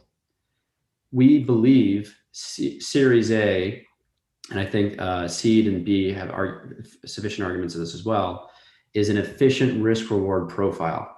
We like, when we look at companies, we believe we can see that they have the appropriate traction to understand that the company has good prospects, big upside, quantifiable operating and financial diligenceable KPIs that allow us to believe this is going to have a good outcome, but we're getting in early enough where the valuation still presents material upside, even if they don't get to the public outsized valuations or some of these unicorn rounds.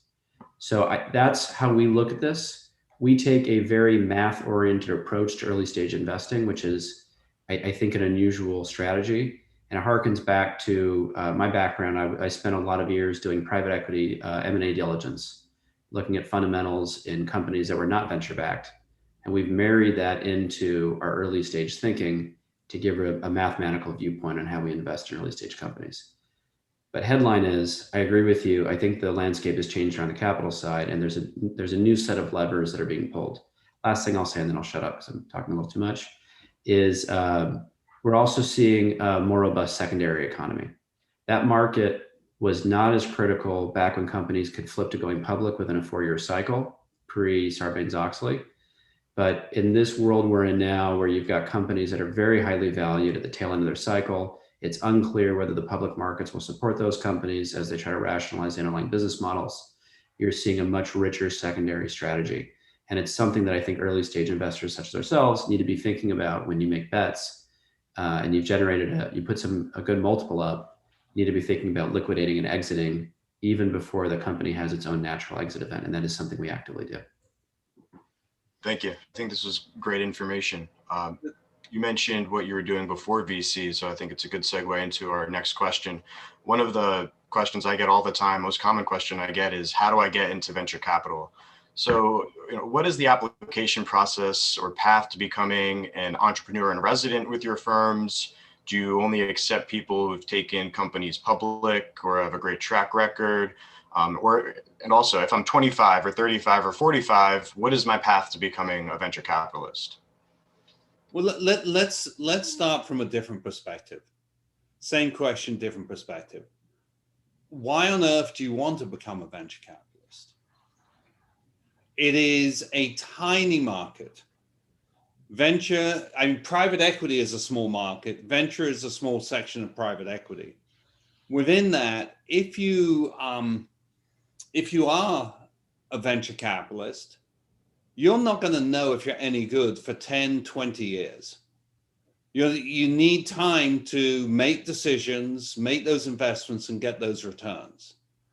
So it's a really peculiar profession that you don't get any feedback in a given month, in a given quarter, in a given year, whether the decisions you made over that period actually were the right ones or not. You can have a company that is doing fantastic and then trips over its shoelaces on exit and you lose money. You can have a company that's a disaster that someone comes along and buys for a big premium.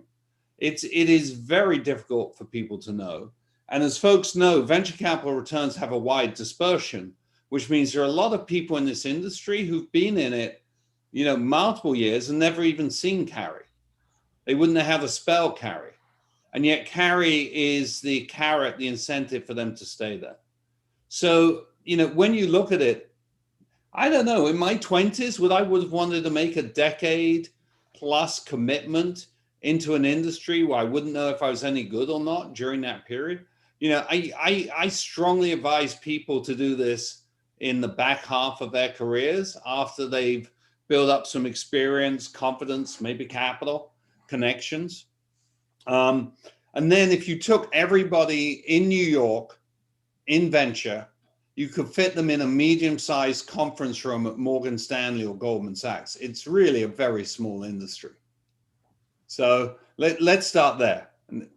I see Mark wants to jump in. Yeah, no, I had a mentor of mine, someone who brought me into the industry, gave me that speech, John, when I was thinking about it, trying to dissuade me from making the move. I think it's something either you're passionate about or you're not. And for me, I've always been invigorated by entrepreneurship and innovation. Gil's a serial entrepreneur, right? So for many of this is something we care greatly about. We think it has an impact on society. We think we can have a strong financial product for the LPs. But yes, there are some limitations to this career for sure. I do have a video on this on my blog for those who are interested. It's 30 minutes on talk on how to get into venture. The headline, I think, is you have to understand that Gil and John and I are under-resourced. We have relatively small teams relative to most companies and large organizations. So our hiring processes are generally inadequate. And when there's a moment where there's an opportunity to bring someone into the firm, we go out and do an interview cycle. But very often, while it's open to the public and people will apply, there are people who have taken the time to build the relationship ahead of time. And they've brought deals to us and they've been contributing and demonstrating that they have the skill set along the way. So that is my advice to folks, is to go ahead and get out ahead of the game, start building relationships by grabbing coffee and digital coffee in this era with VCs and building those, having those conversations before there's an opportunity. And then when the door opens, you want to be standing there. And that helps quite a bit. Mark, when you put out a public job offering, how many responses do you get? 500 to 1,000 for one role. Yeah. And but when I came into venture, so I got my first internship in venture 14 years ago. I did not take John's advice. I started in my 20s. And when I started in venture, I stumbled into an internship that had been open. I don't think there was a process. I just met the right person the day after their intern quit. That was it. When I left that job, I'm pretty sure 500 more qualified people applied. So it is extremely competitive. And to John's point, there are some real challenges to the career path and the role if you're not good at it. If you're good at it, it's a great role. But sometimes it's hard to figure that out for quite a while. It does take my path into, oops, sorry to interrupt. Yeah, go ahead, Gil. My path into venture, not uncommon, but a little bit different in that I had a technical background, was a founder, CTO of a couple of companies. When my last one exited, I had already been part of two startups and was very lucky. Still wanted to be involved in early stage companies, but didn't just want to be an advisor or sit on a board. I wanted to have some skin in the game. And the best way to do that is to actually put some skin in the game, to invest in these companies. So I formed Genacast some 12 years ago to invest in early stage companies. I felt I had something beyond just capital to give, some experience, some mistakes that hopefully won't get repeated. But my advice to folks who want to get into venture is, I completely echo what Mark and John said. It's very difficult. Like, you don't find venture finds you. And there are very few openings. You never hear about these openings. But my best advice is act like a VC with your own portfolio. Do what a VC does. Source companies, so find interesting companies, maybe invest 5,000 or 10,000, whatever you can afford in these companies. Add value, try to add value to these companies. As they get follow-on investments, your portfolio gets marked up. Maybe you can introduce those companies to some firms, venture firms who do follow-on investments in that company. Embed yourself in the ecosystem. Act like a VC. Source deals, diligence deals, do deals, add value to these deals, make intros to other to VCs. And that's how you'll get known. That's also, to John's point, how you can see how well you're doing. Are your portfolios getting follow-on investments? And then for someone who has no experience, formal experience in venture, if you go then to do an internship or look for a job, you can point to a little bit of a track record. Great. I think we have less than 10 minutes, so I want to jump to the next question, moving to unicorns. So going forward, what is the state of unicorns? Are we going to see a massive correction in valuations? For example, no. This time last year, WeWork nosedived from a $47 billion valuation to $12 billion. That's one example, obviously. And in 2020, Lime, the scooter rental firm, valued at $2.4 billion, stopped its services in Europe and America because people were staying at home. Another example. Also, I thought, appropriate to add to this question is, how are SPACs playing into this equation? Okay, let me take this. We're in the middle of a long boom that's going to be as long as most of people's careers here. And that long boom is just setting up the environment for technology companies to own the world. And so you will see a slow and steady continuing shift to technology. You've seen it in the public markets, you'll see it in the private markets. And so unicorns as a concept is not going away. Are there companies that are badly valued? Yes. Are there cyclical businesses that are being pitched as secular? Yes. In a zero rate environment, there will always be misallocation of capital. However, it is just easier to scale faster. You are finding that companies are getting to significant amounts of revenue, whatever the number is, $100 million, faster than they could have in the past because of all of the layers of infrastructure they sit on top, whether it's AWS, Zoom, or whatever. These tools that we take for granted that have allowed us to go into lockdown. Could you imagine if this was 95 and the virus had come along? You couldn't just go and, work from home because you couldn't access your records. They're in paper records sitting in your office. To pay your bills, you'd have to get your checkbook, right? These layers of infrastructure are lubricating the growth and size of companies, and the disruption we're seeing here will create another new wave. Now, SPACs, fascinating. Direct listings, fascinating. Prior to being in venture, I was at Goldman Sachs for 21 years, and the last 11 years on the sales and trading floor. I saw every single company Goldman took public. And in the mid-90s, we would take public companies that were raising 50 million, 75 million, 100 million, at valuations of 500 million, 800 million, and the like. That was very common. I think someone told me, and I haven't looked it up, but it should be very easy to look it up, that both Microsoft and Apple, when they went public, had market caps of a few hundred million. We have got rid of that whole space. You can't go public with a market cap of a few hundred million. And the reason is the Goldmans, the Merrills, the JP Morgans have got bigger. And for them to earn enough fees on the IPO, they want them to be bigger. So it's not economical to go through the bulge bracket banks and IPO unless you're going to be at a multi-billion valuation. SPACs and direct listings are allowing companies to get public earlier. I truly believe a company at a 500 million, 800 million valuation certainly should be able to go public. And SPACs and direct listings are allowing that to happen. And I hope that these tools continue to be deployed to do that. That, I think, is in the public interest. I think it creates a whole slew of interesting companies that the public want to follow.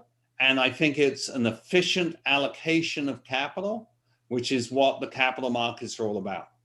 So, yeah, I'll stop there. I think that's very well said. I want to echo what John was signaling on the unicorns. I think they're going to be around. I think not all unicorns are the same, is the key takeaway for me. There are companies that have fundamental underlying business models that justify those valuations and the expected future values. And there are companies that don't. You mentioned that WeWork had the economics typically of a more of a real estate company, but was valued as a high growth tech company. And that's a misalignment. And those types of moments will happen. There's always euphoric investing. But if you find yourself investing with good managers, it's the responsibility of the VCs to avoid those situations and present LPs with better returns by sticking to the companies that have the underlying fundamentals. And there are plenty of them. So we're going to see a lot of enormous companies scaling faster than ever before, owning larger percentages of markets than ever before, because technology is eating the world. Just, I know we're almost out of time, but two quick comments there on unicorns. There are too many legacy industries that are in need of disruption. So I think we're going to continue to see multi-billion-dollar companies, created, in the future. And second, on SPACs, I think we're going to see the pendulum swinging. It hasn't fully swung in the direction of, a SPAC a day. But I think we'll get there until the point where we start realizing that some of these companies are going public earlier in their maturation cycle, and thus are not ready for the Wall Street rigor and repeatability, scalability, et cetera, of their revenue and product streams. And then I think we'll probably see a pullback. I just want to add one thing. Gil makes a great point. There's too many industries not disrupted. When we think of tech and these unicorns, people who are not in the tech industry are probably immediately thinking of social media, the things we're all touching and using, but there are a lot of outdated industries that are now being disrupted through tech. We're in a hardwood flooring play, and that's something no one's paying attention to. It's not sexy. We generally prefer not sexy industries when we invest. There's a lot of opportunity in those spaces to bring modern business practices and technology to build large companies. So I think we're just about out of time. I mean, I think we have 2 minutes. I can add in one quick question. So this seems to be the popular ending question. Since this is the future of things to come, what is your price prediction for Bitcoin and when? Okay, so I think it's like at 11 or 12,000 now. So I'm going to say that in 1 year it will be 14,650. Exactly. We got 14,650. John, what are you going to bid? Close, but without going over. I really don't have a valuation on Bitcoin. Yeah, I'm waiting for there to be some functionality where blockchain is both necessary and sufficient to lead to an outcome that is 10 times better than other database solutions. We have been spending the better part of a decade with enormous amount of talent and money and energy trying to find that solution. I find it very frustrating we haven't had the Netscape moment. I truly believe there's enough momentum that this could carry on for another 10 years without there actually being any end use case other than, trading coins amongst each other, moving funds illicitly or moving funds cross-border to get around government control. But for underlying usage, I just haven't seen it yet, and I find that very frustrating. So given that, the only way to price it is priced off of momentum and the greater fool theory, and I don't have any methodology for doing that. You don't think there are some greater fools out there? I haven't seen one. If anyone sees one, I'm on Twitter, John_Frankel. Please hit me up and I'd be more than happy to review it. But we've been looking long and hard and haven't found anything. Yeah, I would echo. I would agree with that. Sorry, Gail, go ahead. Yeah, no, I would just say we're a little bit over time. So Mark, do you have a price prediction? Yeah, the smartest thing I've seen on pricing Bitcoin is a scarcity model, much like the difference between silver and gold. The rate of production is declining or release of Bitcoin. So if you follow that, it implies that prices are going to go up quite a bit. And there's people betting on that. So I'm going to go higher. I'm going to go 20K. Amazing. So I want to say thanks to the panelists for their time. It was a pleasure to moderate for you guys. And thanks again for these amazing insights. Thanks for having us. Yeah, thanks for having us, Zach. Thanks all. Thank you so much, folks. Really interesting conversation there on venture capital and the state of unicorns. Mark, thank you for that comment about sexiness not being a prerequisite for seeking funding. So any entrepreneurs out there who are thinking that sexiness was going to make you a shoo-in, think twice. Thank you again, and we will be moving on to our next panel now. So the next panel is artificial intelligence and is business and corporate strategy. This will be moderated by the CMO of the Weather Group, Fred Butcher, featuring Ashvin Vaidyanathan, the Chief Customer Officer of Gainsight. And I'll leave it to you, folks.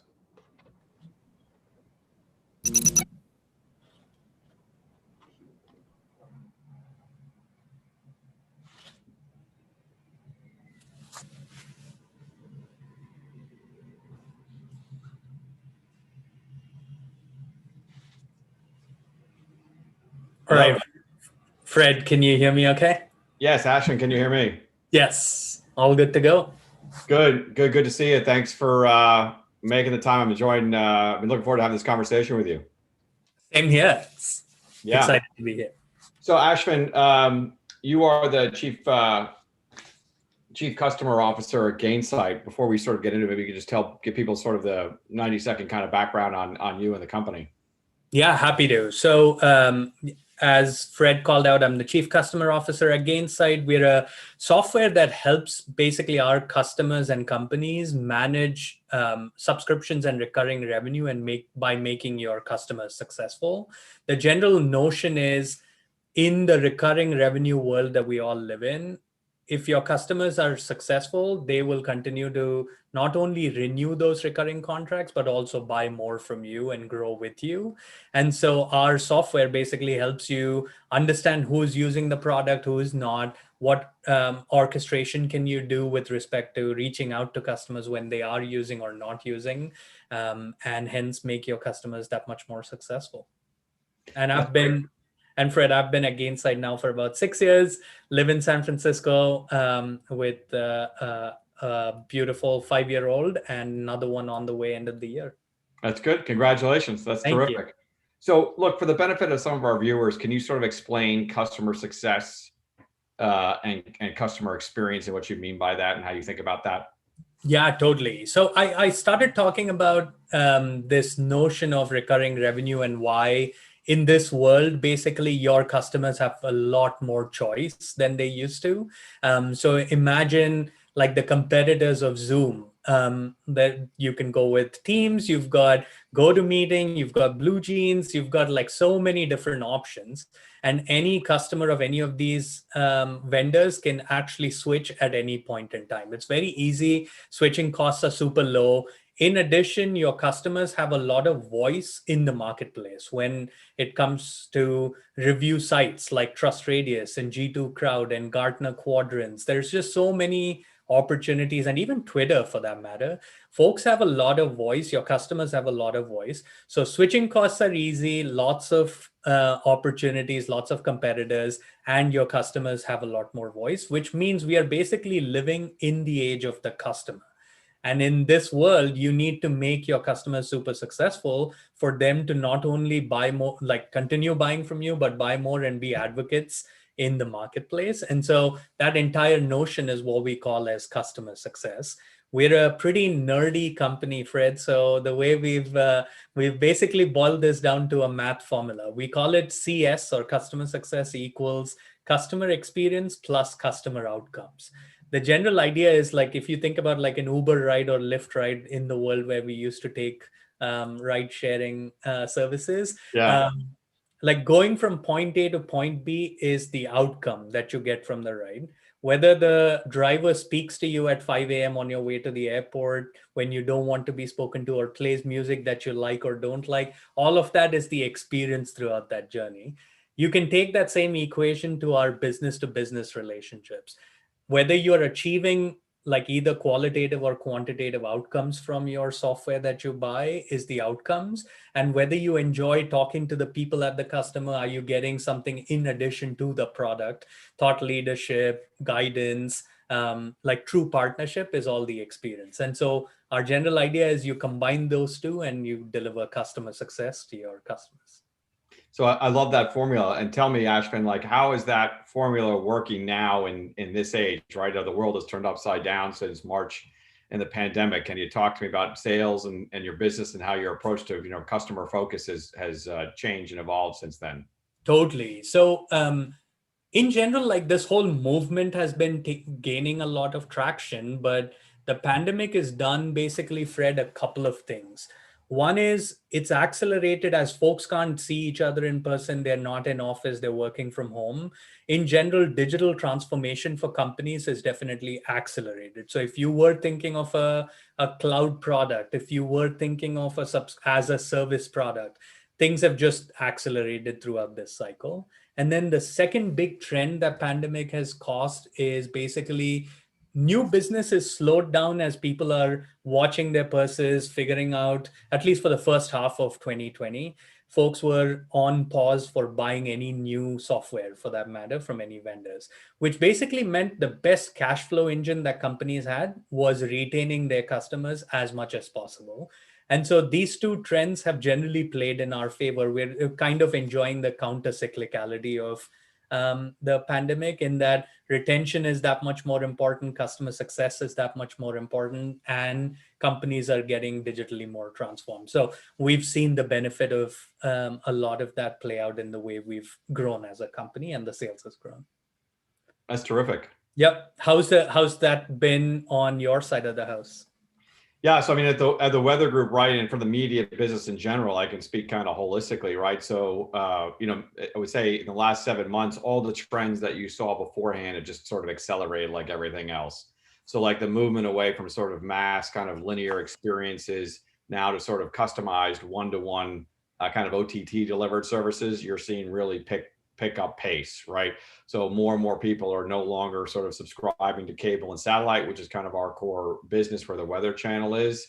But I would say the difference is live still matters. So people still look for those kind of live experiences even more so, right? Yep. Particularly now when people are kind of sheltering in place, so they still gravitate towards that.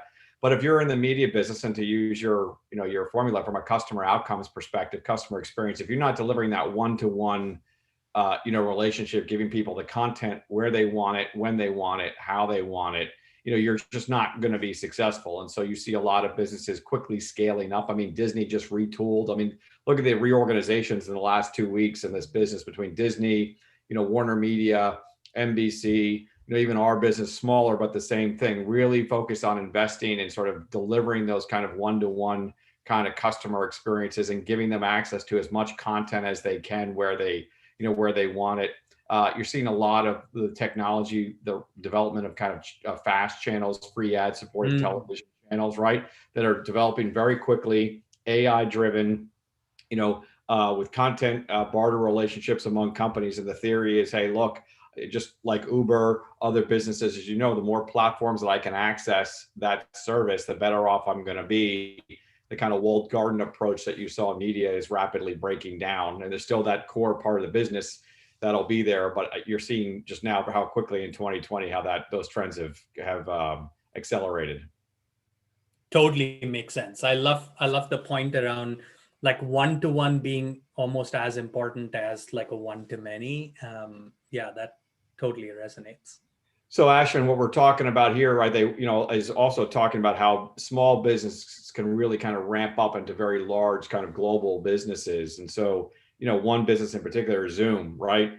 Before the pandemic, very unknown. So what was their strategy? And then as we think about where they are now, how do they win by a wide margin to get to where they are today?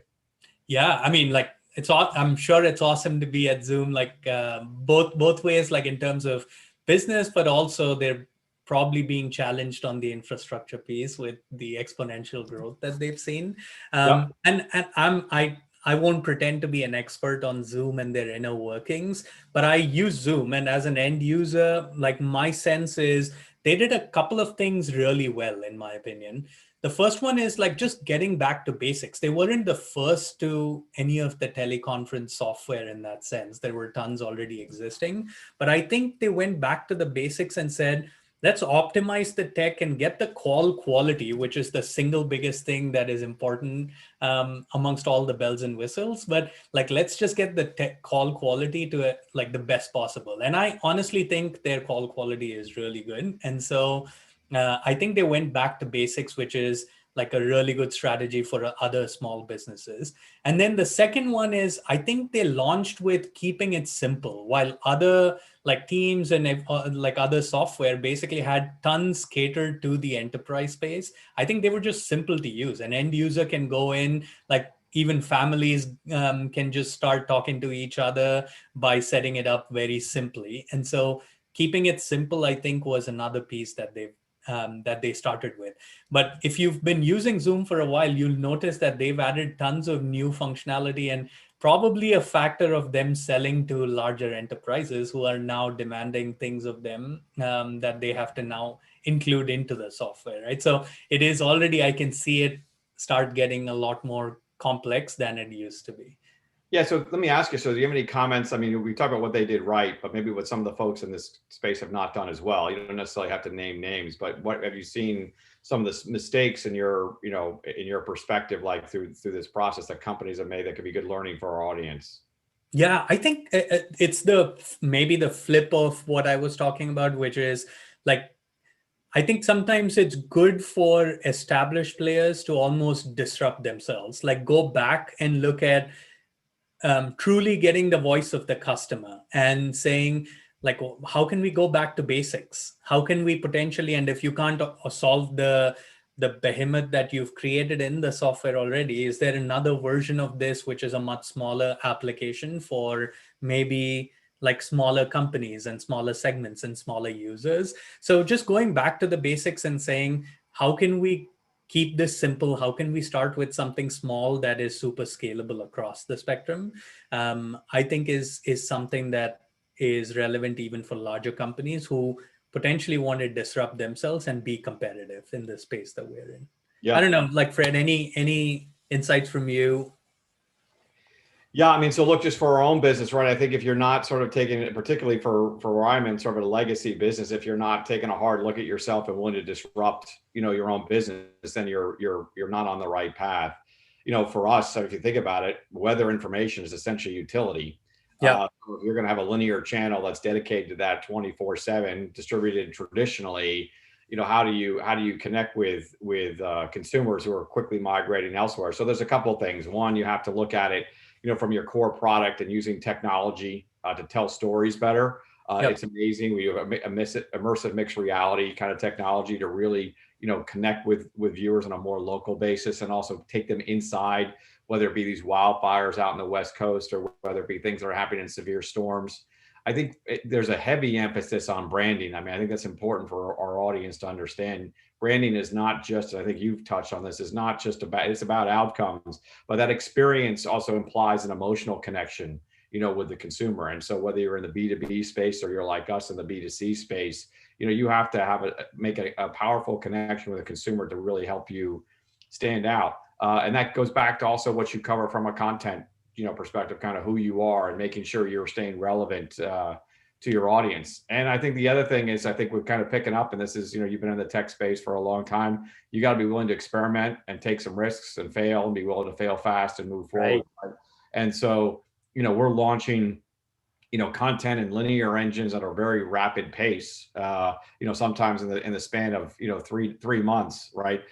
Just to get out in the marketplace and take advantage of the distribution. We've got a very mature, distribution team and process that allows us to get access to, audiences. And, we need to marry that now with kind of state-of-the-art digital marketing technology, which not all media companies have. You're seeing that ramp up pretty quickly because it's essential that you sort of move beyond the sort of one-to-many, right, which was the model, but also make sure that you can connect and have that kind of data. And in particular, right, advertisers are, looking for that. And so whereas traditionally you fought against the Googles and the Facebooks of the world, where you talked about scale and quality of content, and you talked about safety and the environment, and all that stuff is still true.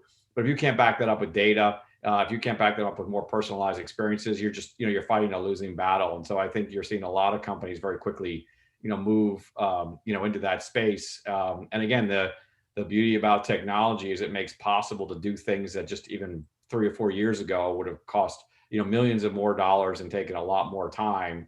Whereas now you just sort of pivot quickly, and you see an opportunity to get your content somewhere and distribute that. If you can back that up with a MarTech stack and the things you need and understanding from a powerful, right, you can resonate and you can take a shot. And I think that's what, you're seeing now, which, in an industry that was, much more cyclical, is trying to move more quickly to a different kind of time scale. Awesome. That's super insightful. Yep. Yeah. So let me ask you something. How does your company, Ashwin, assess, SWOT and pest analysis, the latter, for those who don't know it, being political, economic, social, and technology versus sort of the traditional, strengths, weaknesses, opportunities, and threats? How does it, analyze those in order to understand, where a brand or a customer stands vis-a-vis the competition? Yeah, it's a good question. We do this almost on a 6 monthly basis. Like there's just so much disruption happening, even pre-COVID, but maybe accelerated by COVID. We do this as part of like every 6 month planning cycle. We've more recently even started doing it quarterly. But like the general idea would be like we've done a few different things. One is I've set up a separate function in my organization, and the title is basically like a VP of customer experience. And the general idea behind that role is to think about the entire customer journey, the customer lifecycle working with us, and seeing even outside of my customer organization, what other teams work with customers, either directly or indirectly, and where might there be like certain moments of truths where things break down. I'll give you a couple of examples. Is one, like when there is a big support ticket and like support issue going up, things have broken down, and suddenly there is an email from finance to the customer that basically talks about collections and like accounts receivable. That experience, as you can imagine, is terrible and grating for the customer, where I'm already working with you, things aren't working, and then finance sends me this notice or whatever. Like, why can't you talk to each other and collaborate? Like, those are examples of things that happen in every company, and because every team works in a silo. So the general idea behind this customer experience role is to tie all of these big moments of truth and see where we are not coordinated so that we can improve on that. I bring that up because sometimes the SWOT is done with a very functional silo. Like I can go in and say, from my standpoint, the SWOT looks like X, but then, and product might have a different point of view, sales will have a different point of view. But I think there is lots of value in bringing almost like a customer lens to this. And so as we do the SWOT every quarter and 6 months, we've got every team talking about their point of view. And then this role talks about almost like has the seat of the customer at that forum. And so they bring in that point of view. Occasionally, like annual planning cycles, we'll actually get a couple of customers to join our conversations and give their point of view on like what's working, what's not, what opportunities are they seeing, what threats that are they seeing. And it's always fascinating. Like we have a point of view on what the SWOT looks like, but getting a customer to actually opine on it is sometimes eye-opening in that sense.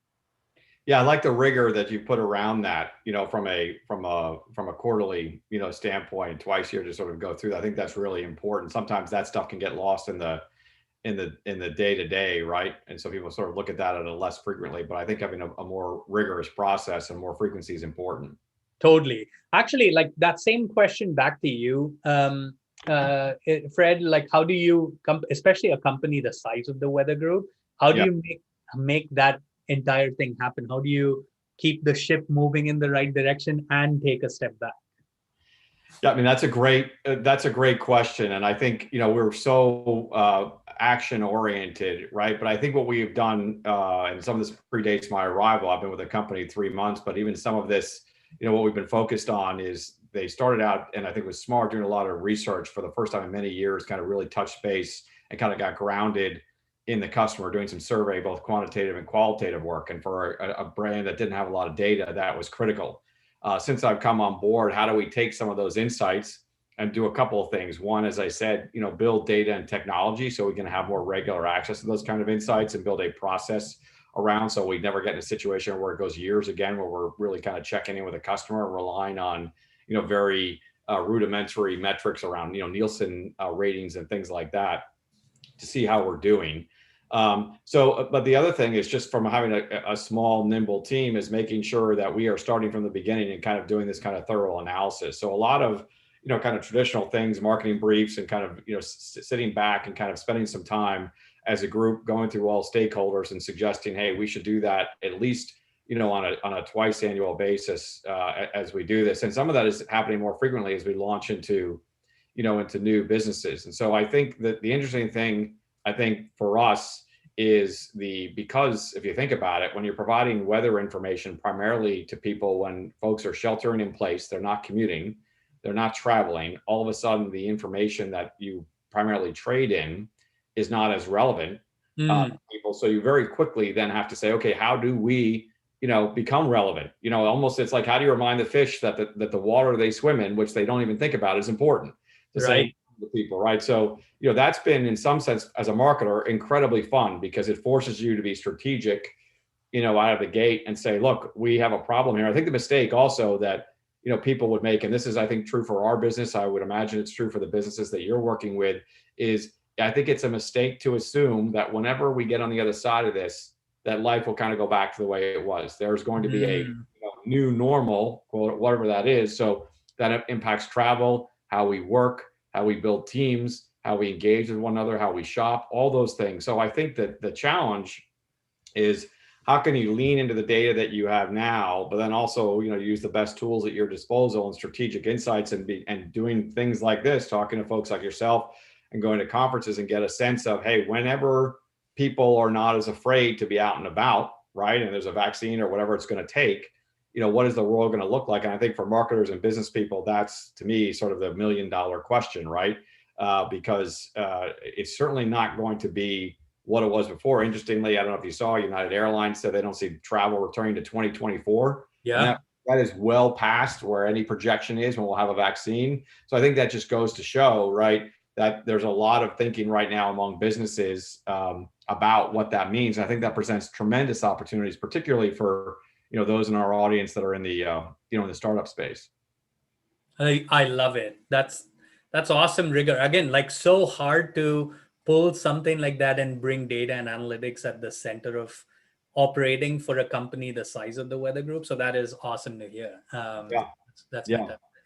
One, maybe like I had the opportunity to read Netflix's most recent book, which is an awesome view into their culture as well. But one of the things was obviously they saw the future and they decided to disrupt Blockbuster and the entire business model from like DVD in a shop to more streaming content, etc.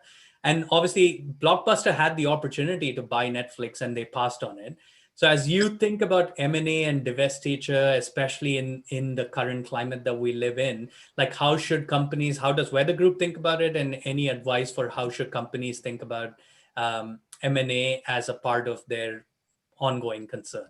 Yeah, I think in the media, like we're privately held, right, by Allen Media and Byron Allen. So we are aggressive in that space. And I think you're right, the Netflix is a great example. I think first and foremost, similar to Netflix, you have to understand who you're trying to serve. And some people make the mistake of looking at the masses first.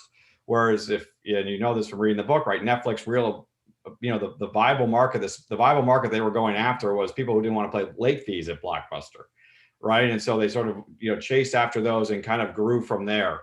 And I think businesses need to take a very cold, dispassionate view of their business models and of where they're going. And particularly, again, if you're in media or you're technology serving media, you have to be willing to move and to pivot pretty quickly. And you're seeing that now with a lot of, in some cases, people exiting businesses that they bought at too high valuation or looking at other opportunities. And I think, there has always been a heavy emphasis in my business on content development and live content, but you need to have technology and resources and people, that are trained differently than those of us who grew up in the business a certain way. And I think that's really important. And again, I come back to Ashwin, what I said before. You have to be taking the time right now to say, what can I glean from the trends in my business to learn about what it's going to be like 12, 18, 24 months from now, similar to the guidance we just talked about from United. The same thing, that if your production pipeline is delayed, if you see your advertisers or customers going someplace else, if you see consumer behavior changing in a way, we should not assume that, when all of a sudden life is going to return to normal because people won't commute like they did, they won't travel like they did. All those things are going to continue to evolve. And so I think if you're not looking at your business and trying to get out in front of that and look at maybe there's some things in your portfolio that aren't as relevant as you go forward, and we're doing that too, be willing to sort of make those decisions. I love that. That is awesome. I know we've got about 2 or 3 minutes left. Maybe close out, Fred, with something lighter. Maybe like now that you have a lot more time with the family and at home and not traveling like you probably used to prior to the pandemic hitting, like what are 1 or 2 things that you're doing more of and enjoying? one, trying to stay out of the way. I have I have 4 children at various ages. Some of them are older, not here, but one is trying to stay out of the way. I think we've redefined the notion of personal space in this house. Yes. Right? So that's very important, I think. But I've also found just from a family perspective, what I've enjoyed is you realize how much time you invested in things that some things that you kind of put a premium on, like being in a certain market to be with people. Spend time with them. And I'm not saying that stuff isn't important, but I think you've also realized that you can build culture, you can build team, and you can do some of these things remotely. And so I think that does, for me, has been in this business for a long time, help reevaluate that. And so I think, being able to spend more time with my family, here, argue over what we're going to binge watch next, all that kind of stuff. Yeah. Has been fun. But I think but I think it also leads it back to what we were talking about before is, how you think about, you use your time and your routines develop, and it's been a pleasure in that sense to sort of go through that process. How about you? Similar things for the most part. Like I never thought I would say this, but I actually miss my time on United traveling cross country, because like I generally a week ago and I loved it. It's the first time since March. Yes. Like the amount of I'm super productive on flights because it's just like unobstructed time that I just get to myself and I get so much done. So I miss some of that. But at the same time, like I'm home every day. I get to spend way more quality time with my daughter. So I've just blocked time after 5 p.m. every day to just spend time with her, pick her up from daycare or whatever, and just play ball or ride the scooter, and like small things that I had taken for granted that I'm definitely enjoying a lot more. That's great. And then the only other piece I'll call out is it's been like I enjoy being with people and just taking walks with them and stuff like that at work, which I definitely miss. So we are finding new ways to engage and doing like virtual happy hours a lot more and coffee breaks together and stuff. It's not the same, but we are trying to keep the engagement going virtually. Yeah, I was going to say, I've got one of my daughters is applying to college, and I have a son who is living here, graduated, looking for a job. They definitely do not appreciate the sort of in-depth check-ins with mom. And now that I'm here more, hey, I'm here, having dinner together, let's talk about it. I'm finding that they kind of scram, much more. Love it. That is hilarious. Yeah. No, that's good. Well, look, Ashwin, really good talking to you. I appreciate the time, and I want to thank the folks at the conference for bringing us together. And I hope, I wish you the best of luck, and thanks again for making the time. Same here, Fred. Yeah. Enjoy the rest of the week. Thank you so much, Fred, Butcher, and Ashwin, Vaidya, and Nathan. Incredible how much was covered in that conversation, a meandering conversation in which we heard so much about, I think the word that kept coming up there was rigor. And it's amazing to see the kind of rigor that you two are implementing in your strategic thinking and business development. Thank you so much. Moving on, we have our next panel. It's the moment the techies have all been waiting for. It's artificial intelligence and machine learning, a one-on-one exclusive featuring Richard Dutton, a professor at Yeshiva University and the head of machine learning at Google Enterprise. This will be moderated by Serbi Rathor, the CEO of Symbol. Over to you guys.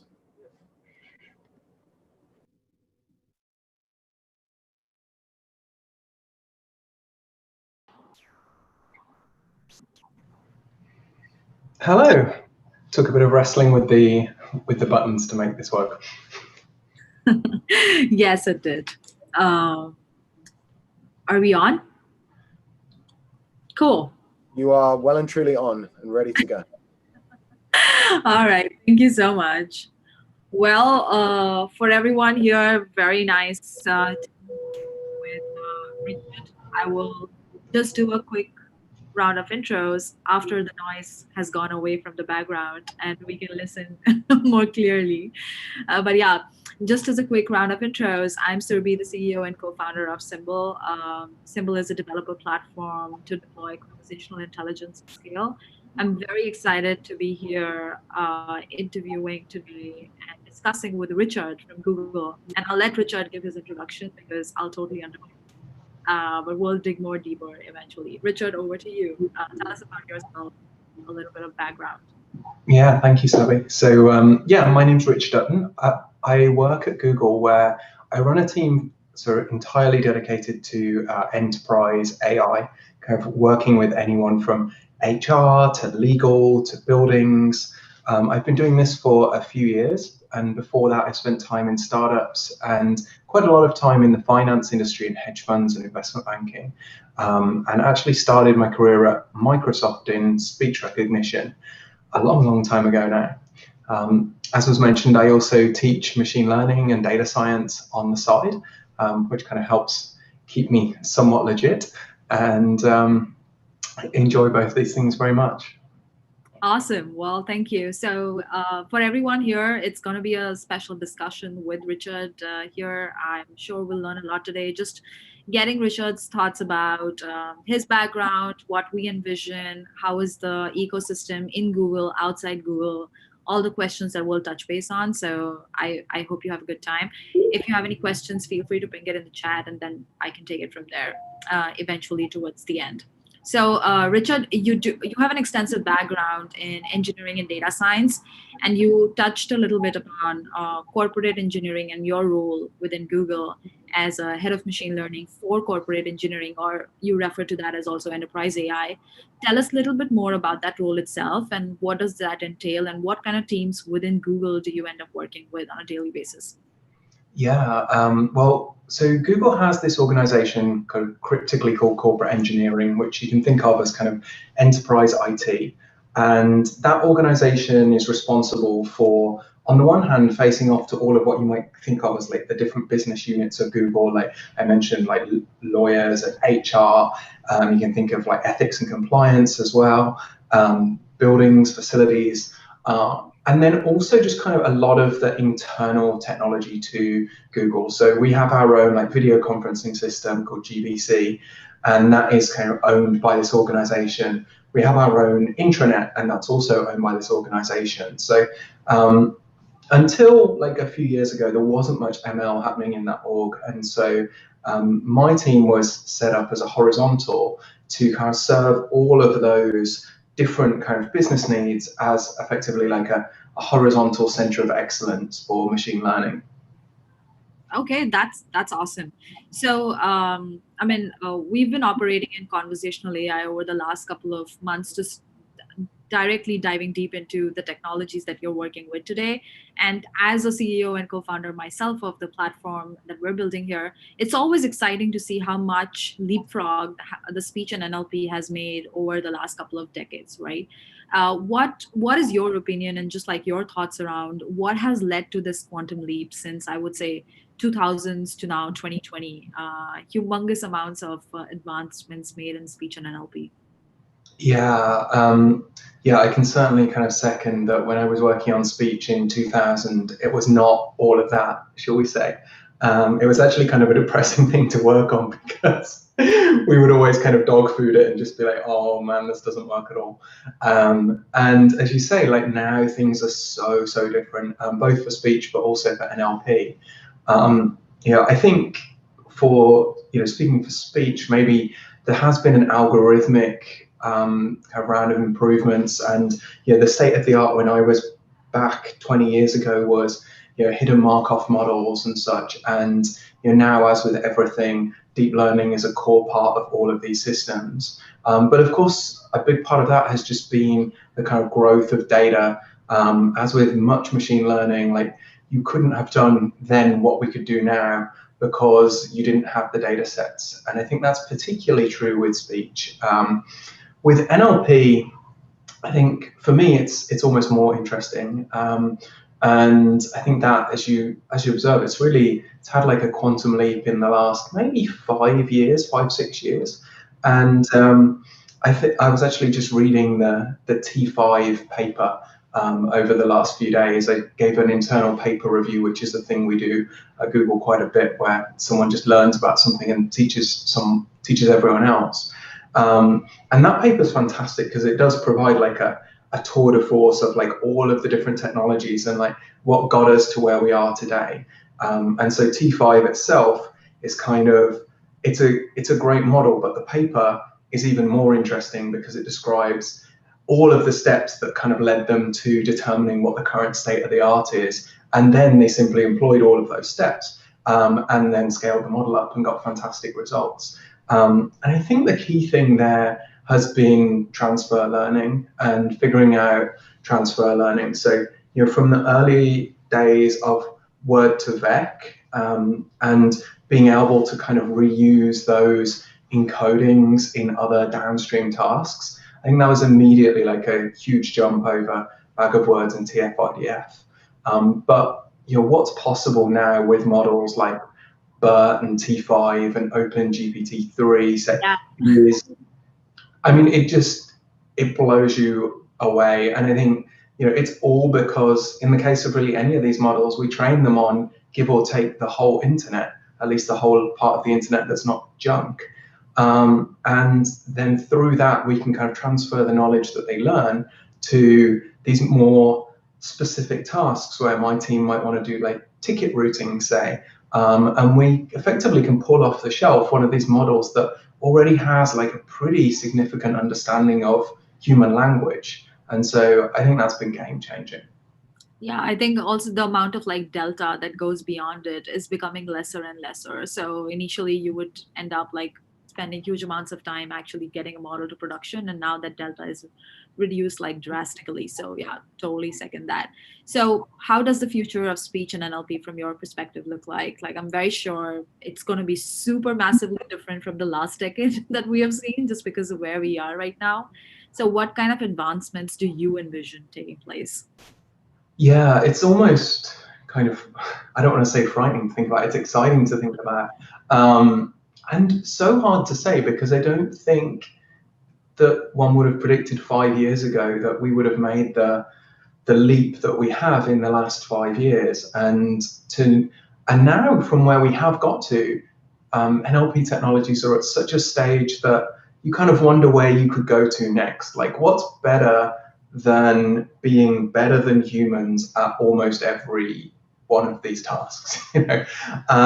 And maybe we're still kind of a little ways away from like these models being able to kind of compete with us on creative writing, say, but we're not very far away if you look at the kinds of text that GPT-3 is producing in multiple different domains, like poetry and music and journalism articles.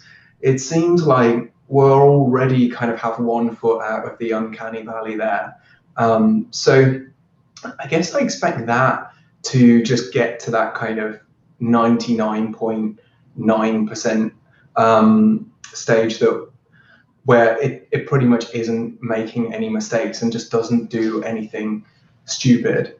And then beyond there, maybe the most kind of interesting thing will be how it kind of generalizes further. And you know, maybe that's what got people excited about GPT-3. Yeah. Not that it was like, yeah, such a, you know, from a modeling standpoint or even performance on benchmarks, it's not like numerically like amazing, but it suddenly gives this appearance of intelligence. And if we can continue down that avenue, then yeah, it's going to be interesting. What are your thoughts there? It's clearly very much bigger than me. Yeah, we always think sci-fi when we start thinking about what's possible next 10 years, like just being able to fully capitalize on the potential behind voice and using NLP to actually passively embed intelligence in several systems. I mean, we're totally excited about that over the next 4 to 5 years, every single digital communication system becoming intelligent natively, and NLP really reaching kind of to the true potential of recommendations, automation, of just lesser interruption and command driven and understanding intents before you could actually call intents, just things like that. So yeah, fascinating for sure. Cool. So I didn't want to dwell too much on this question, but you did mention about your organization and the entire enterprise IT and corporate engineering, machine learning. So, but I saw your talk, I think previously, and some numbers were absolutely mind-blowing. You did say that Google's research group is approximately like 4,000 people strong, and your sister company in Google, DeepMind, has additional 1,000 plus, right? Is that correct? Something along those lines, yeah. That's my best estimate at the moment, and that's just full-time employees. And it also is just Google Research and DeepMind, as you say. So it actually excludes things that you might think of as ML technology teams, like the cloud AI folks doing all of the kind of cloud ML stuff on GCP. So I think off the top of my head, that's like another 1,000 people approximately. So yeah, there's a huge chunk of the company just doing research papers and publishing technologies like TensorFlow. That is amazing. Yeah, that's a lot of people in the research team. So like in your day-to-day role, like how often do you interact with the teams like that? Yeah, quite a lot actually. I think, so for us sitting as a horizontal, there's a couple of ways in which we end up leaning on research. One is kind of being just a conduit to help others get to research. So from like very simplistically, if someone wants to do like a state-of-the-art, oh, sorry, my screensaver came on. If someone wants to do a state-of-the-art, let's say speech model, then they might come to us and from the enterprise IT side, and we would say, okay, these are the people that you need to talk to. So just kind of like maintaining that like Rolodex is one of the features that we bring to people. But because obviously, as we've said, it's like 6,000 people. How does someone who doesn't know what they're doing like navigate that? But then more and more kind of helping kind of bring these still somewhat cutting edge research technologies to teams to enable them to do machine learning themselves. So, you know, we have internally a system, AutoTFX, which externally is called AutoML on Google Cloud. And a lot of people have this now, like I'm sure Microsoft has one, Amazon has one. And so now a lot of the time where previously those groups would have come to us to do their whole implementation front to back, now we'll say like, okay, well, we'll sit with you and help you with the problem framing. And then we're just going to make sure that AutoTFX will actually meet your needs. And then we're going to send you on your way with like that piece of technology. So that becomes a very key relationship for us. Ditto with, you know, the TensorFlow folks, the Keras folks, like connecting people to them. But also like we've kind of realized there's a space for us to still exist as kind of a separate implementation shop in my team, where there's many things that you do in the enterprise are really sensitive and they're dealing with sensitive data. And you know, a lot of the time there's like human in the loop. If you think about like classifying documents for a lawyer, and then you don't want to take a 200-page document and just say, oh, I classified it, it was definitely of that type. Like the lawyer actually wants to see why you made that decision. So we worry a lot in our team about interpretability and fairness and privacy. Again, a lot of the data I mentioned, like, you know, tickets, support tickets could be like HR tickets. So you can't just have like the model of someone having like the admin password and then splunking around in the HR ticket database, seeing what people's like health requests are and stuff like that. So we end up in our team carving out a lot of our time to just deal with those kind of like more complex use cases. And that's one of the things that has us talking to research all the time, because so much of this stuff is cutting edge. If I want to debias a model today, then I'm going to do it with a mechanism that was published like a year ago or something like that. And it kind of goes both ways. We do so much in anomaly detection, which also happens to be very helpful in the enterprise, that one of my team published a paper at ICML this year, and that was kind of in conjunction with research. So yeah, we like to have a symbiotic relationship with them where we're effectively the applied science people who steal all their stuff, put it into production. I was gonna say that, and not just like stealing stuff, but then also like I think recommending new use cases, right?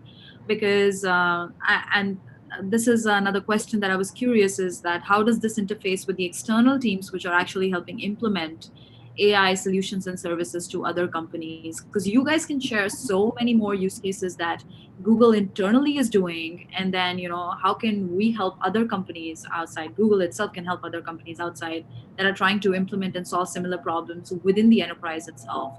How does that work today? I'm sure it's a to and fro. Yeah, that's an area that we're trying to expand at the moment, actually, because I guess historically when the team was formed, it was small enough that just kind of getting traction within Google was enough. But as we grow and we get more mature and we're kind of picking up more and more kind of knowledge of this space, there is more and more that we have to say that is relevant to outside customers. And so, if I go to a conference and talk, people will come and say like, "Oh, can you come and do this for us?" And the answer is unfortunately not. Like, we don't really, like, at least my team isn't involved in that.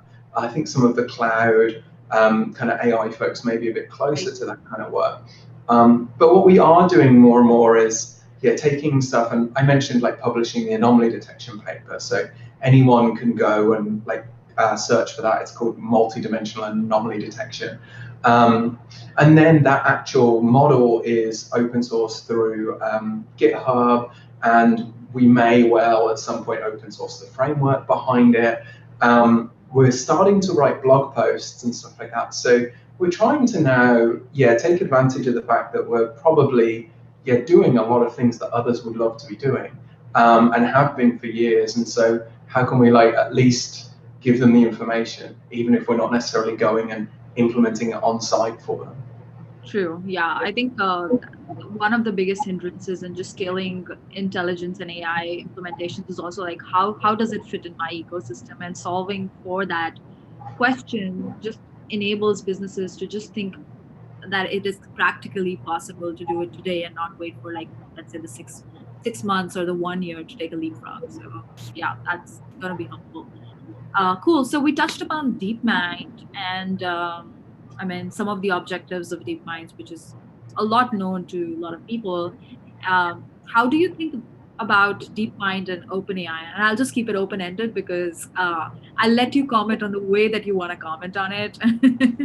But how do you think about OpenAI and DeepMind together, separately, working in a symbiotic relationship, or either way?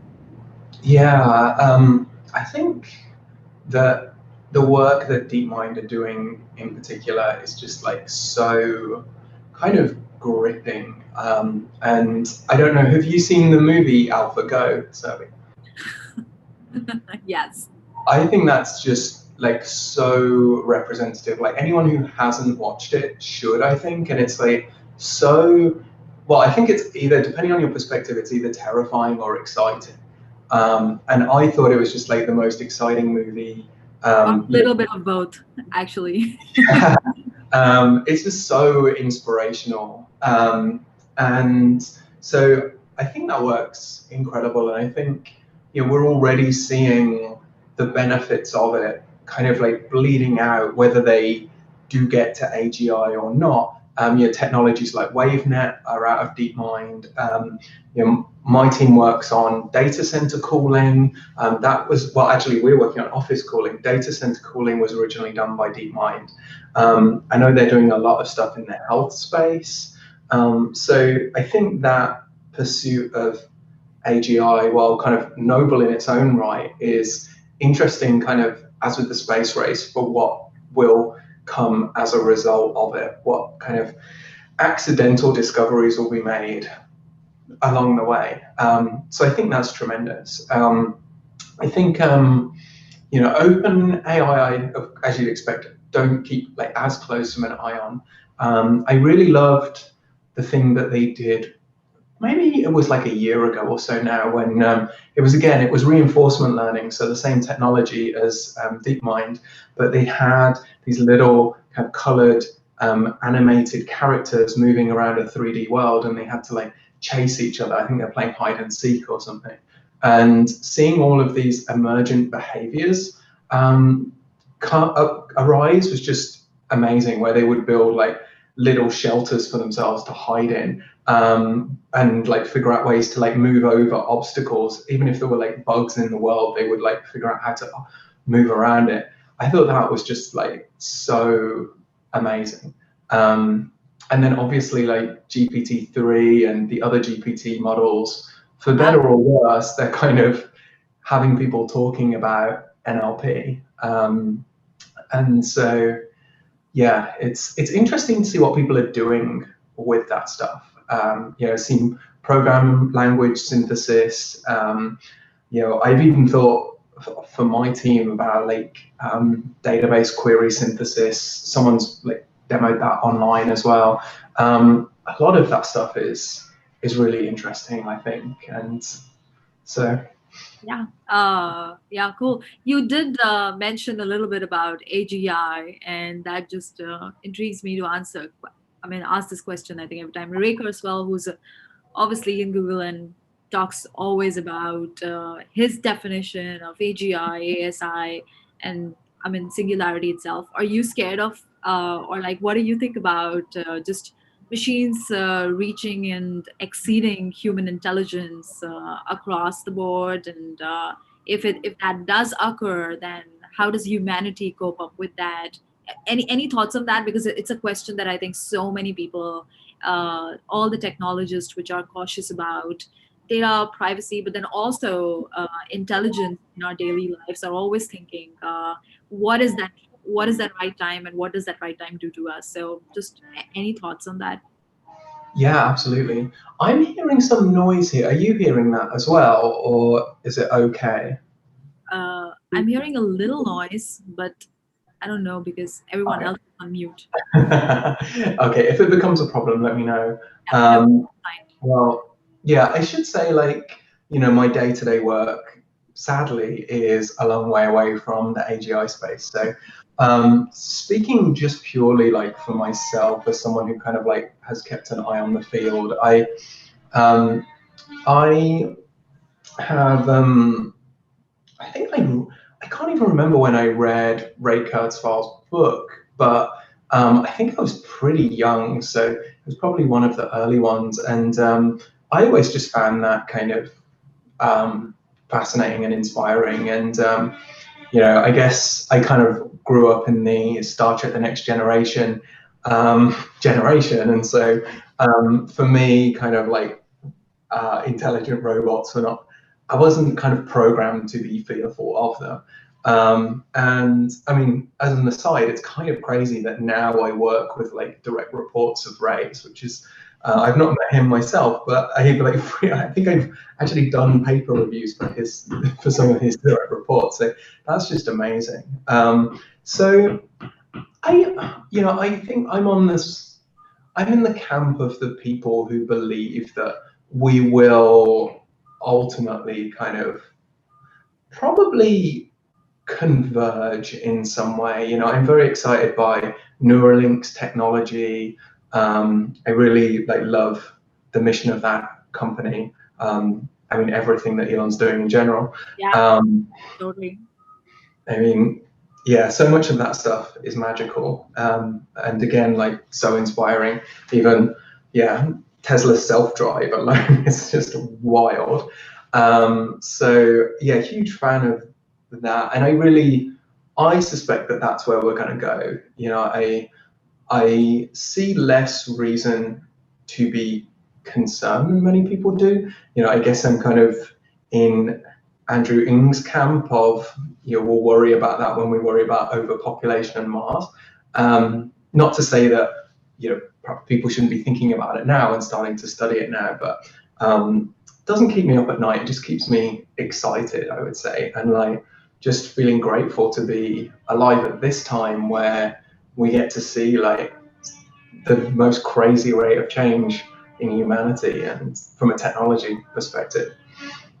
So, I mean, just accept and welcome and be cautious about the other dimensions. And I think some of the things that people are always worried about, the implementation of biases at scale. Like, not to talk about from any specific company, because I'm sure every single company is doing the best they can in order to work through that, but just having the notion of how many sensitive nuances when technology scales can implement at such a level to humanity, and making sure that we control and take measures at the scale that we are in today, so that when we achieve that, we are on the right track. And I think just touching upon it, but I know everyone is doing the best that they can in order to do that. Yeah, I think that's funny because it seems like there's almost a hypocrisy in the things that people worry about with AI. And maybe some of that is that these things will kind of, I mean, of course they're legitimate concerns, but maybe they were more kind of like of an issue kind of several years ago. Again, just speaking kind of like from my personal experience, nothing too professional in here, but it seems to me now that the things that we worry about with neural networks, say, then interpretability, I feel confident that I can make a neural network which is more interpretable than human decisions.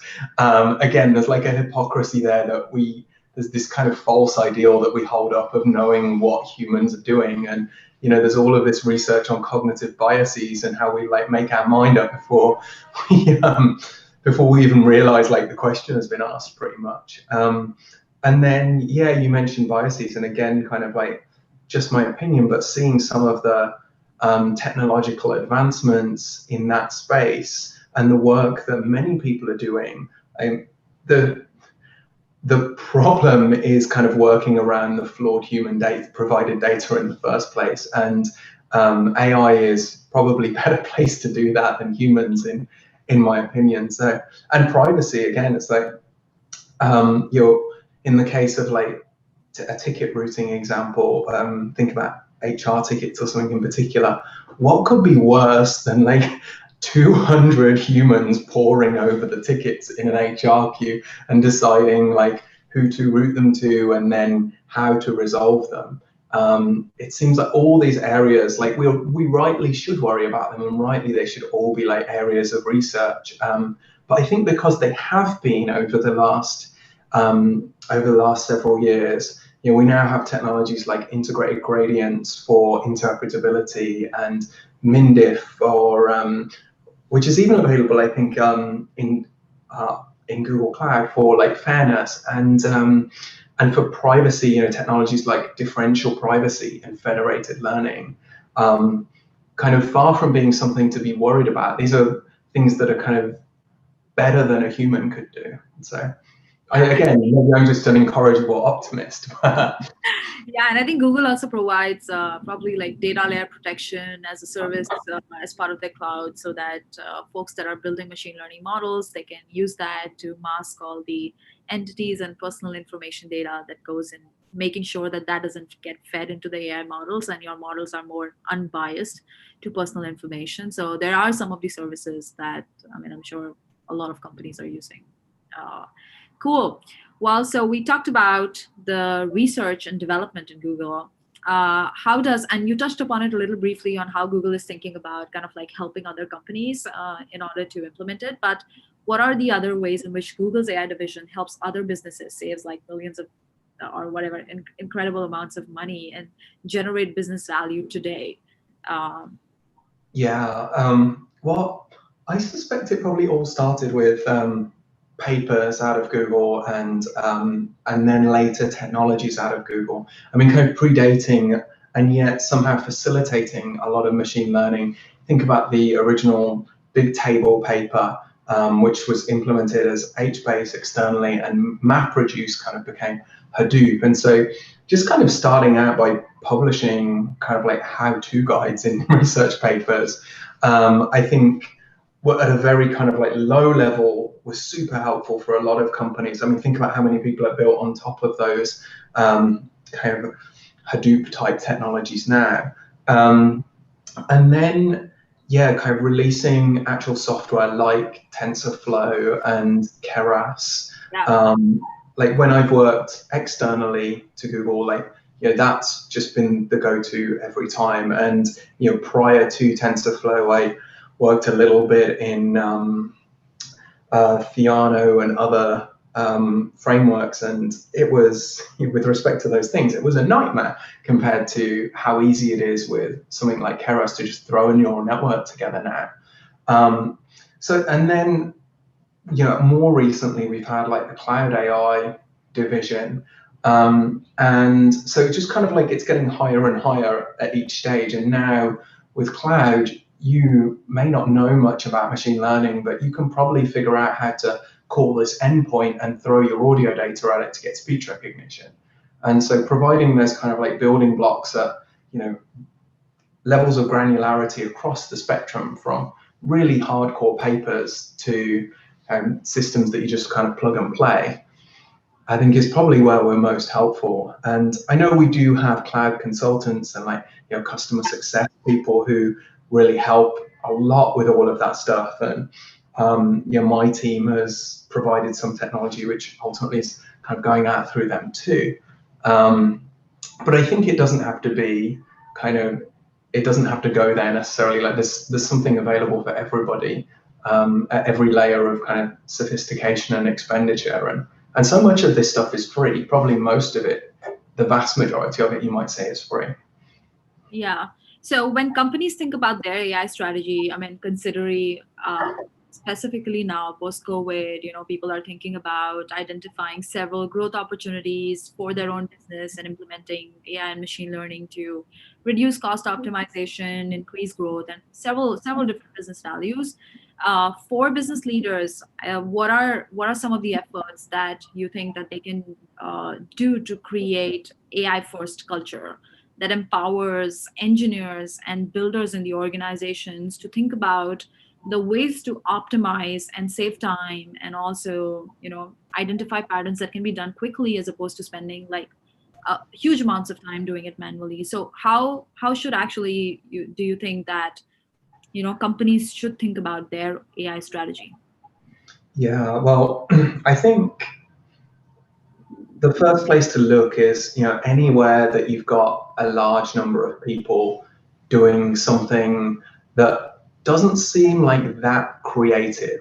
And, anytime you've got kind of an army of people who are responsible for something like, something that boils down in one way or another to classifying documents or answering support calls or something like that. Not to denigrate any of this work, but I think, anytime you see huge groups of people and they're all busying themselves away with something, a lot of the time that can be amenable to employing AI. And we have had real success kind of across business lines in just kind of identifying those areas. I think what's helped us be successful is, one, having a kind of horizontal team, because I think there's an anti-pattern. We'll probably get there eventually, but right now there's an anti-pattern whereby you've got someone on your team who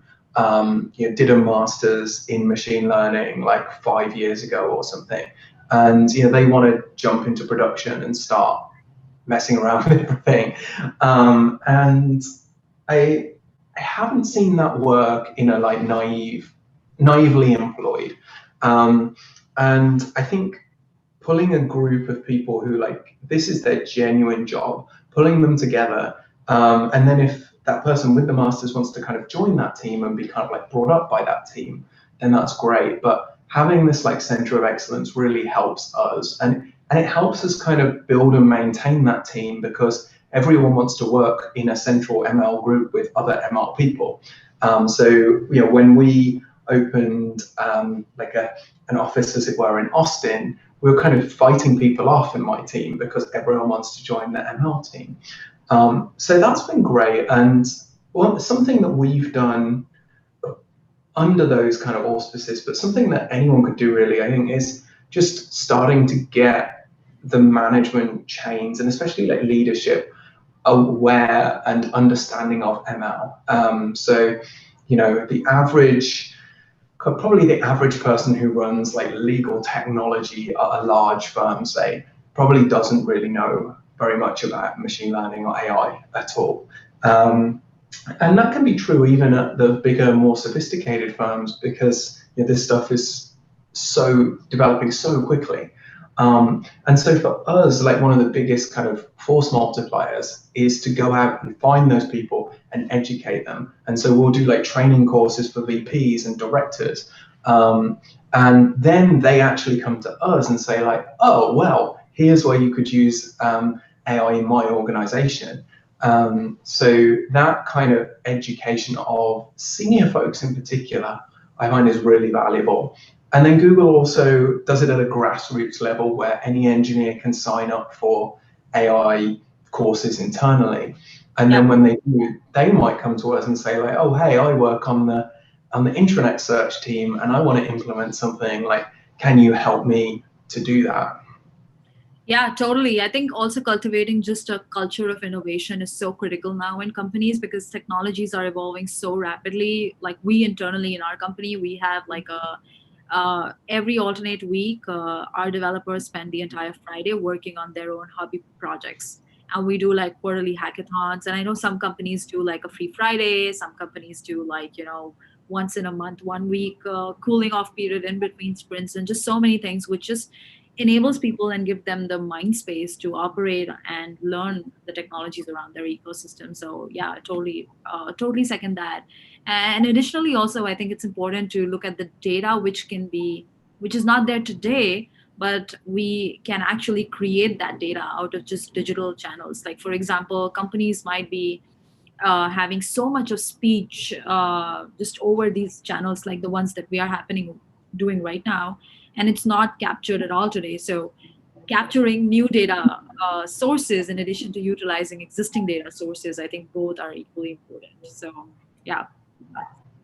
Yeah, I couldn't second your first point enough. I mean, everyone knows that Google has like this 20% time, but especially in this space, like it's developing so quickly that if you don't genuinely enjoy reading like research papers, probably should do something else. Because if you get in a role as an ML engineer and you're not staying on top of all of the new developments, then you're not going to be terribly relevant for a very long period of time. So yeah, just anything to support that innovation goes really far, I think. Well, that's amazing, Richard. Thanks for sharing those thoughts. So we've talked so much about machine learning and what Google is doing. Last 5 minutes, tell us a little bit about your story. Like you've basically transitioned, you have experience in building teams, and you've stayed in different countries and cultures and experienced all of that. Which country did you enjoy the most when you traveled and set up engineering? Like we at Symbol are also building like a global team. So we have teams in India, we have teams in Seattle, we had folks in Israel, Poland also at some point of time. Like, what's your favorite? I would say, yeah, so I've lived in 8 countries, I think. And I think my favorite is Thailand. Wow. I worked in Singapore for an investment bank, and I was doing a lot of management at the time, and decided that I wanted to kind of take a step back, kind of retrain, get back into machine learning. And I just took that time out to kind of study and work in Thailand, doing kind of consultancy for firms over in Europe and the States. And I think Thailand's just fabulous. It's unfortunately a long way away, even from the West Coast. It's quite a way away. So now I dream of Costa Rica and retiring to Costa Rica as a proxy for Thailand. But that was a good time. That's amazing. Like, I wonder how much can you work in Thailand? I've been there a couple of times. Yeah, they have great internet in much of the country, and like real like mobile penetration as well.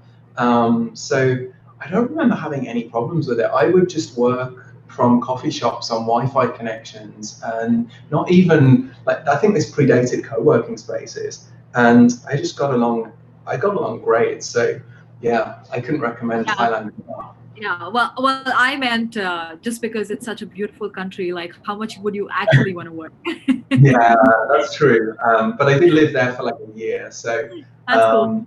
That's I got cool. to split my day up quite nicely and start the day on the beach, do some yoga. You know, by the time that Europe is waking up, throw in a few hours of consultancy for Europe. Cool. So for all the 15 to 25, our next generation listening to this interview, what is the suggested path of getting a good job in computing?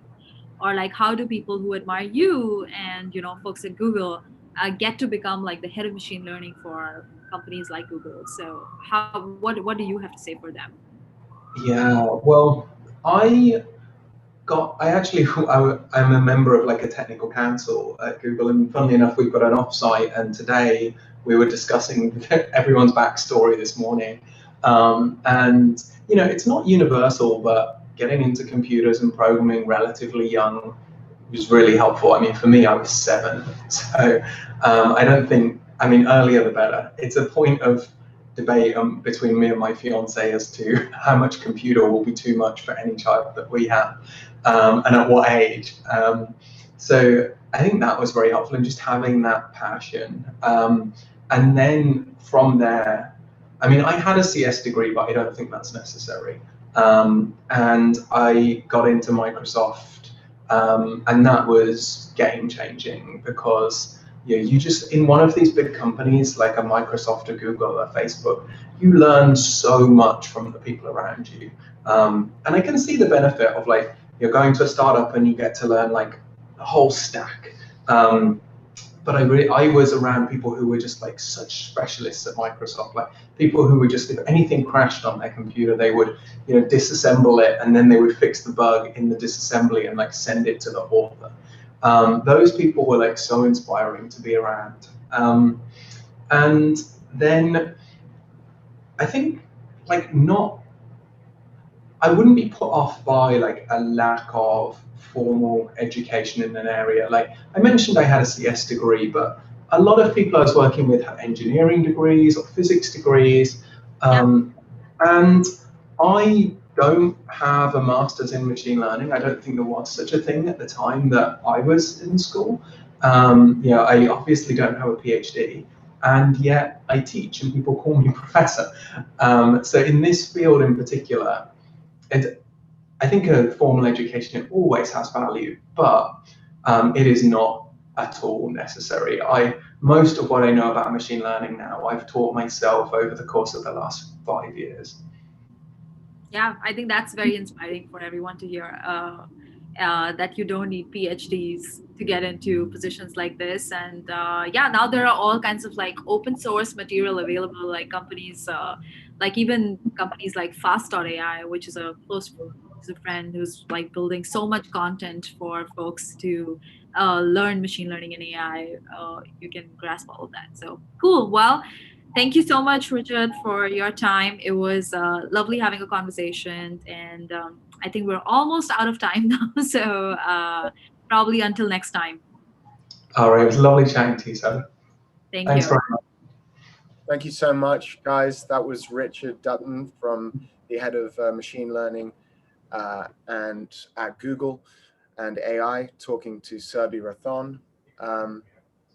If you missed the conversation, Richard mentioned a film called AlphaGo, which was made in 2016. It's actually a Russian movie. I'm not sure where you can find it, but he said it was a great resource for learning about AI. He also mentioned some of his favorite companies, DeepMind, Neuralink, to name a few. Awesome.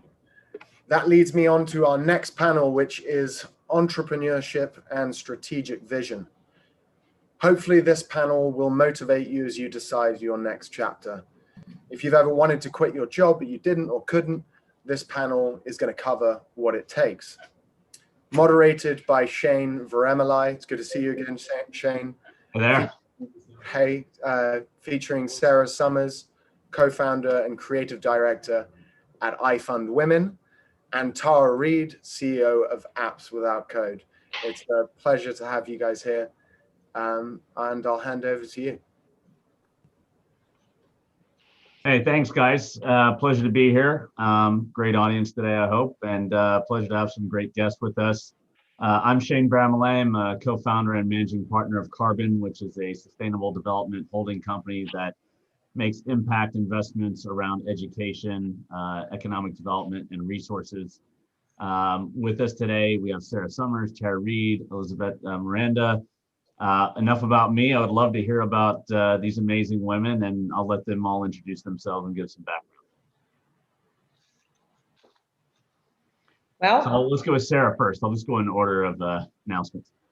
Great. Hello, everyone. Hi, Shane. Thank you for having me, and hello to the other panelists on here. It's nice to meet you virtually.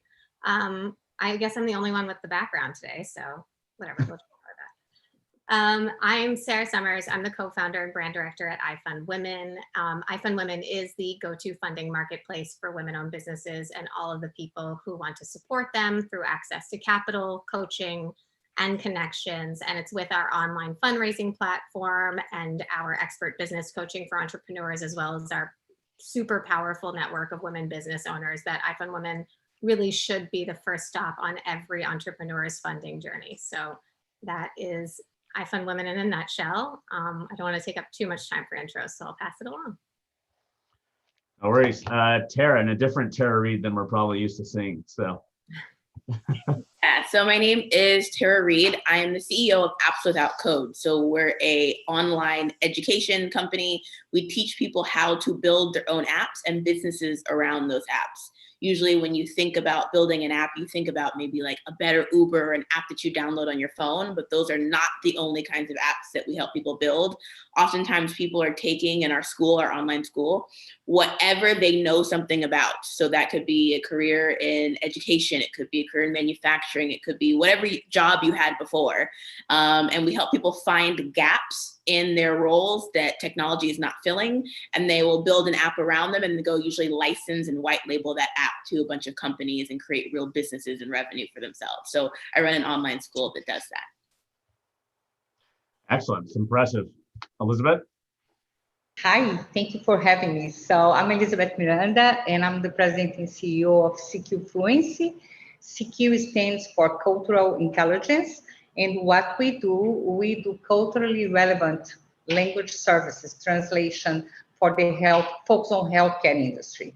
So what that means, culturally relevant, is that in order to really communicate with someone, it's not only, you don't have only to appeal to the meaning, but the feeling. So that's what we do. We translate meaning and feeling of messages in 107 languages for the health industry. Excellent. So let's go back to Sarah. What's been kind of the genesis of your organization? How to get started?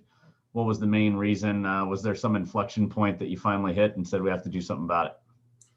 Yeah, so we launched iFund Women in 2016, almost 4 years to the day, right? It was like days before the 2016 election. And our number one goal and the problem we were solving is the massive systemic inequalities that women face when raising capital for their businesses. And we are our own customers. We were experiencing the problem in a previous venture, which I won't get into just yet, but you know, we quickly became privy to the data surrounding the problem, right? So in 2019, you know, female-founded companies raised just 2.8% of the venture funding in the United States, and for women of color, it's less than 1%.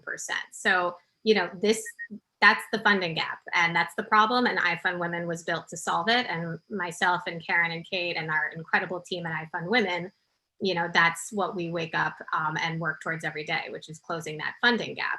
So, and our North Star is really just getting as much capital into the hands of women entrepreneurs as possible.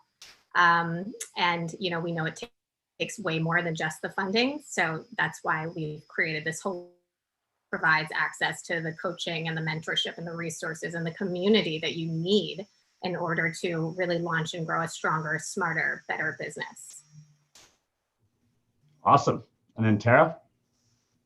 Yeah, so the question is just about how I got started and how my company began. Is that the question? Yes. What was the impetus and kind of how it all began? Yep. Okay, good. So I launched this company unintentionally. So before this is my second company. This is my second time as an entrepreneur. So prior to becoming an entrepreneur, I led marketing initiatives at Google, Foursquare, and Microsoft. So my experience and background was in tech, but I was not the one who was coding the apps or building the software. I was working on the business departments and the marketing departments. And when I left Microsoft, I had launched my own startup. This was my first company. And I built a app that matched people to artwork based on their tastes. So it helped people find art, affordable art for their homes. And so we ended up building this algorithm that matched people to artwork based on their tastes. And along the journey, I was blogging about it. Like I was just sharing how the heck I built my own app without being someone who knows anything about coding, right? How I did that. And so I was blogging about it. I also did a TEDx talk on building apps without code. And I had a bunch of people coming to me saying, oh my gosh, I have my own idea for a startup, my own idea for an app. I'm not a technical person. I don't have a background in computer science. Can you help me?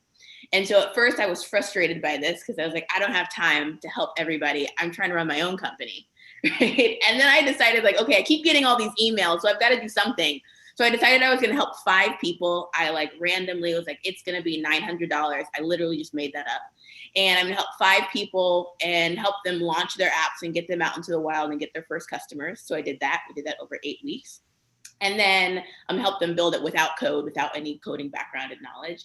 And then I opened up enrollment again and I had 70 people. And I thought, oh, wait, I think that there's actually a really clear need for this, for non-technical people who want to build technology, but maybe don't have $20,000, $30,000 to hire a developer, or don't have like 1 to 2 years to learn how to code before they even get started. So that's how Apps Without Code happened. It was really from demand and people emailing me from blogs and building out loud, publicly sharing what I was doing, which I found is to be one of the most helpful things that I can possibly do as I grow my company is like building out loud, tweeting, sharing all my business of the highs and lows, because then you end up getting people who gravitate to you, who want to help, who want to become customers. So it was really just from building out loud and sharing my journey. That's excellent. Then Elizabeth. Yeah, that's a fascinating story, Tara. It's so cool. Like I think that's normally entrepreneurship. That's the essence of it, right? You find a need, you have a need, and then you go solve your problem, and then you figure it out that so many other people that probably have the same needs as you do. So it's a fascinating story. And giving, right? So when you are talking, you are giving. You are not planning to have a company. So it always comes back. So I think this is fascinating. For me, it's not much different. So CQ is my 13th company. All the other 12 small companies was in Brazil, where I'm from, and it was always with either seeing an opportunity, but when I start something was for seeing a need. For example, when my daughter was born, we lived in the Amazon, and there was no daycare there. So then what I did, I opened a daycare. I had a restaurant, so I could not take care of my daughter. So I opened a daycare so I could put my daughter in and go run my restaurant. So, and it was very successful. Then when I moved to the US, I moved here without speaking any word of English. And one of the most difficult thing that we had was not only learning the language, but to learn the cultural difference. Also, a quick example goes back to my daughter. Seems like she's the inspiration of a lot of this stuff. So my daughter was in a school and we did not speak any English. And it was the second week that we were in the US, and they called desperate that I need to take my daughter out of school because she tested positive for tuberculosis. So I panicked because she was born in the Amazon. A lot of people have tuberculosis there. And I said, oh my gosh, she has tuberculosis, and I panicked. And we went to several places, and nobody, the doctors, including the nurses from the school, knew that if you are vaccinated for tuberculosis, when you do the test, you're gonna test positive. Nobody knew. So she didn't have tuberculosis, but after several doctors, we figured it out. And that's pretty much is the inspiration of when I had to focus what I'm gonna focus on my business. focus on health, because you really can make a lot of difference of literally life and death in helping people not only in the US but around the world to have better health outcomes. So let's stay on you for a second. So I know as a response to the pandemic, you organized a fundraiser on behalf of Oasis of Heaven. So if you don't mind talking about it, what were some of the aspects of that, your involvement, and the outcomes that you saw from it? Sure. So at my company, we do love to give back in many instances. One of it, back in 2006, we started this program that instead of giving clients gifts that they don't need at the end of the year, we decide not giving gifts and sponsor kids around the world. That's a program that we have now since 2006, and we sponsor over 150 children around the world. So it's part of like our nature giving back. So back in January, we had our 20 years anniversary, and I also we want to celebrate, but we did not want to have anything fancy. So we run we had a nice party, but I decided to get the same amount of money that we spent at the party and donate to Oasis, because it's an incredible organization that helps immigrants like myself that don't have where to leave their kids. It's in a very underserved community in New Jersey where we are located. And so they help all the women by even taking care of the kids and giving English classes and all these things. Amazing organization. So I got acquainted then. When the pandemic came, one of the things that they do also is give meals to families that are in need. And when I learned that they had normally they have like a day, they were serving 70 to 80 meals a day. With the pandemic, the need was for over 1,000 meals a day. So we decided to run a campaign, not only our money, but we put a lot on social media and sent to all our clients, and we asked for donation, and then CQ match the same amount and we donate. So they were extremely happy that they could serve the underserved communities in our neighborhood. Wow, I love that. It's great that you're able to find various mechanisms to kind of give back like that. And I didn't know you're in my own backyard here in New Jersey, so that's great. Oh, where are you? I'm in Hillsborough. Okay. So the city that I'm talking about, Oasis, is in Patterson. So you probably okay. Yeah, it's not that far. Yeah. No, it's great. I mean, there's a lot of great activity and ways to engage these populations, and unfortunately there's a lot of communities like that around our country that could use this great work. Yeah, moving on. So Tara, I think what's interesting about this environment, right? So I work with a lot of startups with my other hat on.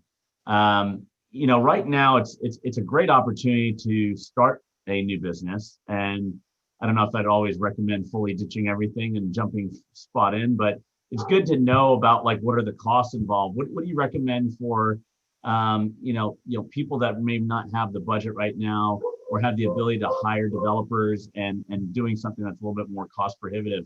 Is now a good time to use this kind of no code strategy? Yeah, I think maybe I can share some specific cost information, like cost of starting a business that I experienced, because I think it'll be helpful to kind of break this down. So I launched my first startup, and I think it's actually really important to there's this quote that's my favorite quote. It's successful people start before they feel ready. Right. So Shane, to your point, you don't have to immediately quit your job, but you do want to start putting out tests. And the test that you want is not hey, can you give me feedback on my idea? It's more so, hey, are you interested in being a customer of my idea? That's the best feedback that you can get. So those are the types of feelers that you should be putting out. And in order to do that, you often need to have some version of whatever the product is that you're going to offer, even if it's not the perfect version, even if it's not completely complete. In my scenario, I'm often helping people with apps and online digital products. So if I think about when I started, I spent probably no more than $1,000 a month for the first 6 months of launching my startup. I was not paying myself, but just in terms of like costs and things that I use. I'll give you like a really clear example of this. When I first started, there were not all of the amazing no-code software tools that there are now, because when I first started, it was 2014. So there were a few no-code softwares, but no-code had not really become a thing really until very recently. This year has been no-code's big year in terms of people building apps and software without code. So in 2014, when I started, I was like, instead of me trying to do tons of research and hire the right product person and all of that stuff, let me just figure out how I can quickly get my product out to people. So what I did was I took a survey, and I think I used Survey Gizmo as the first version of this. And you know how like sometimes you'll take a survey and it'll ask you a question like, what's your favorite color? And it'll be multiple choice. And then you choose your favorite color. Let's say you choose purple. And then there's a follow-up question that referenced your first question. So like the follow-up question might be like, great, why do you like purple? It knows you selected purple. And what it's doing is it's just showing the purple follow-up question, but it's hiding the blue follow-up question. The blue follow-up question is still there, it just doesn't show it to you, right? So what I did was for the very first version of my product, I was like, what resources do I already know how to use that I already have at my disposal? And maybe I can use them in an unintended way. So I took this survey and I would fill it up with artwork recommendations. And if someone said that they liked photography, it would show all the photography and hide everything else. Or if someone said that they liked photography that was black and white and had a budget of $1,000 and below, it would show all the things that match their taste and hide everything else, right? And people would message me, and for cost perspective, I paid $35 a month to access this software. So I think it was like $35, $39, something like that for the subscription. And people would message me like, oh my gosh, this app is so great. Thank you so much. I love my recommendations. Here's the one I want to buy. And little do they know, it was not an app at all. It was like a survey. I was just like, what do I have that I already know I can use? It was a survey tool where I was showing and hiding. Now, later on, we got way more sophisticated with the product, but like day one, that was the first version of the product. And what's interesting is we made our first $35,000 in sales with that Hack Together survey. And I took that Hack Together survey and went to 500 Startups, which is a top tech accelerator in Silicon Valley, and raised another $100,000 to get going and build more sophisticated versions of the product. But like that was day one. It was like I paid for my Survey Gizmo subscription. It was like $39 a month. And I paid for like a MailChimp subscription to send the emails out that said your art recommendations are ready. Like I just found quick things I could use online. And we got an email system for our art advisors to send back, like just small things that were all under $1,000 a month to get started. And so what's your business model then? Do you aggregate these solutions and resell? Like how do you function? Yeah, good question. So I run a different business now. My first business for Collecto, which is the art startup. And then now I run a separate company called Apps Without Code. So we're an online school. I can give you both. But for the first business that I launched, which is often like my touch point when I give people examples of what you can do without code, we would sell artwork. So we would pull artwork from different websites that was publicly available. And then most of the artwork, like our average price point was like $1,500, $1,000. And so we would sell the artwork. Someone would say, I want that. And then we would go to the artist or the gallery. And what's very common is to negotiate like a 30% sellers or dealers discount. So we would negotiate that discount. We would sell it to the customer for exactly what list price was. And then we would take that like 30% margin. So that was how the business model for that company launched. The company that I run now, Apps Without Code, is an online school. It's really straightforward. We have an 8-week training program on how to do all of this for yourself. We don't use surveys or more sophisticated softwares to use now, but that's just a flat tuition program, and it's $1,900. Got it. That totally makes sense now. Now I get it. Yeah. I was wondering how that all ties together. Yeah. Awesome. So Sarah, let me switch gears a little bit to kind of the human capital piece of this. So I guess you and Karen Khan were co-founders. Can you explain a little bit like how you guys found each other, why you chose each other?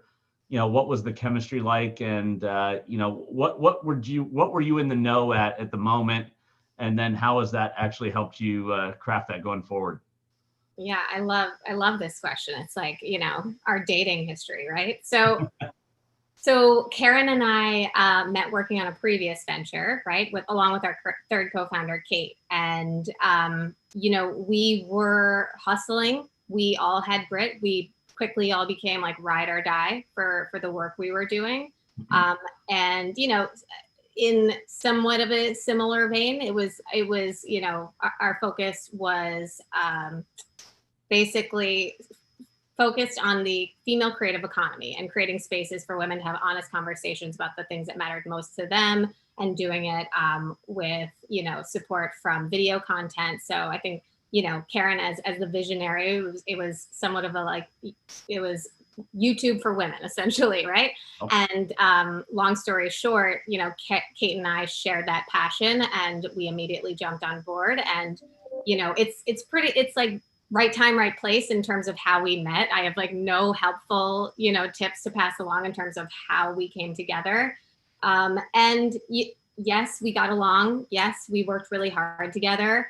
But ultimately at the end of the day, like, you know, selecting co-founders, moving forward as co-founders, like there's a leap of faith element regardless, right? Even no matter how well on paper you all fit together, you know, the holes and gaps you fill for each other based on your expertise versus theirs, like, you know, at the end of the day, it's a leap of faith. And a startup, you know, a growing business, there are so many obstacles, amazing opportunities, you know, just events that occur on a daily basis that challenge your ability to you know, grow your business or just move you forward. And, you know, it's all in how you react to that as a team and as a cohesive unit. And, you know, Karen, Kate, and I have just been lucky enough to continue to grow together and really believe that between the three of us, you know, we can drive this vision forward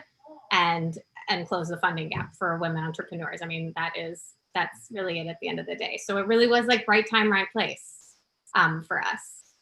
I love it. You're lucky it worked out the way a lot of people don't have such good fortune. Totally. Yeah. There's always founder nightmares. Well, speaking of funding, let's just start with you and we'll go backwards again. How did you guys get your first initial slug of capital and get started to get that in place? Yep. So we Tara, I'm obsessed with what you said, building out loud.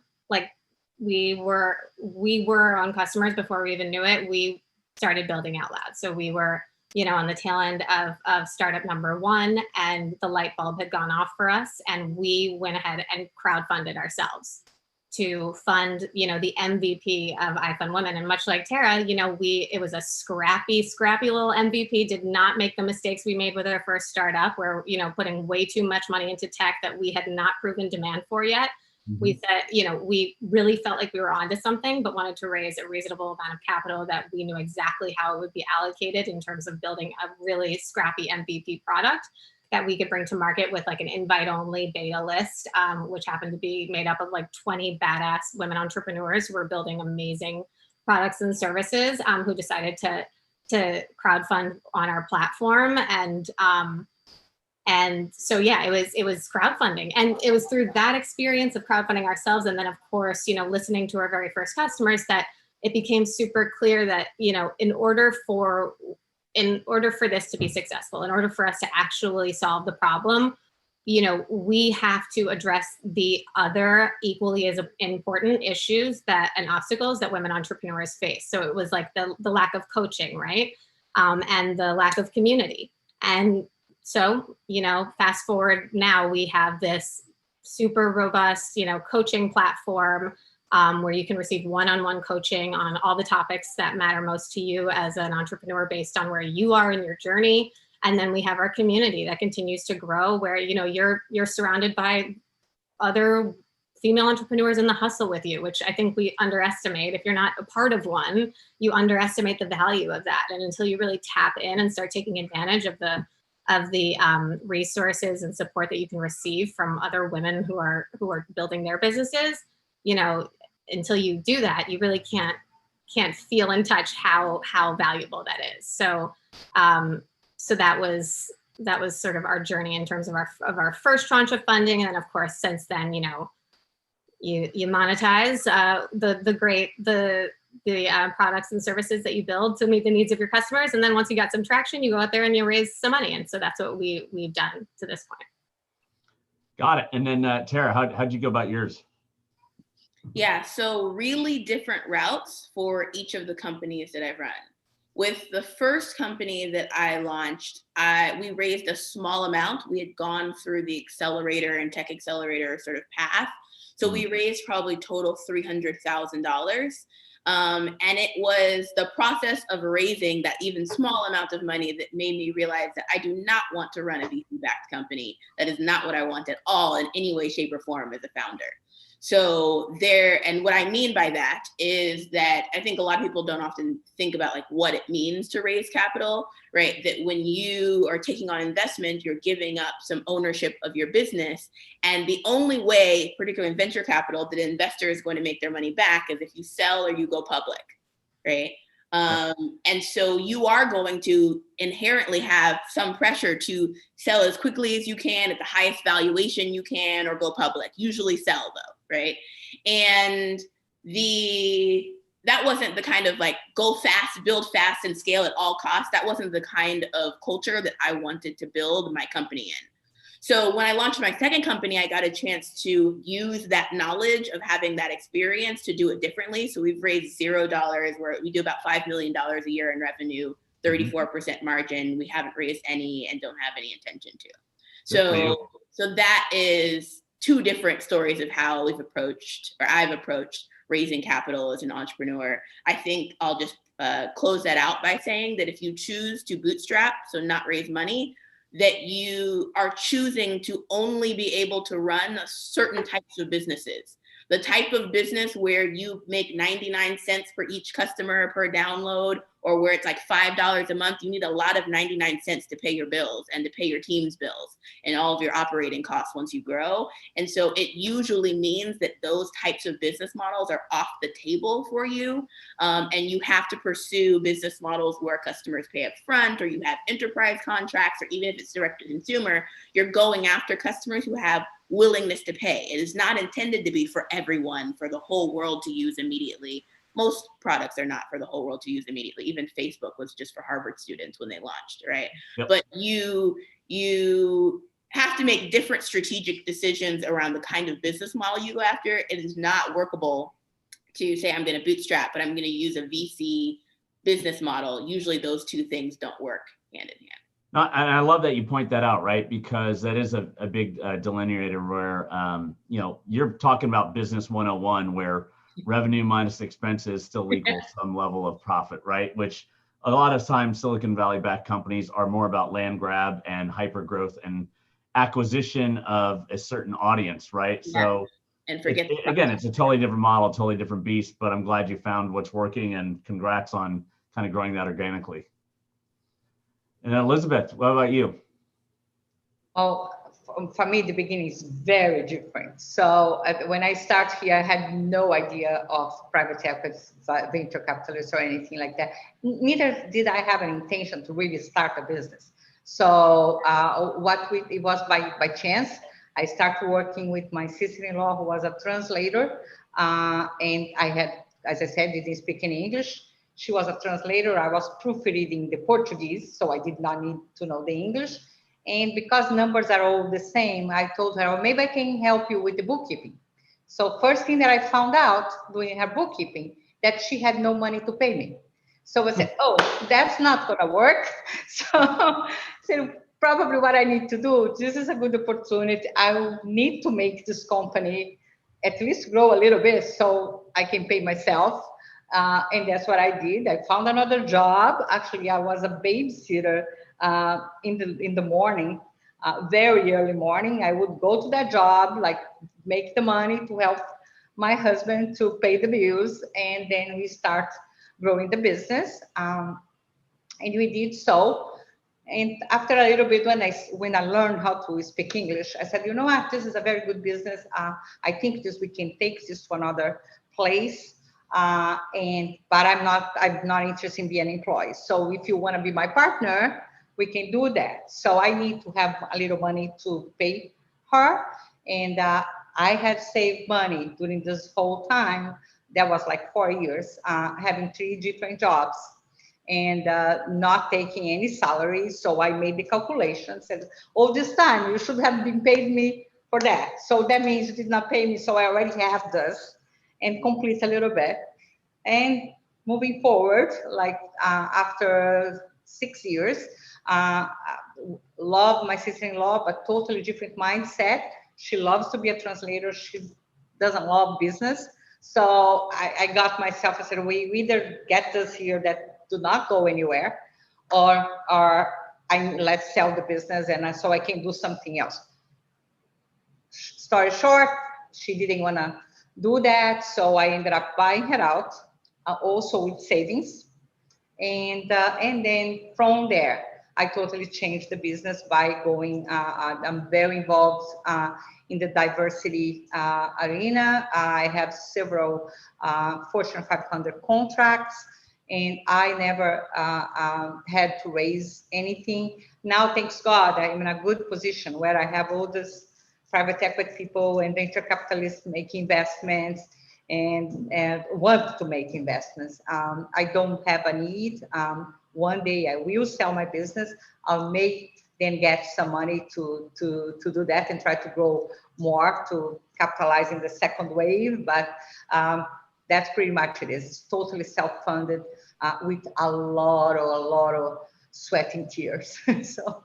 Well, I love the level of scrappiness across all of you guys, right? So everything you guys are talking about was born out of need and not abundance, which always shows through, which is just, it kind of forms your character along the way, and along gives you gray hairs too, but I get it.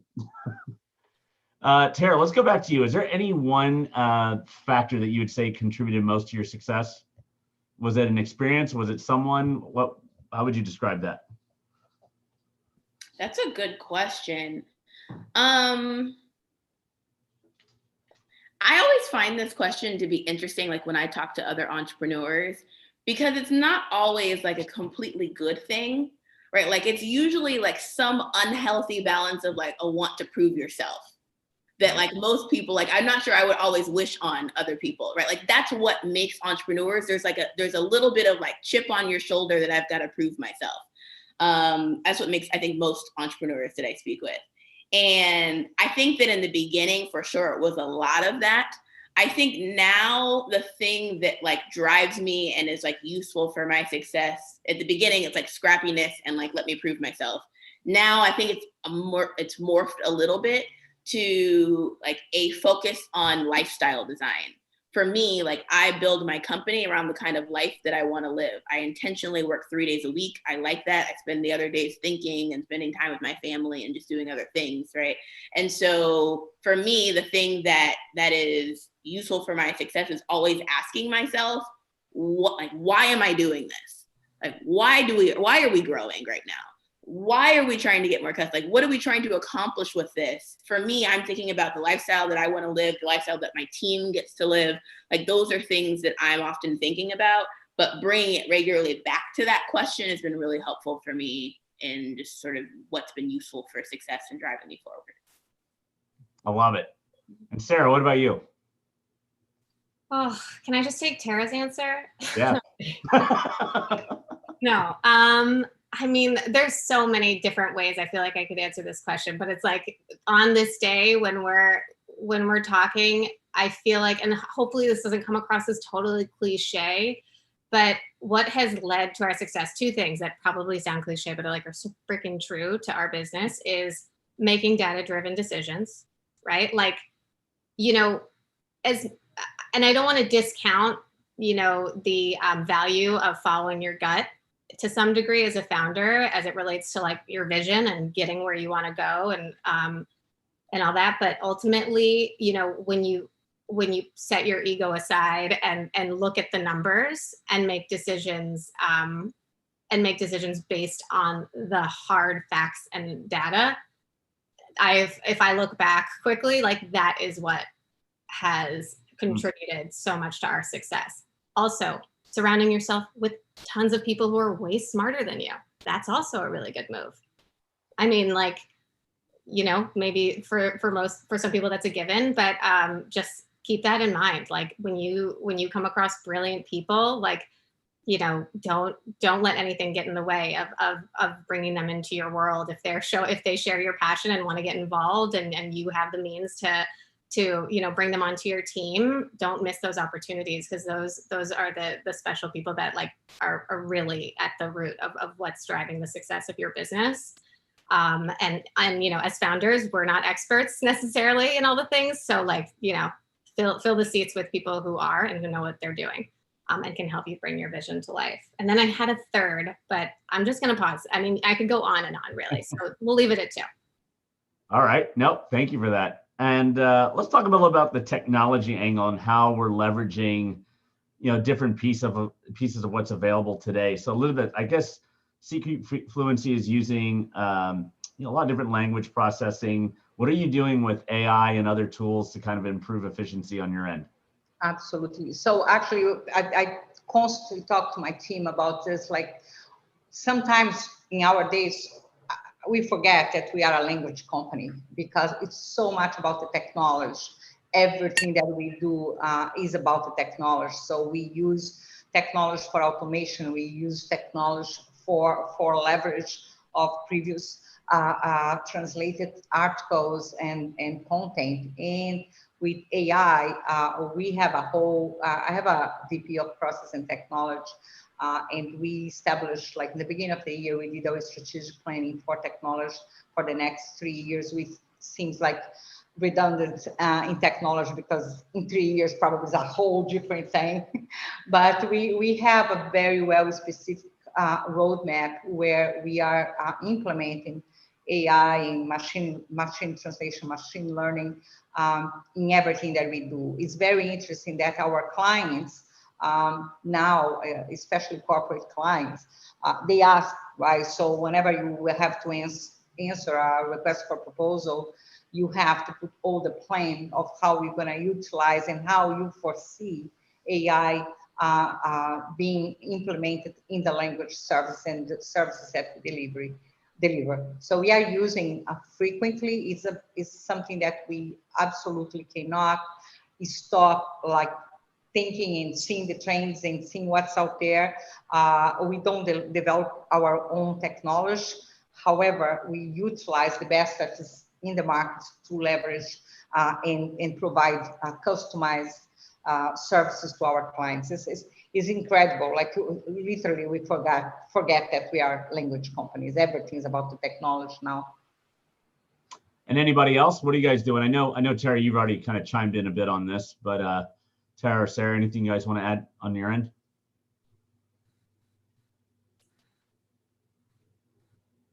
Tara? So for us in our company, we're not using, the question is about AI specifically, like we're not using a ton of AI in our day-to-day for our business. However, we're often helping people find the tools that they need to do AI with no code, or to do any other piece of technology with no code. So it's usually about like referring people and pointing people to the right direction, because there's now lots of tools that you can use for this sort of stuff without having coding backgrounds. Got it. And I think we have time maybe for one question. So I'll ask this to everybody, especially in line of the pandemic and the virus. How much strategic visioning do you guys do? And do you guys look at a 1-year timeline, 2 to 3 years, 5 to 10 or beyond? Like, where do you guys kind of put your perspective? And I'll let Terry, you answer that since you're staring right at us. Okay. This is something I regularly debate with myself. So it changes. I usually am looking at like a 1-year actual like detailed planning timeline. And the reason for that is because, at least for a startup, for a company like ours that is 4 years old, like so much changes in a year that by the time we get to the end of that year, like we've got to replan. If we've planned 5 years in advance, we've got to reset the plan anyway. In fact, like every 3 months, I find that like we've got to re-look at the plan. So I'm mainly looking at annual and quarterly, but I do have like a vision for the team. It's not planning tactically, but like a vision for the team for like 10 years that I usually share with them, but it's not like tactical planning of 10 years, because I find that with startups, it's not as useful to have like a tactical business plan for 10 years unless you need to submit it somewhere. Yep, that makes sense. Sarah Bowie, what about you guys? Yeah, I think it's not unlike Tara's, right? So it's quarterly and annual, and that's where you're getting like the very specific tactical, goals and milestones that we're looking to hit over those time periods. And then of course, we hold ourselves accountable as founders to continuously remind ourselves of what that 5-year, 10-year vision is for the company, and make sure it aligns obviously with our North Star, which is funding for women-owned businesses. And that's really it. And we do as much as we can to be as transparent with our team as possible and make sure all stakeholders are involved as necessary in order to, execute.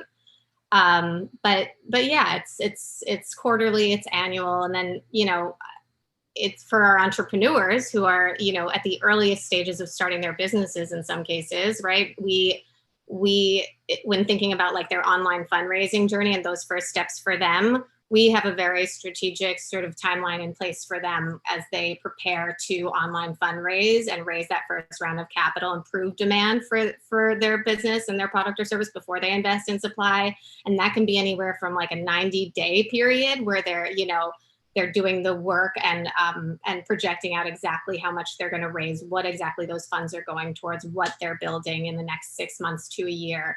It's critical, and we can't say it enough to our entrepreneurs, which is like, you have to know what you are going out there to raise money for before you actually press go and, try to raise $500,000 for who knows what, right? You got to be super clear. And that's why we have our proprietary coaching playbook and methodology that gives you all the tools where you can really map out, okay, this is what I need to do.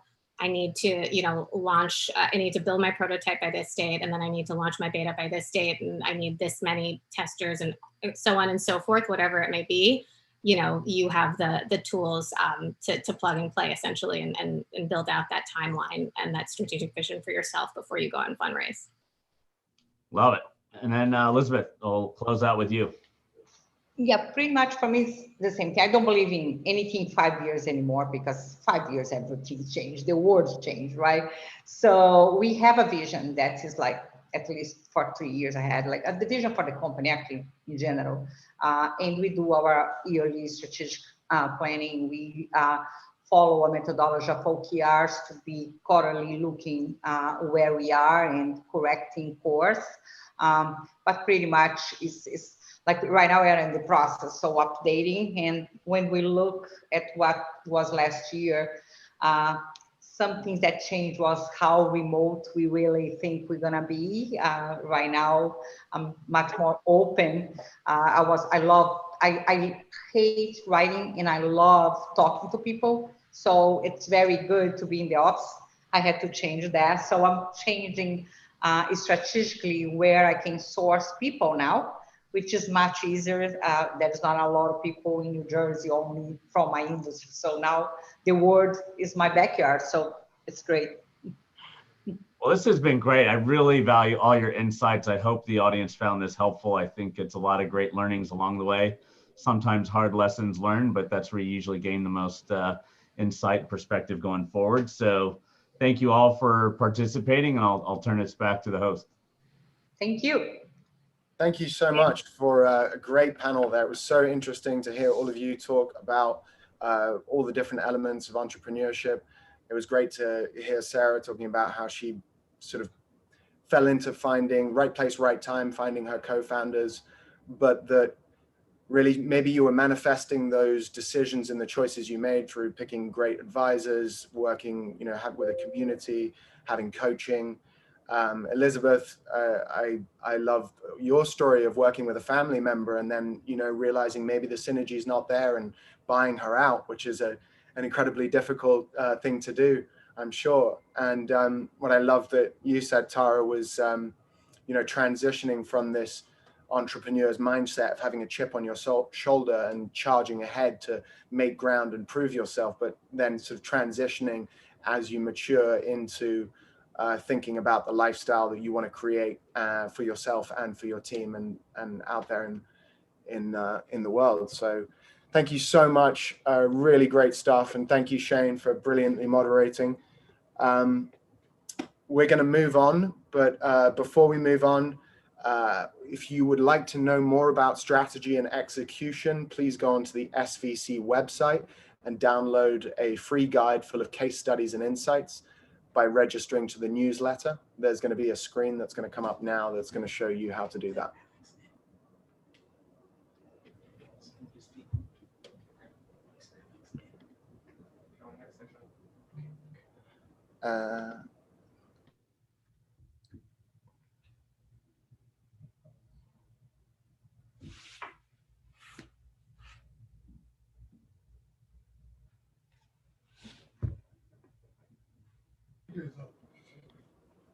Brilliant. I know a lot of people have been waiting for this next panel.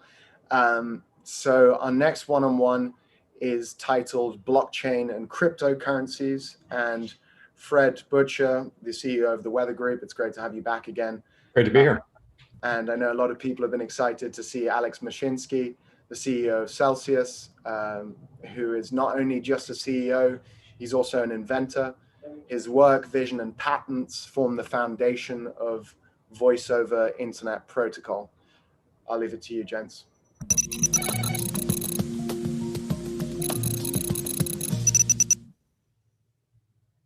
That's a dramatic opening. I like it, Alex. Welcome. Good to be with you. It's an exciting panel. I think I, along with everybody else, is interested in learning more about it. So just to sort of finish off the bio, Alex is a serial entrepreneur. He's the founder of 7 New York City-based startups, which has raised more than $1 billion and exited with over $3 billion. So obviously quite successful. He's one of the inventors of voice over internet protocol with a foundational patent dating back to 1994. He's currently working on money over internet protocol. He has over 35 patents to his name related to both VoIP protocols, messaging, and communication. Basically, if you look at his patents, have contributed to a lot of the technology and companies that we all take advantage of today: Skype, WhatsApp, Google Voice, and others. So Alex, welcome. Good to be talking with you. Thanks, and great to be here. Look forward to enlightening conversation. Great. So Alex, maybe just start at the beginning. Can you tell us a little bit more about yourself and your role at Celsius? Sure. So Celsius Network is a blockchain-based a platform that basically uses the rails of the blockchain to enable us to earn interest. So anyone who basically has a bank account knows that you can barely get 1%. Like if you really search the planet, you're not going to find 1%. Most banks pay 0.1 to 0.5% interest. And we think that there are much better ways of basically earning yield. So we created a platform where you can download a wallet and deposit digital assets and earn up to 11%, meaning 100 times more than your bank pays you. So now your money works for you instead of you just working for the money. And and I think that is the opportunity that we present that you can't really find anywhere else. Before Celsius, as you mentioned, I've started several tech companies that all were focused either on communication or infrastructure, and that relates to the internet. Yeah. So Alex, these are great conversations. Obviously, cryptocurrency and blockchain, big topic of conversation. It's actually transcended into the culture, globally. I think it might be helpful, just given you're an expert, if you could level set for us and for the audience at home, quite simply, what is blockchain and what is cryptocurrency? Yeah, it's hard to put that down into one sentence, but think about it as basically if you think about our financial system today, it's very centralized, right? We have one central bank, and we have maybe 4 banks in the United States that control 60% of all the assets, all the deposits in the United States. So a very, very high concentration that really blocks innovation and blocks it does not allow for the consumer to have any power against the bank, because you have this giant bank and you have zero control over your finances or zero control of your ability to basically have these guys act in your best interest. So this technology called the blockchain has been around actually for 30 years. It's not a new technology. The parts that's new has been the development of this new idea called Bitcoin, which actually put together all of these different great things like a Merkle tree and encryption and all that stuff. And all of that together has created an opportunity for us to take the power away from the banks, from the central bank or from your commercial bank. And you can now act as your own financial institution. So you can actually hold your own assets. You can transfer them to anybody else. You can earn interest. You can pay bills. So all these functions that used to only live in the financial world are now things that can run on a blockchain. And the blockchain is just basically a spreadsheet, right? That is managed by many, many people. So instead of just you having that spreadsheet in your computer, imagine if 10,000 computers have a copy of that spreadsheet. Distributed ledger, right? That's the foundation of it, right? Right. Yeah. Right. It's a distributed ledger, but really it's a spreadsheet, right? So it's an immutable spreadsheet. So every time a transaction is registered on the spreadsheet, no one else can change it. Only if everybody's in the consensus, in agreement, then the change can be recorded and everybody accepts that as the truth.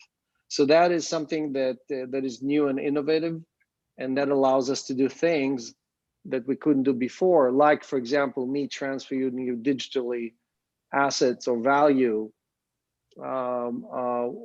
Because if I send you my picture, for example, a picture of my cat, I get to keep a copy of it and you get to keep a copy of it. And no one knows which one is the original and which one is not. That works great for a cat, but it doesn't work great if I'm sending you $20, right? So the innovation really of the blockchain is all about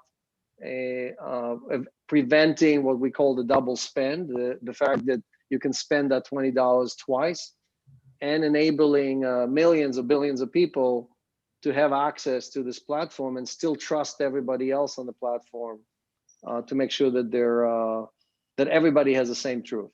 Yeah. So I think this kind of, you probably already addressed this, but I assume that notion of your tagline is unbank yourself, right? So it sounds like what you're talking about, Celsius, is sort of liberating yourself from these institutions and take more control. Do you want to elaborate on that a little bit further? Yeah. So if we, again, if the relationship we have with our banks are really a one-sided relationship. In almost every other business, if you're an unhappy customer, like Amazon does much more for you as a consumer, as a customer, than your bank does, right? And banks have, over many years, have become this exceptional machine that sucks all the profits out of the retail customer and delivers them to the shareholder, right? So JP Morgan, as an example, makes 30 billion a year in profit, and all of that is given to the shareholders and the employees of the bank as either dividends or bonuses or things like that. So the consumer gets nothing. The opposite. They charge you to deposit your money. They charge you to maintain your money. You get an activities fees. You have an ATM. You want to withdraw the money, they charge you for that as well. So when you run your own bank, you charge yourself fees, meaning your money makes money for you and you get to keep all those profits. So for the first time, suddenly and in the world we live in where interest rates are at zero, you can't really earn anything. Yeah. There's no alternative, right? So suddenly the blockchain becomes a very attractive alternative to the traditional banking model. And let me ask you, does Celsius hold large cryptocurrencies? Yeah, so we currently have about 1.6 billion. So I think there's only one other company that has more assets than us in the entire crypto space. And we're growing very, very fast. Currently, we have about 200,000 users worldwide. And but the idea is to really replace the banking system with a new system that is acting in your best interest. And I'm saying it. Most people who listen to me say, "Come on, Alex, you can't take down the banks." Like these guys have been around for 700 years. They basically dominate the planet. And for me, it's different because when I took on the phone companies back in '94, they used to charge us crazy rates to call somebody. And here we are talking for free over voice of IP that completely bypassed all the infrastructure that these phone companies had, the TDM network, right, that they created. Why? Because we transitioned all of the communications we've done over IP, right? So the internet is an open protocol and anyone could do anything, like have this conversation for free. And it's the same thing with the bank. What most people don't understand, that if all of us got together and stopped depositing money with banks, banks lose their power overnight because the only source of income they have is our deposits. They don't actually make money. They need outside money to do loans or to basically operate all their activities. So my point is that all of us, the people, we the people have the power, we just don't know it. Just like we the people leaving this or that phone company forced them to move to a different business and allowed us to really communicate almost for free. So that's a great question, because I was going to ask you, how did you go from voice over IP to money over IP? I mean, other than sort of the internet protocol, it seemed like they're quite different. I think our audience would be interested to hear just your own kind of personal journey, how you got there.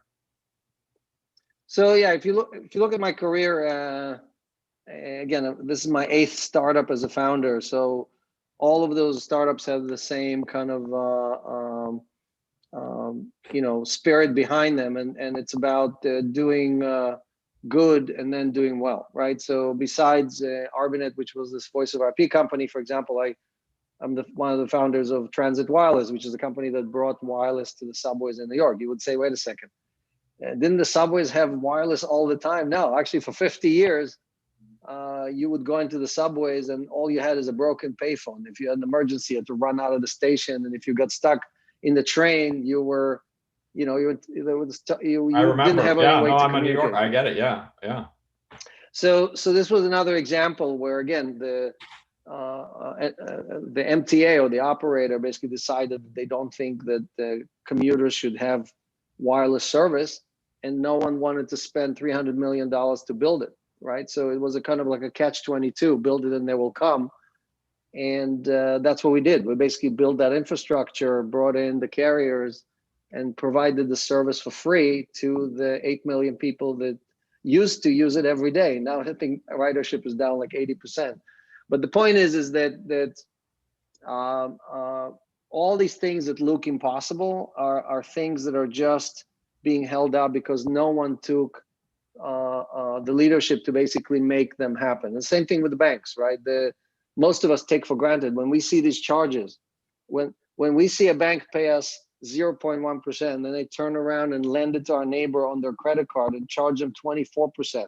That is lunacy. That is just, for me, that is like, should be illegal, right?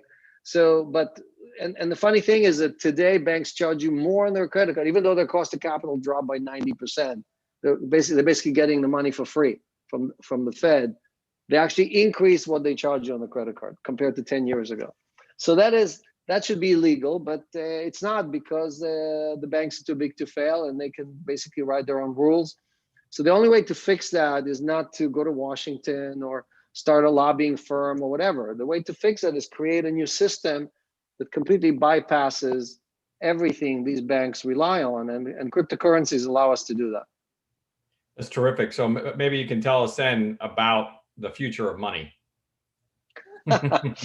Well, the future of money is actually not is in danger, and the reason for that is that I came to this country as an immigrant. I actually grew up, was born in communism, and I grew up in socialism in Israel, and so capitalism for me always was this shiny house at the top of the hill, where all of us looked up and said, "Here is where we're all thriving to be just like these guys," right? And today, if you look at the U.S. economy, partially because of COVID, but also partially because of us printing all this money, since we went off the gold standard, we're not really run, the economy is not being run by supply and demand. It's not run by the invisible hand. It's actually run by the Fed and the banking system, meaning the Fed kind of cast a net under the US economy to prevent us from collapsing into a depression.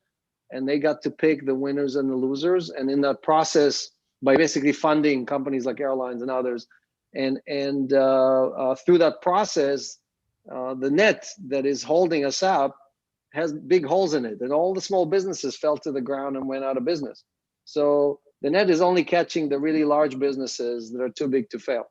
And that looks to me just like communism. It looks to me just like socialism. So I understand that these are special circumstances, but 2008 was also special circumstances, and 2000 was special circumstances. So the problem that we're having is that effectively we are reflating ourselves out of trouble by using the golden goose, the US dollar, and we're piling that debt into the future, borrowing from the future, printing money, borrowing from the future, spending it today to alleviate our pressure. And my point is that really the Bitcoin or the Ethereum, all these digital currencies are really competing for the value creation with the US dollar. Today, the US dollar is the reserve currency of the world. And a lot of people think it will be like that forever. But if you look at the last 2,000 years, you would find 15 different reserve currencies. And all of them basically went to zero. All of them went off the gold standard and went to zero. So we are, I think, at the end of the dominance of the US dollar. And you can see China and other countries kind of trying to rise and take over that dominance. But there are other options, right? And we, the people, have to choose. Are we supporting the dollar? Are we supporting cryptocurrencies? Or are we supporting some other reserve currency that may come from a different country? So we are at a fork in the road, and each person has to really decide for themselves, am I going to keep all of my assets denominated in dollars, or is the fact that there's $27 trillion worth of unfunded liabilities and over 100 trillion in Medicare and Medicaid, is that going to eat away at my assets? So cryptocurrencies provide a non-correlated asset, right? They're not really connected to the dollar in any way. And actually Bitcoin is the best performing asset compared to the dollar. It's up 9 million% in 11 years. So it's 2,000 times better, did 2,000 times better than any stock on Wall Street during the same period of time. So when you look at it from that perspective, you say to yourself, wow, I should really put aside 5 or 10% of my assets in a non-dollar denominated way. And that's really what Celsius provides. It gives you that basket to be able to do that. That's interesting. I wish I'd done some of this 11 years ago, but it's fascinating, right? Yeah. So Alex, but the point is, it's not too late. Most people say that and say, well, and I explain to them that it's not too late because Bitcoin is something you cannot just print, right? Yeah. And the US dollar, it doesn't matter if the US dollar is digital or not digital. Yeah, it's finite, exactly. Yeah. So look, I want to ask you a bit about ICOs. I think that's important for our audience, but maybe before we do, because I know you did one for Celsius, maybe you could just start at the beginning and sort of define an ICO and tell people what it is, and then we'll talk about how you guys leveraged it. Yeah. So ICO stands for initial coin offering. And I think the first one was something like 2014, but there was a big mania of ICOs in 2017. So something like, I think 16 or $17 billion worth of funding was originated through these initial coin offerings. Most of these offerings were overseas. Some of them included US investors. And for one reason or another, most ICOs did not register with the SEC or other regulators because they claimed that they were not securities. We decided to file a Reg D with the SEC. We're one of the very few companies that decided to do that. And when you're seeing a lot of kind of letters flying from the SEC saying to people, hey, you need to pay your money back, or you have to pay a fine, or you violated the law, it's because these companies didn't really follow the law. But you have to think about the ICO as like this Cambrian explosion of innovation on the blockchain. Really what it was a lot of mostly retail money chasing the next Google or the next Apple that people thought is going to come out of the blockchain. And that experiment is still going on. Today, we have kind of derivatives of that experiment that are called DeFi or CeFi and so on. But really, we're still experimenting to find basically the killer app or the application, the utility that really is going to be what's going to take us to the next level. So, for the startups folks, obviously this is really sort of predominate this conference. you know, as cryptocurrency becomes more of a utility, do you see more startups leveraging ICOs, you know, instead of traditional VCs for sources of funding? Yeah, it's a great question because today, if you did an ICO, it would be very hard for you to raise the money unless you have some really exceptional circumstances. For us, it was very important because it was the seed of our community, right? So for us, we wanted to build a community of people that believe in our business model, in this idea that we promise to always act in your best interest. And so we brought in 1,500 participants. And this was back in 2017. And then more recently, we've done another round where we had over 1,000 people participate, and we raised an additional $20 million. So for us, it was a huge way to really kickstart the community, scale the community. But for most projects, that is something that is very difficult to do, right? Because for us, all of our participants are also customers of ours, right? So they're all using the utility that we provide, where in most businesses, when you get started, your investors or even your collaborators are not necessarily your customers. So I would recommend this as a mechanism if you can see that correlation between your community and your customers. It's definitely a great way to bring in either equity. It doesn't matter if it's equity or tokens. We happen to issue tokens, but since we give our users 80% of the revenues we create, you know, equity in our companies is actually defined differently or gets less of the benefits compared to the token itself, which represents our distribution to our communities. Yeah. So look, this is the future of things to come. And I think our audience would like to know how, you know, your prediction for Bitcoin is, you know, how much is it going to go up and when? I mean, these are, you know, obviously it's got the weather like, you know, if you can sort of the stock market, but, you know, obviously you're an expert and you're sort of deep in the space, Alex. So I think we would love to hear your opinion on that. Yeah. So look, short term, I've said this many times this year that we're stuck in that range of 10 to 12,000. We visited the 12,000 level, the 10,000 level several times, and we're facing an election in 2 weeks. If the election is contested, right, then there's going to be a lot of stress, a lot of risk in the system, and people are going to be looking for this non-correlated asset. So Bitcoin behaves very well when there is a lot of stress or distress in the system, right? So, and it works similar to how gold works for professional investors. So I do expect the price to move dramatically up if we have a contested election. If we just have a normal election, I think it will still continue to go in that range of, it may go up to 14,000, which is the next level of resistance.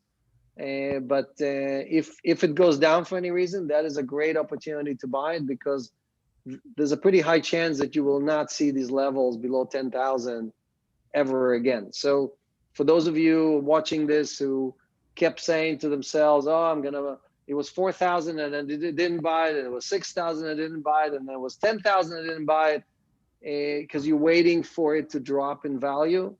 That's just not the way to do it. The way to do it is to really buy a little bit every month, average your way in, close your eyes. You don't care about what the price is. You just once a month decide, okay, I'm going to buy $100 worth of Bitcoin every month, right? Or something like that. So again, this is not financial advice. I'm just telling you what I do and how I average in over a long period of time. If you did what I just said over the last 4 or 5 years, there would be only like 5 or 6 days in which you actually lost money, right? Because your average in would be always below the average price up. So I think for most people, and again, we talk about 5 or 10% of your asset, right? We're not talking, I don't recommend for anyone to go and put half of their money into Bitcoin because they're going to go and become rich.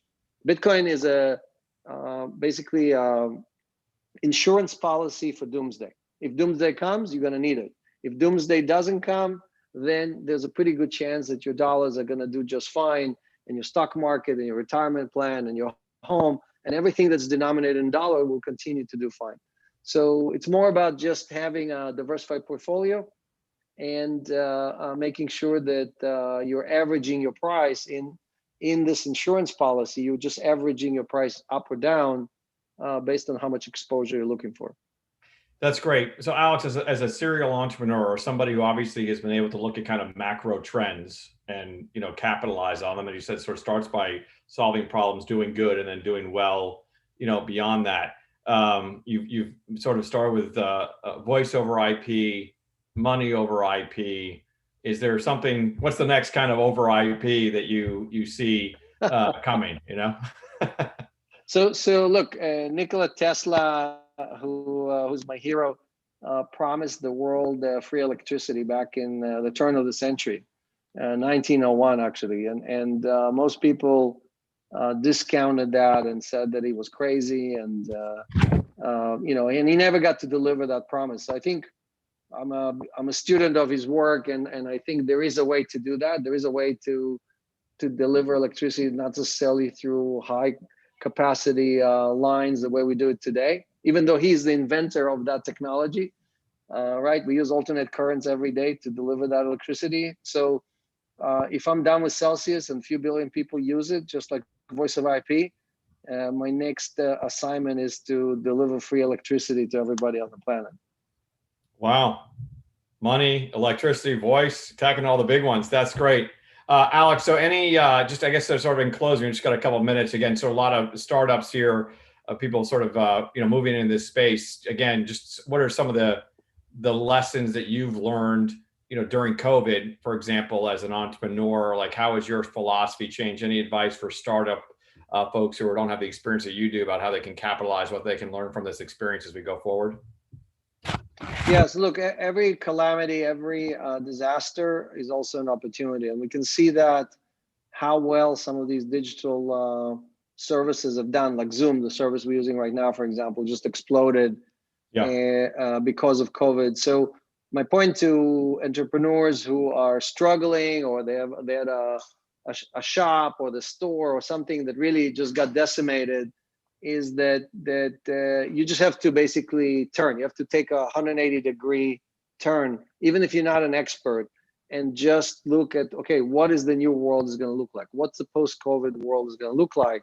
And look at the opportunities. For example, U.S. manufacturing, right? I think manufacturing is coming back to the United States. I think all of us realize that sourcing everything from overseas is not the solution, because when everybody needs PPE or when everybody needs some medicine, guess what? The other guys are just not going to ship it to us. So there's going to be a lot of opportunities that normally, if you said, oh, I'm going to start this kind of business, people would laugh at you.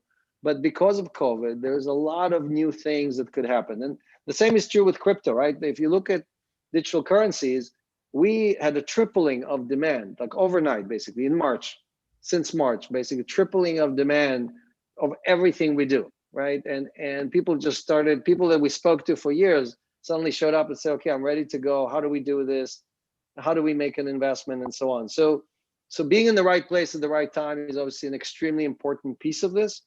But unless you're allowing yourself to make that 180-degree turn, if you're insisting on waiting for COVID to pass and you're going to reopen that restaurant and you think you're going to do great, you know, there's a high chance you're going to fail. So you do have to help luck. And when you stumble upon luck, you don't just get up and walk away. You have to understand that this is an opportunity. So that's, you know, it's easy to say that, it's hard to do it.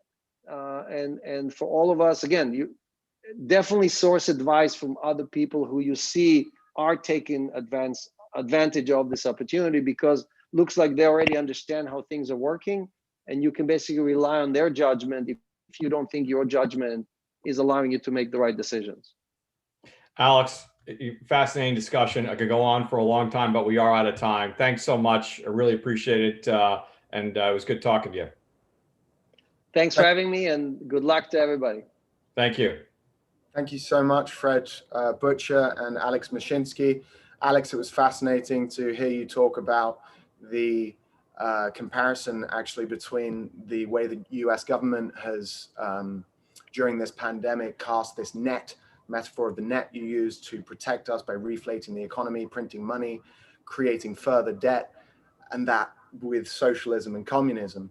also about the potential benefits of cryptocurrencies and decentralization of assets during a time around the wider global context of the decline of the dollar, and being prepared for doomsday, which I think is we've all found out is definitely something that is possible. So thank you so much to both of you for joining us. It's been a pleasure. That was fantastic, and we're going to move on to our next panel. So feel free. Thanks, Fred. Take care. The next panel is called The Future of Work and Career Management. We've touched on this subject throughout the day, but in March, COVID-19 precipitated a seismic shift to people's working lifestyles. The question of what the future of work will look like has become top of the agenda. On this panel, moderated by Caroline Sinisa-Levine, co-founder of Six Figure Start, we have joining her Elise James de Cruz, Chief Diversity and Inclusion Officer at Marcus Thomas. I feel like I'm on the Oscars and the music starts playing and I have to speak fast. Carol Mahoney, Chief People Officer. Trish L. Smith, Global Chief Diversity and Inclusion Officer, and Joshua Encarnacion, an Executive Coach. Thank you so much for joining us, guys. I'm going to hand it over to you, Caroline. Yeah, so this is such an exciting panel. I'm excited to be moderating this and hearing from each and every one of you. Just to introduce myself, my name is Caroline Sinisa-Levine. I'm a senior contributor to Forbes Leadership, which is how I got myself on this panel. I'm about all things career. So I coach people, I write about careers, I'm on the media about careers. And I do think this is such an important topic. So I'd love to hear more about just each and every one of you in terms of your companies, your roles. So why don't we start with Carol? Hi there. I'm Carol Mahoney, and I'm the Chief People Officer at Gainsight. And it's an awesome job. My background has been in and out of recruiting, compensation, all aspects of what we call teammate success. And here at Gainsight, it's just the culmination of a career. It's a really awesome opportunity. We're in the middle of rethinking how we do work, where we do work, who works with us, and in what capacities. So it's a really exciting time to be at Gainsight. And I'm really pleased to be here. Thanks so much, Carol. Elise?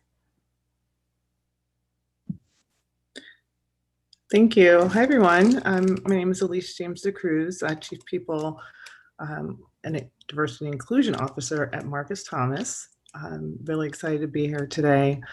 In my role, I help to advance diversity, equity, and inclusion within the workforce, workplace, and marketplace. Work really closely across leadership team as well as the workforce to create a more inclusive environment for our employees. My background is in education, program development, diversity and inclusion, and creating safe and brave spaces for employees and the broader ecosystem to be more bold and courageous as we advance DE&I. Great. Thanks so much, Elise. Trish? If I could successfully get myself off of mute. Good afternoon, everyone. It's a delight to be with you today. So I serve as Edelman's Global Chief Diversity and Inclusion Officer. Edelman is a global communications PR firm with about 63 offices around the world. And I come from a non-traditional background in that I was an agency person. I've done public relations, communications, reputation management my entire career, and really worked to, talk myself into a job in that I kept saying what we should be doing. And they said, well, you do it. And so I wanted to create more places and spaces for people like myself within our firm and within our industry, and to help to transform our company to better serve our clients by bringing more diversity to the table. So I helped to develop our global strategy to oversee and implement all of our education as it pertains to diversity, equity, and inclusion, our partnerships, our recruitment efforts, our leadership development, and so on. And so excited to be here with you all today. Great, thanks so much. And Josh. How's it going, everyone? Joshua Encarnacion, serving as an executive coach, independent consultant at different firms throughout the tech industry, just really honing in on learning and development and a lot of organizational strategy. Most recently served as chief executive officer for Alco Inc., a company that focused on providing job-seeking software engineers with emotional intelligence and the computer science fundamentals they need to navigate the job search process and also just upskilling their careers in general. I don't know if you all know, but there's a lot of people problems in the engineering space. And so that's kind of where I fixated my career. I actually was trained as a technical recruiter at Google, built workforce transition programs for Uber, and now supporting leaders at scale. So excited to be on this panel and looking forward to learning from everyone. Great. So I'd love to start with, I feel like what is the elephant in the room when it comes to the workplace trend of this year, work from home, right? So let's talk about work from home, just in terms of, it's becoming the new normal. I mean, I think there was a lot more work remotely, but do you think that this is going to continue? Do you think that companies are going to use this as a selling proposition, and are companies ready to make that shift? So I'd love to hear from each of you, your ideas. And Josh, let's start with you since you went last the first time. Yeah, I mean, I think work from home isn't going anywhere, especially in the tech industry, right? And as software continues to take over the world, I feel every industry will have its opportunity to be fully remote, or if not, take on this hybrid approach to contributing, to being productive, to connecting. I think the challenge is going to remain, how do we make sure that we're not leaving out different portions of the world when it comes to contributing digitally, because what is a privilege to us is not necessarily accessible to everyone. So I think as we continue to work through not just the impacts of COVID on the world of working remotely and distributed, I think more so just the economic impact and the need to create more accessibility is going to force us to think about mobile differently. I think that's really where work is going to go. And I was privy to that insight while I was working for Uber, where we actually had this challenge of working fully on a mobile device for about a month.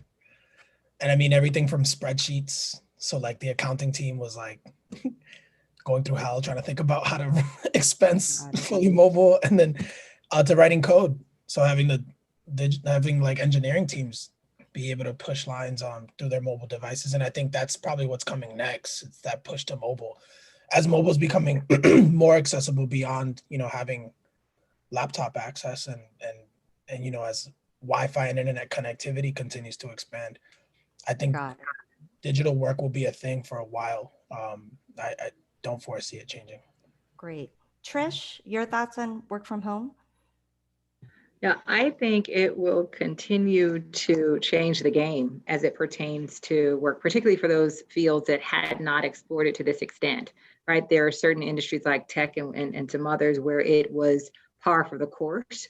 But I think many organizations are now seeing that it's totally doable, that the work is getting done. People are able to some would say, survive, not thrive in the new format, but there definitely is the opportunity to get the work done, and technology allows us to connect in powerful and real ways while different.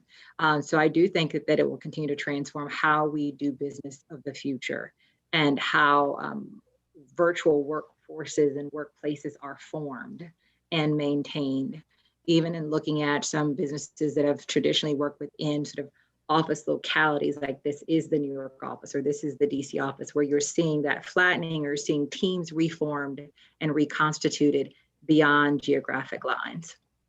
Got it. And Elise?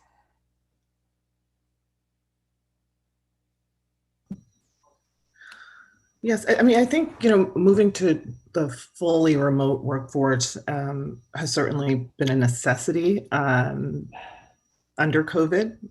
However, there are a lot of companies who are already fully remote prior to COVID. So I think there are certainly a lot of learnings from those companies in how to create a diverse workforce, how to create an inclusive culture, how to recruit, hire, attract, retain, and develop talent, and also, hit your bottom line every quarter too.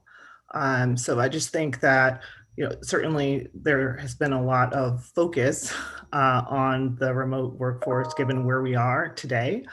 But there's certainly an opportunity to really create think tanks and thought partners within the space to learn how it's done well, and areas of opportunity as we move forward. Got it. And Carol? Yes. So we're a tech company and we're highly distributed anyway. We have about half of our employees in the US and a little more than half in India. And in the US, we were highly distributed. In India, we were the opposite. It was very contained. There was an office culture. So I do think that things have changed forever, and I think in a very positive way. But what I've learned, if you had asked me 3 months ago what I thought, I would have told you the world is going to be mostly remote and that we would be mostly remote as well. And while I do believe that we will be highly distributed, I have learned that the only way I could think of it is like it's home. There is a tie to home, and there's a brick and mortar home, and it doesn't even matter if anyone works there. But I've noticed that people they just want to know there's a home. And I learned this, the way that I've figured this out is we have a lot of people who work, we call them Gainsight everywhere, but remote employees anyway. And they said actually not having any office at all has felt different to them. So even though they were used to working remote, there's something that's like kind of emotionally absent. We are all removed anyway, and it's a strange time, but I do think there might be a need to have some hybrid, but it's definitely changed forever. I don't see the workplace as much about work as it is about creating some sense of community for a company, on some routine basis, maybe not even daily. Got it. And in addition to work from home, what trends are you seeing for right now? Like, what is your company grappling with, or is there something you're working on where you're kind of doing it differently in terms of either managing people or managing the business? Elise, can we start with you? Sure. One of the areas that we're putting a lot of emphasis on is people development, manager development, making sure that they have the tools, the resources, the language to be able to have conversations with their direct reports, being able to lead effectively during these times. Also, putting an emphasis on the role that emotional intelligence plays, right, as we're in this new world, if you will. So that's one area. I mean, learning and development, people development is at the top of the list. I would say, second to that is making sure that the environment by which they are working outside of the office is conducive and it's comfortable, right? We really need to ensure that we're leveling the playing field for all employees to feel, safe and connected and productive in their roles. And to be able to lead effectively in doing that. So at Marcus Thomas, we've certainly done a lot around this, making sure that there are, financial stipends for employees to be able to get, a desk or chair or, monitors, whatever they need to be comfortable at home. And I would say the last area that, we're focusing on a lot of things, but I would say that the last area that I'll touch on is around inclusive leadership and culture. So really partnering closely with the affinity groups to ensure that we have a pulse on how the employees are feeling, making sure that they feel supported, and we have the proper programs and experiences to support employees, mental health, right, emotional well-being, and career development as a whole. Got it. Trish? Yeah, I echo much of what Elise has stated. I think pretty much many of us are in the same boat. I would say a huge focus on cultural awareness, competency, or curiosity, right? to be intentional about learning more about others' experiences.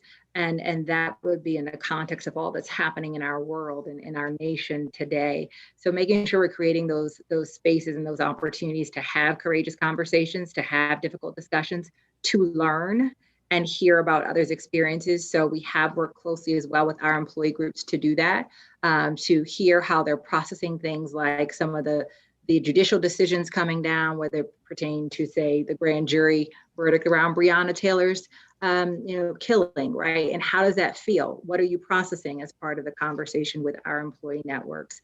Bringing in speakers to speak about what does equity really mean, right? We hear these terms, what does it mean and how does it manifest and what is your role and responsibility as an employee in this community and fostering that? But the other point that Elise mentioned, I really want to piggyback on is the point about helping our employees from a sort of mental wellness standpoint. We work so hard, and oftentimes now we're living at work, not working from home. And so it's constant day in and day out. So how are we making sure that people are taking places and space and time for themselves? So we've created a block of time in everyone's day that you're supposed to take time to, whether it's just breathe or whether it's, take a moment away to read something else, but dedicating that time and giving people that opportunity to use it how they see fit. In addition to that, providing resources, whether it is counseling or other things, making those available to them as they process, again, all that's happening from the pandemic to the economic impacts of that to social unrest and continued systemic racism. So being mindful of all the various experiences that individuals are processing differently and helping to create opportunities for them to process that in their own way. Got it. Josh? In an effort to decenter myself, I'm just going to go ahead and say that Carol, Elise, and Trish said everything that I think needs to be said. Community, people development, and making sure that there's room, space, psychological safety for the awareness of Black and Brown support in the workplace. Great. And Carol? Yeah, I think, a lot of, we've talked about a lot of the things that are relevant for me. I'll just mention two things that I think are interesting. In the beginning of the pandemic, we really focused on leadership development as it related to creating psychological safety. And I am so glad we did that. It really paid off. It was super important. And, the investment we did there has had, really, I think has paid dividends. Now, we also have the added issue with what we're calling, actually, I was just in a conference the other day and they called it election stress disorder. And they weren't saying it tongue in cheek because it really is. They said that about 53% of the United States is experiencing extreme stress around the elections. So now we're actually trying to figure out, how do you do that in a way that's considered apolitical, but is also consistent with our values of, we have very strong human rights values. So trying to get all that mixed together and to work is something that we're working on right now. And the one other thing that I thought I would just mention is it's not just mental health. It's also the biggest problem we have is that we have parents who are teaching their children at home. And I mean, we haven't come up with a good idea around that one. So I'd be open to hearing. It is a very difficult problem for our parents. And it's a very hard one for us to support as a company because there's not really great answers. But we've had, all I could say is that's something we are really, really struggling with. And that's a big business issue for us. Got it. Yeah, Carol, the next question is actually for you. And maybe we can talk more about this working parent thing, because I wanted to ask, what are you hearing from your employees in terms of, what they need? And then also, how are you advising your senior leaders and the managers on how to create, a good culture, a strong culture, given all of the stuff that's going on? So first of all, we've had a very, basically in Teammate Success, our work changed like every bit that we were working on before COVID kind of went to the side, and we just needed to be front and center and react to wherever we were. And we knew right away we need to be pretty involved with parents because that was where we were hearing the most, like there's been that angst right from the beginning. So we've been listening and we've spent a lot of time listening. And what we've learned is that what you need and what you need are very different. So if you have a child who's 4 years old, it's different than if you have a 13-year-old that you're trying to somehow teach at home, God forbid. So what we've learned is that one size really doesn't fit all. So as an example, we do take off 1 day per month. It's like, we call it a wellness day and the whole company takes it off. The value, of course, is that everyone's gone. So there's not a, you don't feel the pain of being out 1 day as much, but it really doesn't address the day in, day out kind of just slog that parents are dealing with. So what we've done, and I don't know if it's working great, but it's what we're doing, is each of our senior leaders has been responsible for having a kind of a round table with parents, and then we ended up extending it to anybody. And what we talked about is what are the 1 or 2 things we could do, not just as the company, but as a group, as a working group, to make life easier for you. And we've started to adopt some of those things, and it does differ from group to group. And that's what we're doing, because it's so hard to actually find the perfect answer because they're just different issues for different people. And the way that we're really focusing our energies on senior leaders is to have extreme empathy, which they do. Almost all of them are home with kids. I mean, my kid's 32, so not me, but most of them have kids at home. They're all dealing with the same thing. So they were super empathetic. And I think that's the key, is having a high degree of empathy and being willing to try to work on each person's individual situation with them. And that's, I don't know, it's not rocket science here, but that's all we've come up with. Yeah, no, that's great.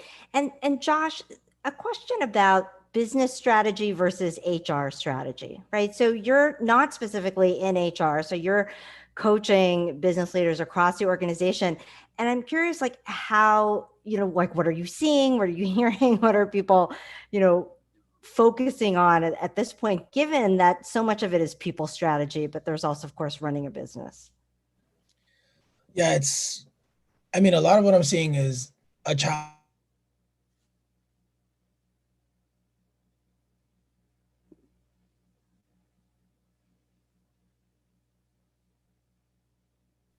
For example, Alco, we grew from 10 to 70 employees through COVID, through the protesting, through the adjustments to this new world.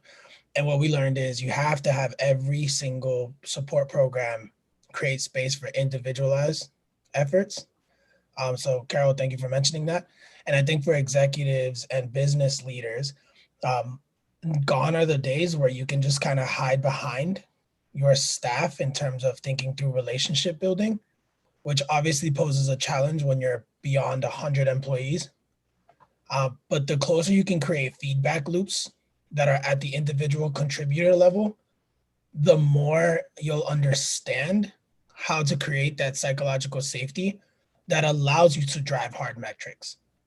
I think if you do not have that trust as an executive today, then anything you say related to data, numbers, insights is going to come off as insensitive. And so I think Elise mentioned the importance of emotional intelligence in today's world. If you are a leader that's skated by without the need to think through people problems, this is probably a rude awakening. But in today's world, if you're not people first, then a lot of your outcomes are going to look oppressive in your drive for outcomes. And I don't use that word lightly, but that's exactly where we are, given that a lot of these problems are out of our control. Some of them are geographic, some of them are access, some of them are just history entrenched in systems that needed to be uprooted. So we're at a place today where the intersections of this work really push business results to the background. And I think the skill and the science, the art is, how do you ensure people are focused on these numbers that drive your business without dehumanizing the company culture? And really what it comes down to is just an extreme version of vulnerability that I think a lot of business leaders have yet to exhibit. the ones that do now will probably have a leg up on how to attract talent, how to grow talent, and how to keep talent as we recover from COVID, and as we create a new relationship with corporate America tomorrow. Got it.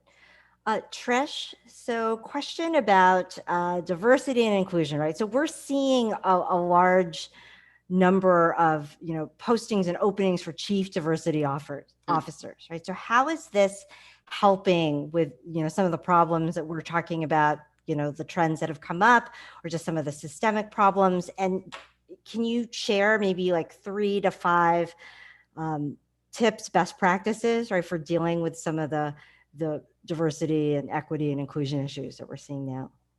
Right. Thank you for that question.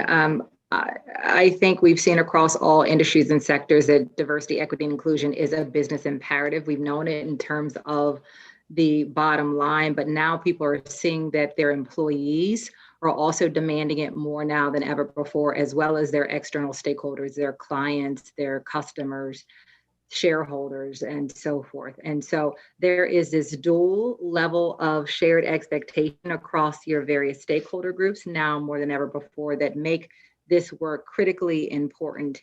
In terms of some suggestions that I would offer, or some things that are emerging from this, one is that everyone has to take ownership, right, in driving accountability, right? That everyone has to see their role in the work, and that's top down and bottom up. While senior leaders, the CEO and the C-suite must be engaged and involved and must cast a vision, it has to be a shared responsibility. It's my job to drive the work at my firm, but it's everyone's responsibility, right? It's in my job description. It is part of my day-to-day work, but everyone has a role to play in ensuring that we create a diverse workplace and an equitable workplace. And so everyone sharing that ownership and responsibility. It can not only fall on the HR leaders or the D&I leads, or even just the senior leader, right? They have to set the vision, cast that, but everyone has to share that. 2, there has to be, for accountability, people have to see it as tied to their actual business, their day-to-day responsibility as well, in that they're going to be reviewed, or there'll be metrics, right? KPIs associated with their review. Otherwise, it's a nice to do, not a must do. So as part of that responsibility, it has to be something that will become a part of their review. I think also what I've seen, it's been amazing these last 6 months to see the conversations we're having more now than ever before about race and racism as well, and being unafraid and courageous to have those conversations and to really address the systemic racism that has existed in this country for more than 400 years, because you cannot move from something unless you address the past and where you are. And so how do we move to a place we have equitable processes and infrastructure and systems if we don't address some of the things that have been historically there for years and years?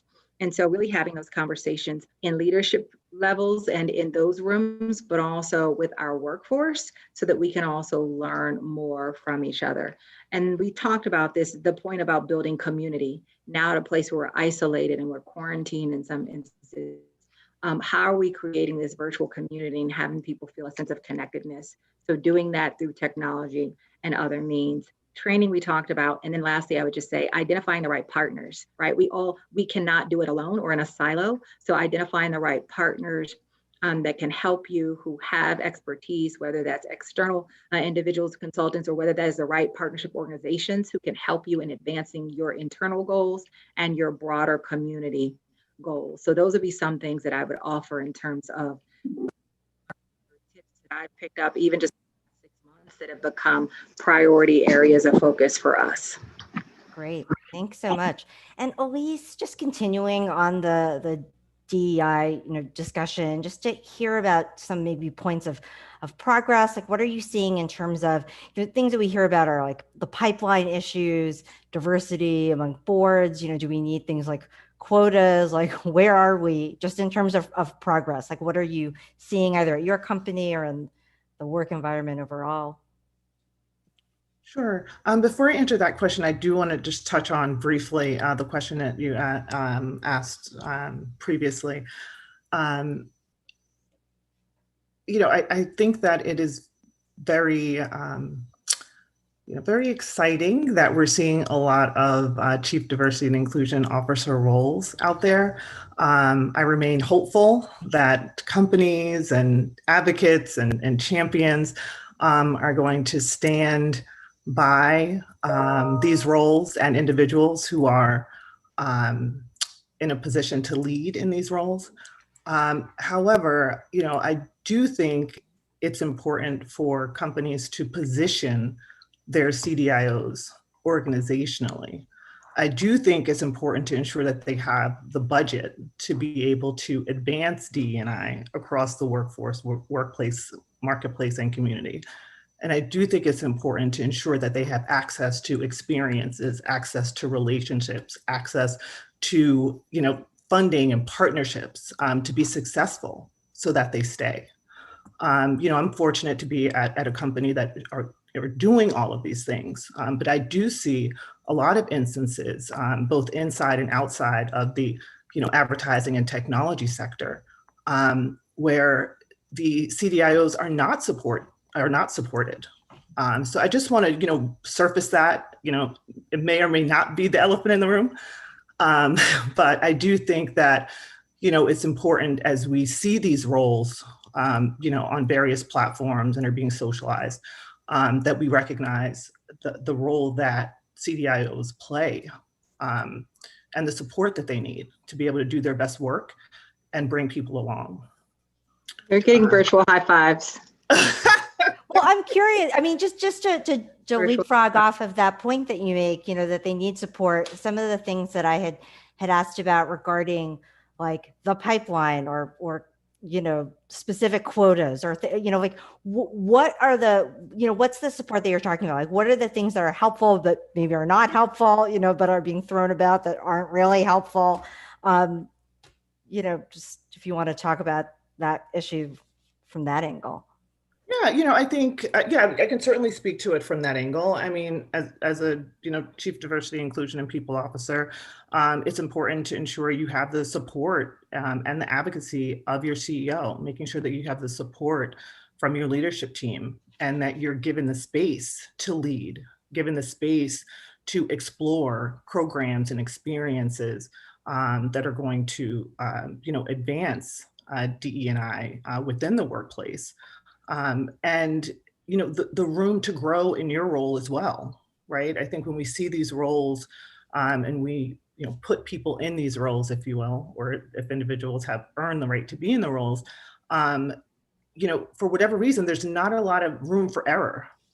And it's really important to give this particular role the same type of grace and space to lead and to transform a culture. It takes time.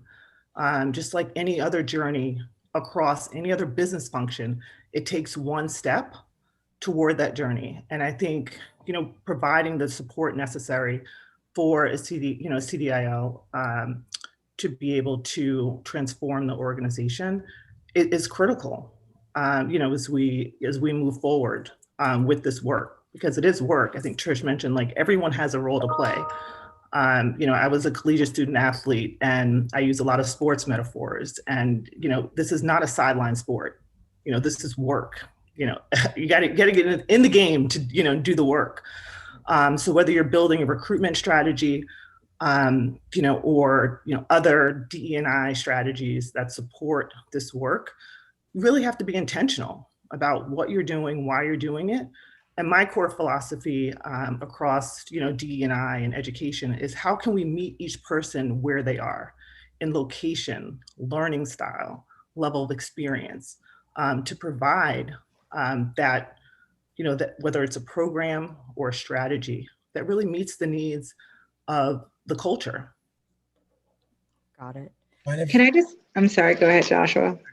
I was like, Coach, let me in. Yeah. Sorry, go ahead. I'm right there with you, Tricia. If you want to go first, I can hold my thoughts. I was just going to say, I mean, everything Elise is saying points to this finding that most executives probably are aware of, but, may not be as courageous enough or as bold enough to say, but there's no lack of business unit, business function expertise in most of corporate America, tech industry, non-tech industry, any industry. But the emotional literacy and the capacity to practice that self and social awareness in live time to solve some of the people problems that DE&I experts, DE&I executives, belonging executives, right, inclusion strategists are doing in today's world. It's very rare to find in one human being, but also it requires an immense amount of self-support to sustain through all of the challenges that we're living through. And at least to that point, like one wonderfully well stated, like we could play that on a loop and just share with everybody because we need it. But a lot of the struggles right now is the fact that diversity, equity, and inclusion work is something that's foreign to most business executive teams. And it's hard to measure for people that do not have the lens in this work. And this work doesn't happen by way of just lived experiences. It's a study that takes decades of understanding to do. And we're still undervaluing the work. Even though we're making headway with more roles, more openings, more opportunities, some can argue for more budget, we're still not centering the work. And because it's not centered, a lot of culture and a lot of norms that we experience in the workplace are disenfranchised from the efforts that are being casted out by diversity, equity, and inclusion executives. I speak on that from a place of experience because most recently as the CEO for Alco, we grew from 10 to 70. Of that 56 hires, 7 of them were majority hires, right? And so, you know, there was still a lack of support, even as a Black Hispanic man, for myself in terms of understanding the work that DE&I experts do. So I could have for sure used help from Elise and Trish and Carol, even thinking about community in that space. And I think it goes beyond just race and race relations, right? You also talk about gender in this conversation, the lack of competence for a lot of men that lead organizations. Knowing firsthand, having to pick myself up after a couple lessons in my hands of being an executive, there's definitely still a lot of lack of awareness around what it is that's necessary to humanize a lot of the workforce, and show up again in the vulnerable ways that we need to in today's world to not just drive results, but create a psychologically safe environment. Trish, did you want to? Yeah, I literally feel like we could stay on this for the rest of our session, so I won't take long, I promise you. But I think the point you just mentioned about lack of confidence, it's also even fear that leads to people being sort of, paralyzed. And so I do think that's why really what this moment I hope has created, and we'll have to see, right, at least about how it's sustained.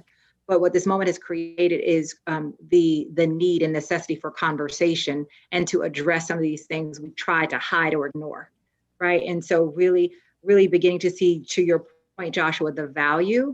We've actually spoken to post-June, literally, but before I took on this role at Edelman, I led our multicultural client practice. So working with brands and organizations who are trying to reach diverse stakeholders. And the reason why, again, I said we need to do this for ourselves is that many clients were saying, help us talk about DE&I. And the first question was, what are you doing? What do you actually, you can't, this is not a communications play. It has to be backed by real action and meaningful plans. And so I think for me, when we talk about, as you stated, Elise, sort of where we are in all of this and where we, how and where we value the work, one, you can't just have a seat at the table. The seat has to have voice, and it has to have voice at the most senior levels. Even when we look at where we place DE&I in our corporate structure, it has to be in the C-suite. It has to be there with the other business leaders because it is a business imperative. And so even just where it's positioned helps people to understand its importance to the day-to-day work of whatever organization, regardless of the industry or sector. And then that comes with then the right size team to do the work, the right resources in terms of money and dollars to be able to make the right investments in L&D and recruitment strategies and programs and so on. So it's all interconnected, but it starts with how you value the work, your understanding of the work, what diversity even means, because it's not just race and ethnicity, right? It is gender, sexual orientation, religion, all those other things. that make us uniquely different. But it is then also, when you know what it is, how it's to be, you can then build programs that make a difference and that matter. Sorry, because I said I could stay all day on that. Sorry about that. No. Sure. Yeah. So the next two questions are actually for everybody. So we can decide who to jump in. Maybe Carol, you want to jump in on this one first, since it's been a while since we've heard from you. So let's talk about pay equity. And I'm thinking about it actually in a couple of ways, because I've seen a survey that women are, have been passed over for promotions, like men have been promoted and have gotten raises at 3 times the pace of women. So just, some ways to think about this are like, what are you seeing within your own companies? How are you dealing with it? What are you hearing about in the workplace, around pay equity? So it's such an interesting topic. So first of all, when it comes to pay equity, we've been fairly focused on it for about 2 or 3 years. And I would say no matter how you cut it, where our pay equity is not an issue. However, I will just go ahead and say it's not an issue. There are a couple of little weirdy thingies, but basically not. Where there is a bigger issue, and also we audit promotions. And if we don't see the right balance, we don't move forward until we see the right balance. But what I do see a problem, there's twofold, is one, you could have equity and still not think your salary and compensation is fair. And that is a really interesting discussion to have with people when they're pretty convinced that they're not being paid fairly, and you're pretty sure that they're being paid equally within the company. Like maybe there's a market issue, but it's a really strange thing when there is a concern that what you're saying isn't true. And we have a pretty transparent culture, pretty high trust. Our CEO is actually our biggest advocate for DEI. So we don't, I wouldn't say we have a cultural issue, but we do have a belief issue. And I think it's related to the second thing, which is that while promotions and promotional increases are actually, we're kind of equalizing. And I would say that, we're overperforming there. Where there's a gap, and there's been a gap, is that one jump between individual contributor and first level manager. I think we've heard about this before. And so the equity isn't so much about pay, although it kind of gets expressed that way. It's about the opportunity to go from individual to manager.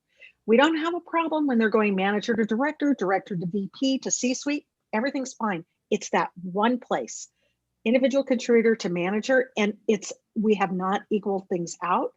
And I think that it feels like it's an unfairness, and that unfairness, it just permeates. And that's been really hard to fix. And so anyway, that's my comment on it. Equity is possible to fix. It's actually of the things that you have to fix, it's the easiest because it's objective. You can see X number of years experience doing this job at this pay, and here's the market. You got it's a math problem. But that doesn't necessarily convince people in their hearts that they're being treated fairly, and it doesn't address the opportunities that are available for people from one level to another. Got it. Anybody else in terms of ideas? Would love to jump in there. Carol, I wish for the majority that we had the same problem that you're experiencing, because I agree with you in the sentiment that pay equity should, in theory, be the easiest problem to solve given its level of objectivity. It's numbers, right? Years of experience, pay, and again, we have the expertise. It's readily available in the world. If it's not within your company, you can find a consultant that's been doing the work for years and pay them equitably as well to do the work, right? But what I will say is, if you take it one level deeper, and the work I do with executives is try to understand what's the psychology behind their decision making. There is still a lot of emotional fragility that lends to remaining averse to creating the equity in pay, in promotion, in general experience regarding our relationship to the finances. Who gets to access certain budgets? Why are they shaped the way that they are historically or in a projection, right? Like, who is deciding where the funds are being invested and why? Are chief diversity, equity, and inclusion officers involved in deciding and determining budgets, or are they awarded one? Same with HR professionals, which have been often disenfranchised. So looking at like the aggregate, pay equity is remained the issue. And I mean, the numbers aren't unique or foreign to, I believe, anybody in this room, because y'all are major experts in this work. But I believe that disparity, Caroline, to your question, remains because of the fragility and the lack of admittance into what work is valued in what ways. And again, it comes down to being able to be honest and decenter yourself, practice the vulnerability around saying, hey, there are people doing work at a level that exceeds our expectations and they should be rewarded appropriately. But the counter to that, and I think the one actionable insight that I want to make sure everyone walks away with, is there's always this argument around the reverb for the rest of the company. Should someone be paid above and beyond what was promised for doing above and beyond work? Well, hey, if we give this person this bonus or this raise, then everyone's going to expect that. And I think that is probably the weakest argument I've seen in the largest amount of instances, because really what you want to say there is just be transparent with the performance. The person earned the money through the performance. Just be transparent with the results. And should anyone else want that same level of reward, replicate the results. And so most executives will shy away from that answer solely because it decouples or demystifies, right? Like hey, well, everybody's gonna want this treatment, right? And so, Carol, again, like, I wish we all had that problem, the one that you have. And I do also agree with what you're pointing out in terms of the jump from individual contributor to manager being a pain point for most companies, because that is a tough one. Because how do you prove people management skills in an objective way? There's probably no interview process that can appropriately assess that, outside of you just being someone that's highly applauded as a great person. But I think, yeah, I do see that pay inequity, and it is stark between male, female, and if we start to get into different categories that make up a diverse workforce, right? There's sexual orientation, and the one conversation I think is often missed, different ability, right? Like employees with different abilities are vastly underpaid because they're often forgotten from this conversation. And then anybody that's at the intersections is often discredited for the work that they're doing, moving through the emotional barriers above and beyond from individual contributor to executive. Right. Trish, Elise, anything before we move on to, another issue?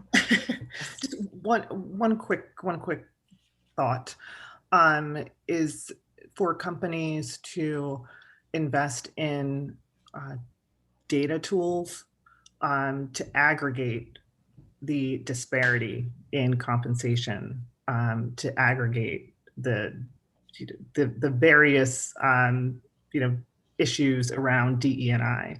I think oftentimes HR functions as a whole are using many different quote unquote data sets, data tools, platforms, and the data is fragmented.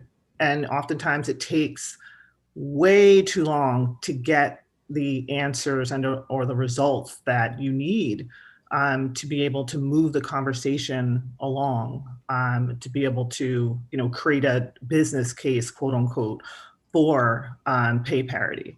So just keeping in mind the role that data plays to advance this work is really important. And I'll leave it at that.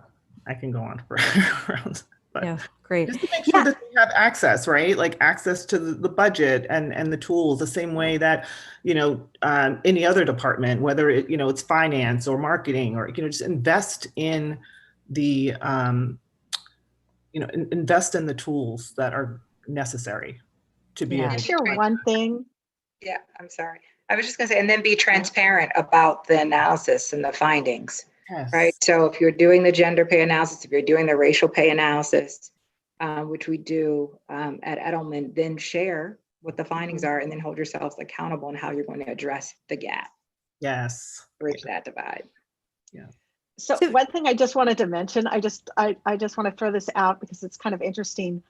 I have found a bigger problem, not as much in internal equity as bias in the way that we value jobs.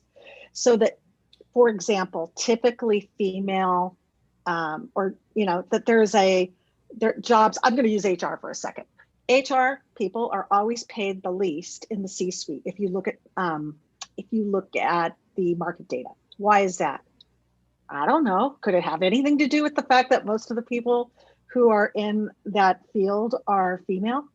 Why is it that, there are other roles that have equal impact on the company that are primarily male, seem to have a different market value? So I think that's another thing that's super important to look at is, especially in gender, because you can see it. So it's so easy to see, not easy, but it's more obvious that there are certain things that are traditionally considered female, others that are traditionally considered male, and oh, what a surprise, they seem to be valued differently in the market. I think that is the most interesting area of study to me, that someday if I were rich and I could just sit around and study all day, that would be the study. Great. So if we shift gears a little bit and talk about advice to individuals, about managing their careers. So we can talk about the pay equity piece or really about promotions. Like if you were talking to someone who is 25 years old and who ultimately aspires to reach a C-level role, like what would you advise them in terms of what to focus on now, either specifically skill-wise or just how to manage their career? And again, this is for everybody. So whoever wants to kind of jump in, take that. Take on every Trish, you might be cutting out. Yeah, Am you're I right? breaking up for me a little bit. That you can, to be quite honest, right? This is a time to unstable connection. Is that any? Yeah, Trish, you're breaking up a little bit. Do you want to try to turn off your video or reset or something?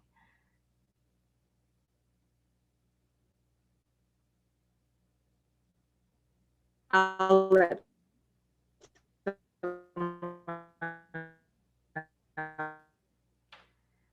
I'm not hearing you, Trish. Can anybody else hear or? Oh, you're breaking up, Trish. Can you put it in the chat? I want to hear it. Yeah, and in the meantime, I think that meant just a second. That's the way I read it. Like just a second, I'll be right there. Okay. Does anyone want to take that while she's resetting? Because I think she's going to hop off and hop on.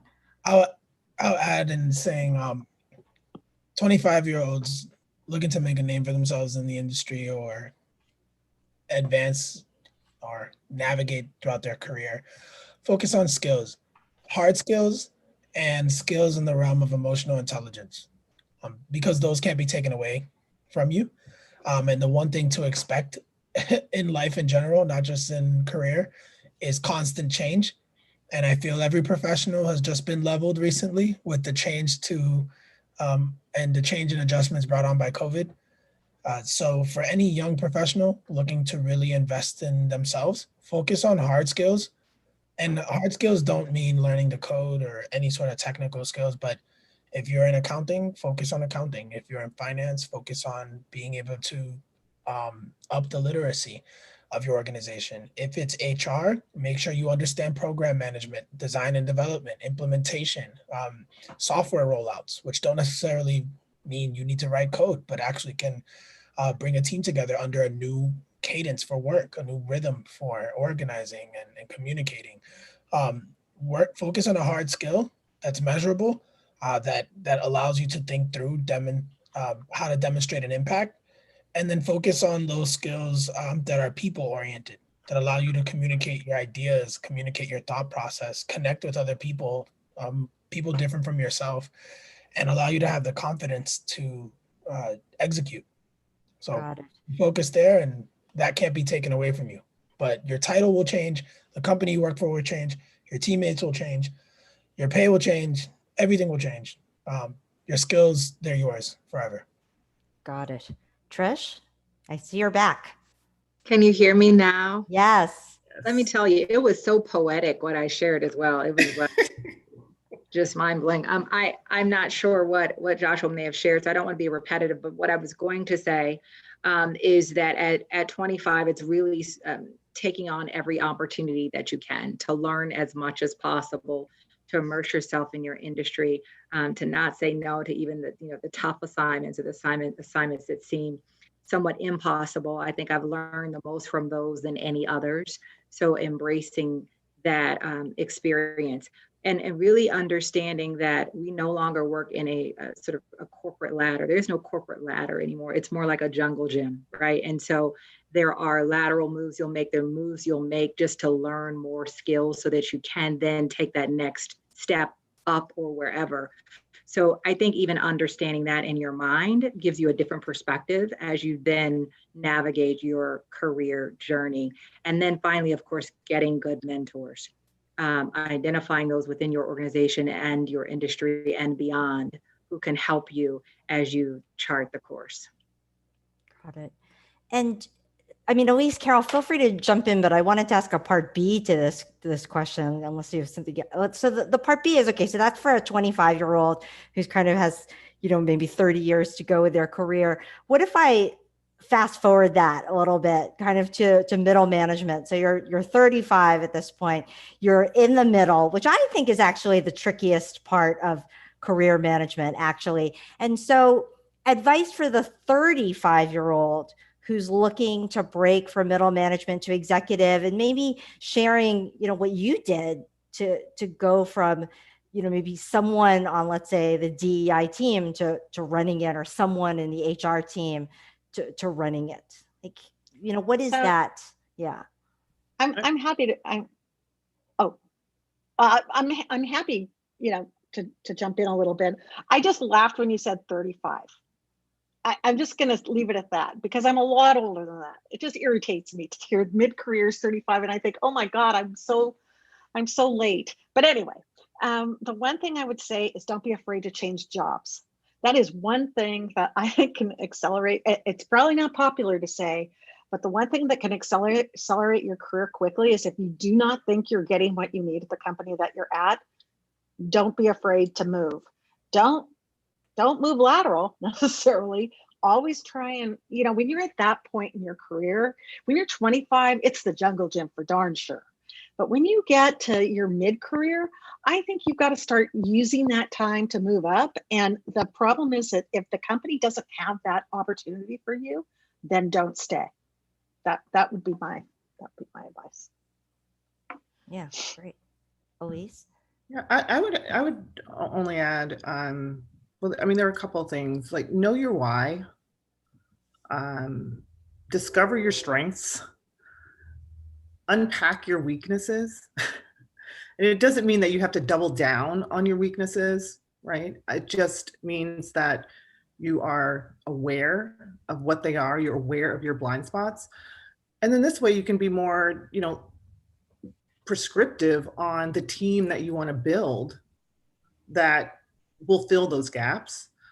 Another area is, staying curious and a lifelong learner of whatever business you're going into.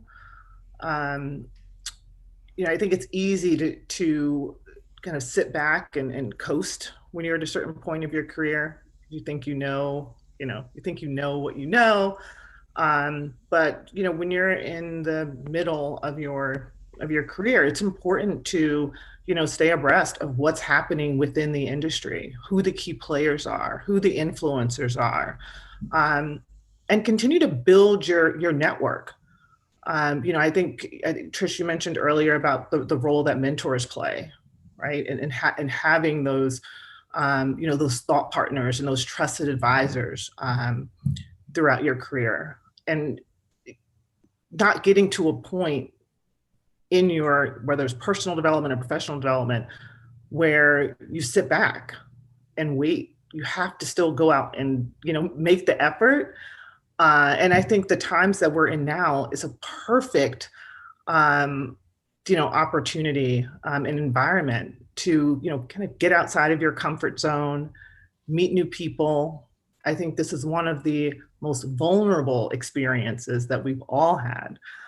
We're in each other's homes and, offices. We see kids go, fly by, dogs barking, partners like running behind you. It's just, we're all in this together. And, I think as a professional within the diversity and inclusion space, it's brought us all together, I think, in a way that I haven't experienced in my professional career. So I just think as whether you're looking for a new role, or, identifying new opportunities within your organization, really coming back to, knowing your why, and also identifying your transferable skills that carry over from your current industry or your current role into new roles, and being able to articulate it in a compelling way, so that you can, get the role, or, get the role within your company or outside of your company. Yeah, that's actually a great segue, because the next question was specifically for the job seeker, right? So let's say that you are in transition right now, and we're talking about networking in a pandemic. So that's obviously different. Interviewing when it's video interviewing now, not live. Companies' budgets are pretty tight right now. I mean, there are a lot of things that make this market, I think, pretty challenging for the job seeker. So and again, anyone can answer this question, like, what advice do you have? And just thinking about your own recent hiring experiences, like what made people stand out, that might be able to help a job seeker today. I'll add something in short. A lot of people think of the job search as a problem to be solved. And the paradigm shift I try to offer everybody I coach on the job search is to think about being a problem solver. Instead of thinking of yourself and your job search as a problem to be solved, think of being a problem solver. Most institutions, organizations, teams, we want to work with problem solvers. Last thing you want is somebody that's coming in with all of their problems talking about help me. And most people think of their job search in that way. And the moment you can see the other side, where you're bringing yourself to an organization to add value, meaning you are going to solve a problem for them, then your interview just completely spins on its head, because you're collaborative, you're solutions oriented, you're looking to bring something, not take something. Great. Trish, Carol, Elise, anything to add? Well, there's, again, so first choice for someone that's job seeking might be to be an actual employee. But I would like to just share that sometimes companies have more limitation on headcount than they do on money. And one option is to see how you can provide the help as a contractor, consultant, or in non-traditional ways, versus limiting yourself to being an employee.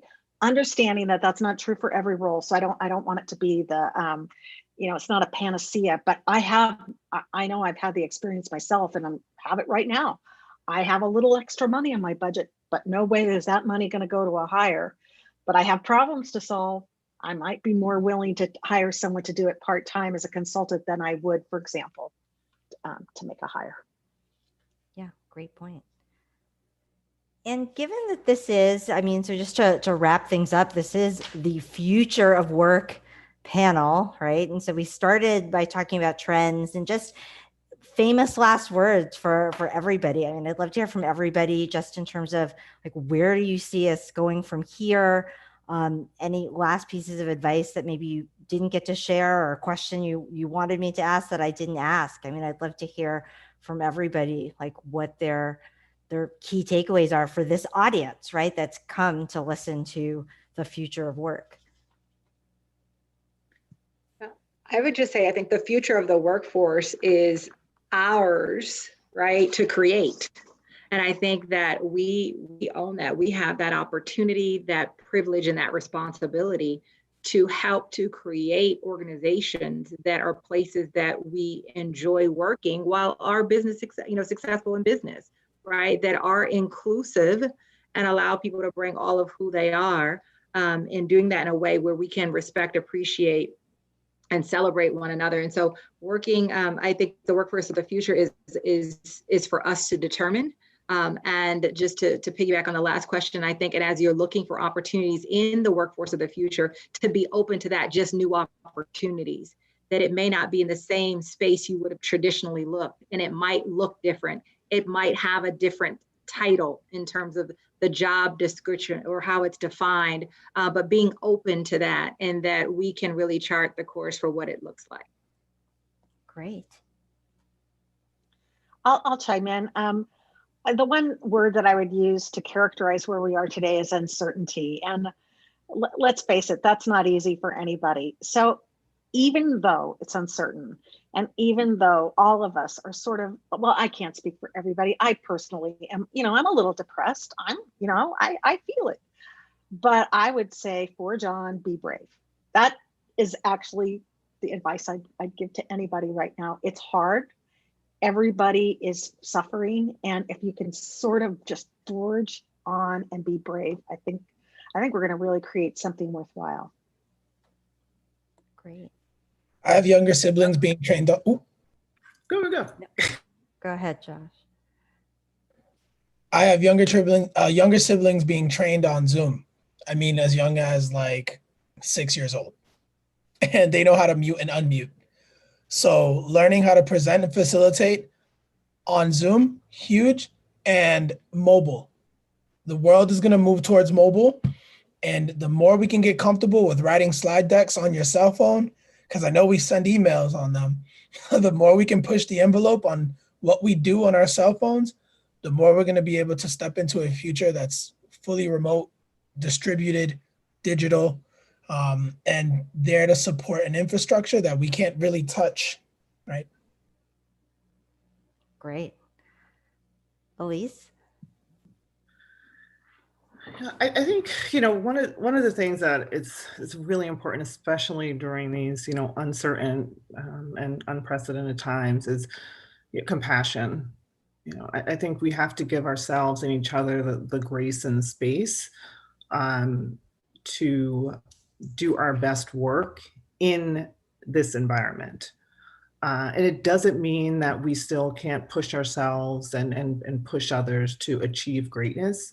I think there is a certain level of compassion that needs to be, displayed within our organizations and within, and outside of our organizations, to ensure that we can continue to do our best work and encourage others to do their best work. Well, I think that's such a great way to end it, right? I mean, so we've heard in terms of future trends that the future is ours to create. So thank you, Trish, for that. And Carol, to be brave in times of uncertainty. Josh, I love the practical. Learn mobile and video. The 6-year-olds are coming for you. The 6-year-olds are coming. I love that. And then, of course, at least be compassionate, which we all need with the election stress and the social justice stress and all of that. I think this is a great way to end the panel. I'll only add that, I get a lot of questions because I talk in the media a lot about what's the future trend, what's this, what's this, what's that. And, at the end of the day, your career is binary. It's 0 or 100, unemployment. You're not 33% unemployed or 8% unemployed. You're either, you have a job or you don't, you love your job or you don't. So don't worry so much about trends, statistics, all of that. Focus on yourself, but also have compassion and all of that other stuff that we talked about today. So thank you so much, Carol, Josh, Trish, Elise. I think we ended right on time for the next panel. Hi, guys. Thank you so much. That was an absolutely amazing panel and a really fitting way to finish what's been an incredibly inspiring day. We covered so much in this panel, from talking about, it's so refreshing to see leaders in industry talking about empathy, being mindful, awareness, and sort of widening the scope of how we think, of what we interact with, so that we can be more conscious in the workplace. Elise, it was fantastic, talking about giving people the space to grow and not seeing diversity and inclusion as an event, but also rather as an evolution that continues day to day. And Trish as well, talking about accountability and the importance of real action from the top down to the bottom. And I really enjoyed as well Carol speaking about talking to people and meeting them where they are, emotionally, educationally. And that's a perfect segue into kind of ending with what Joshua was saying there about emotional intelligence. So just so inspiring. Thank you so much. We are going to finish the SVC Conference 2020. We're going to wrap that up. Thank you very much, Caroline. I hope you guys have enjoyed the show. Do take action on what you've heard. Please go to the website, www.strategicvisionconference.com, and contact SVC. We'd love to know more about the new businesses that you started as a result of participating in the conference, and to hear about and to be part of your story as you go forward. With that, feel free to add me, Dash Barber. You can find me on LinkedIn. And lastly, there is a link to the blockchain, to Alex Mashinsky's company, Celsius. If you're interested in using the code, go to the SVC website and you'll find it there. Well, that's it. Thank you for joining us, and have a great rest of your day, and good luck in these uncertain times. We all look forward to connecting with you soon.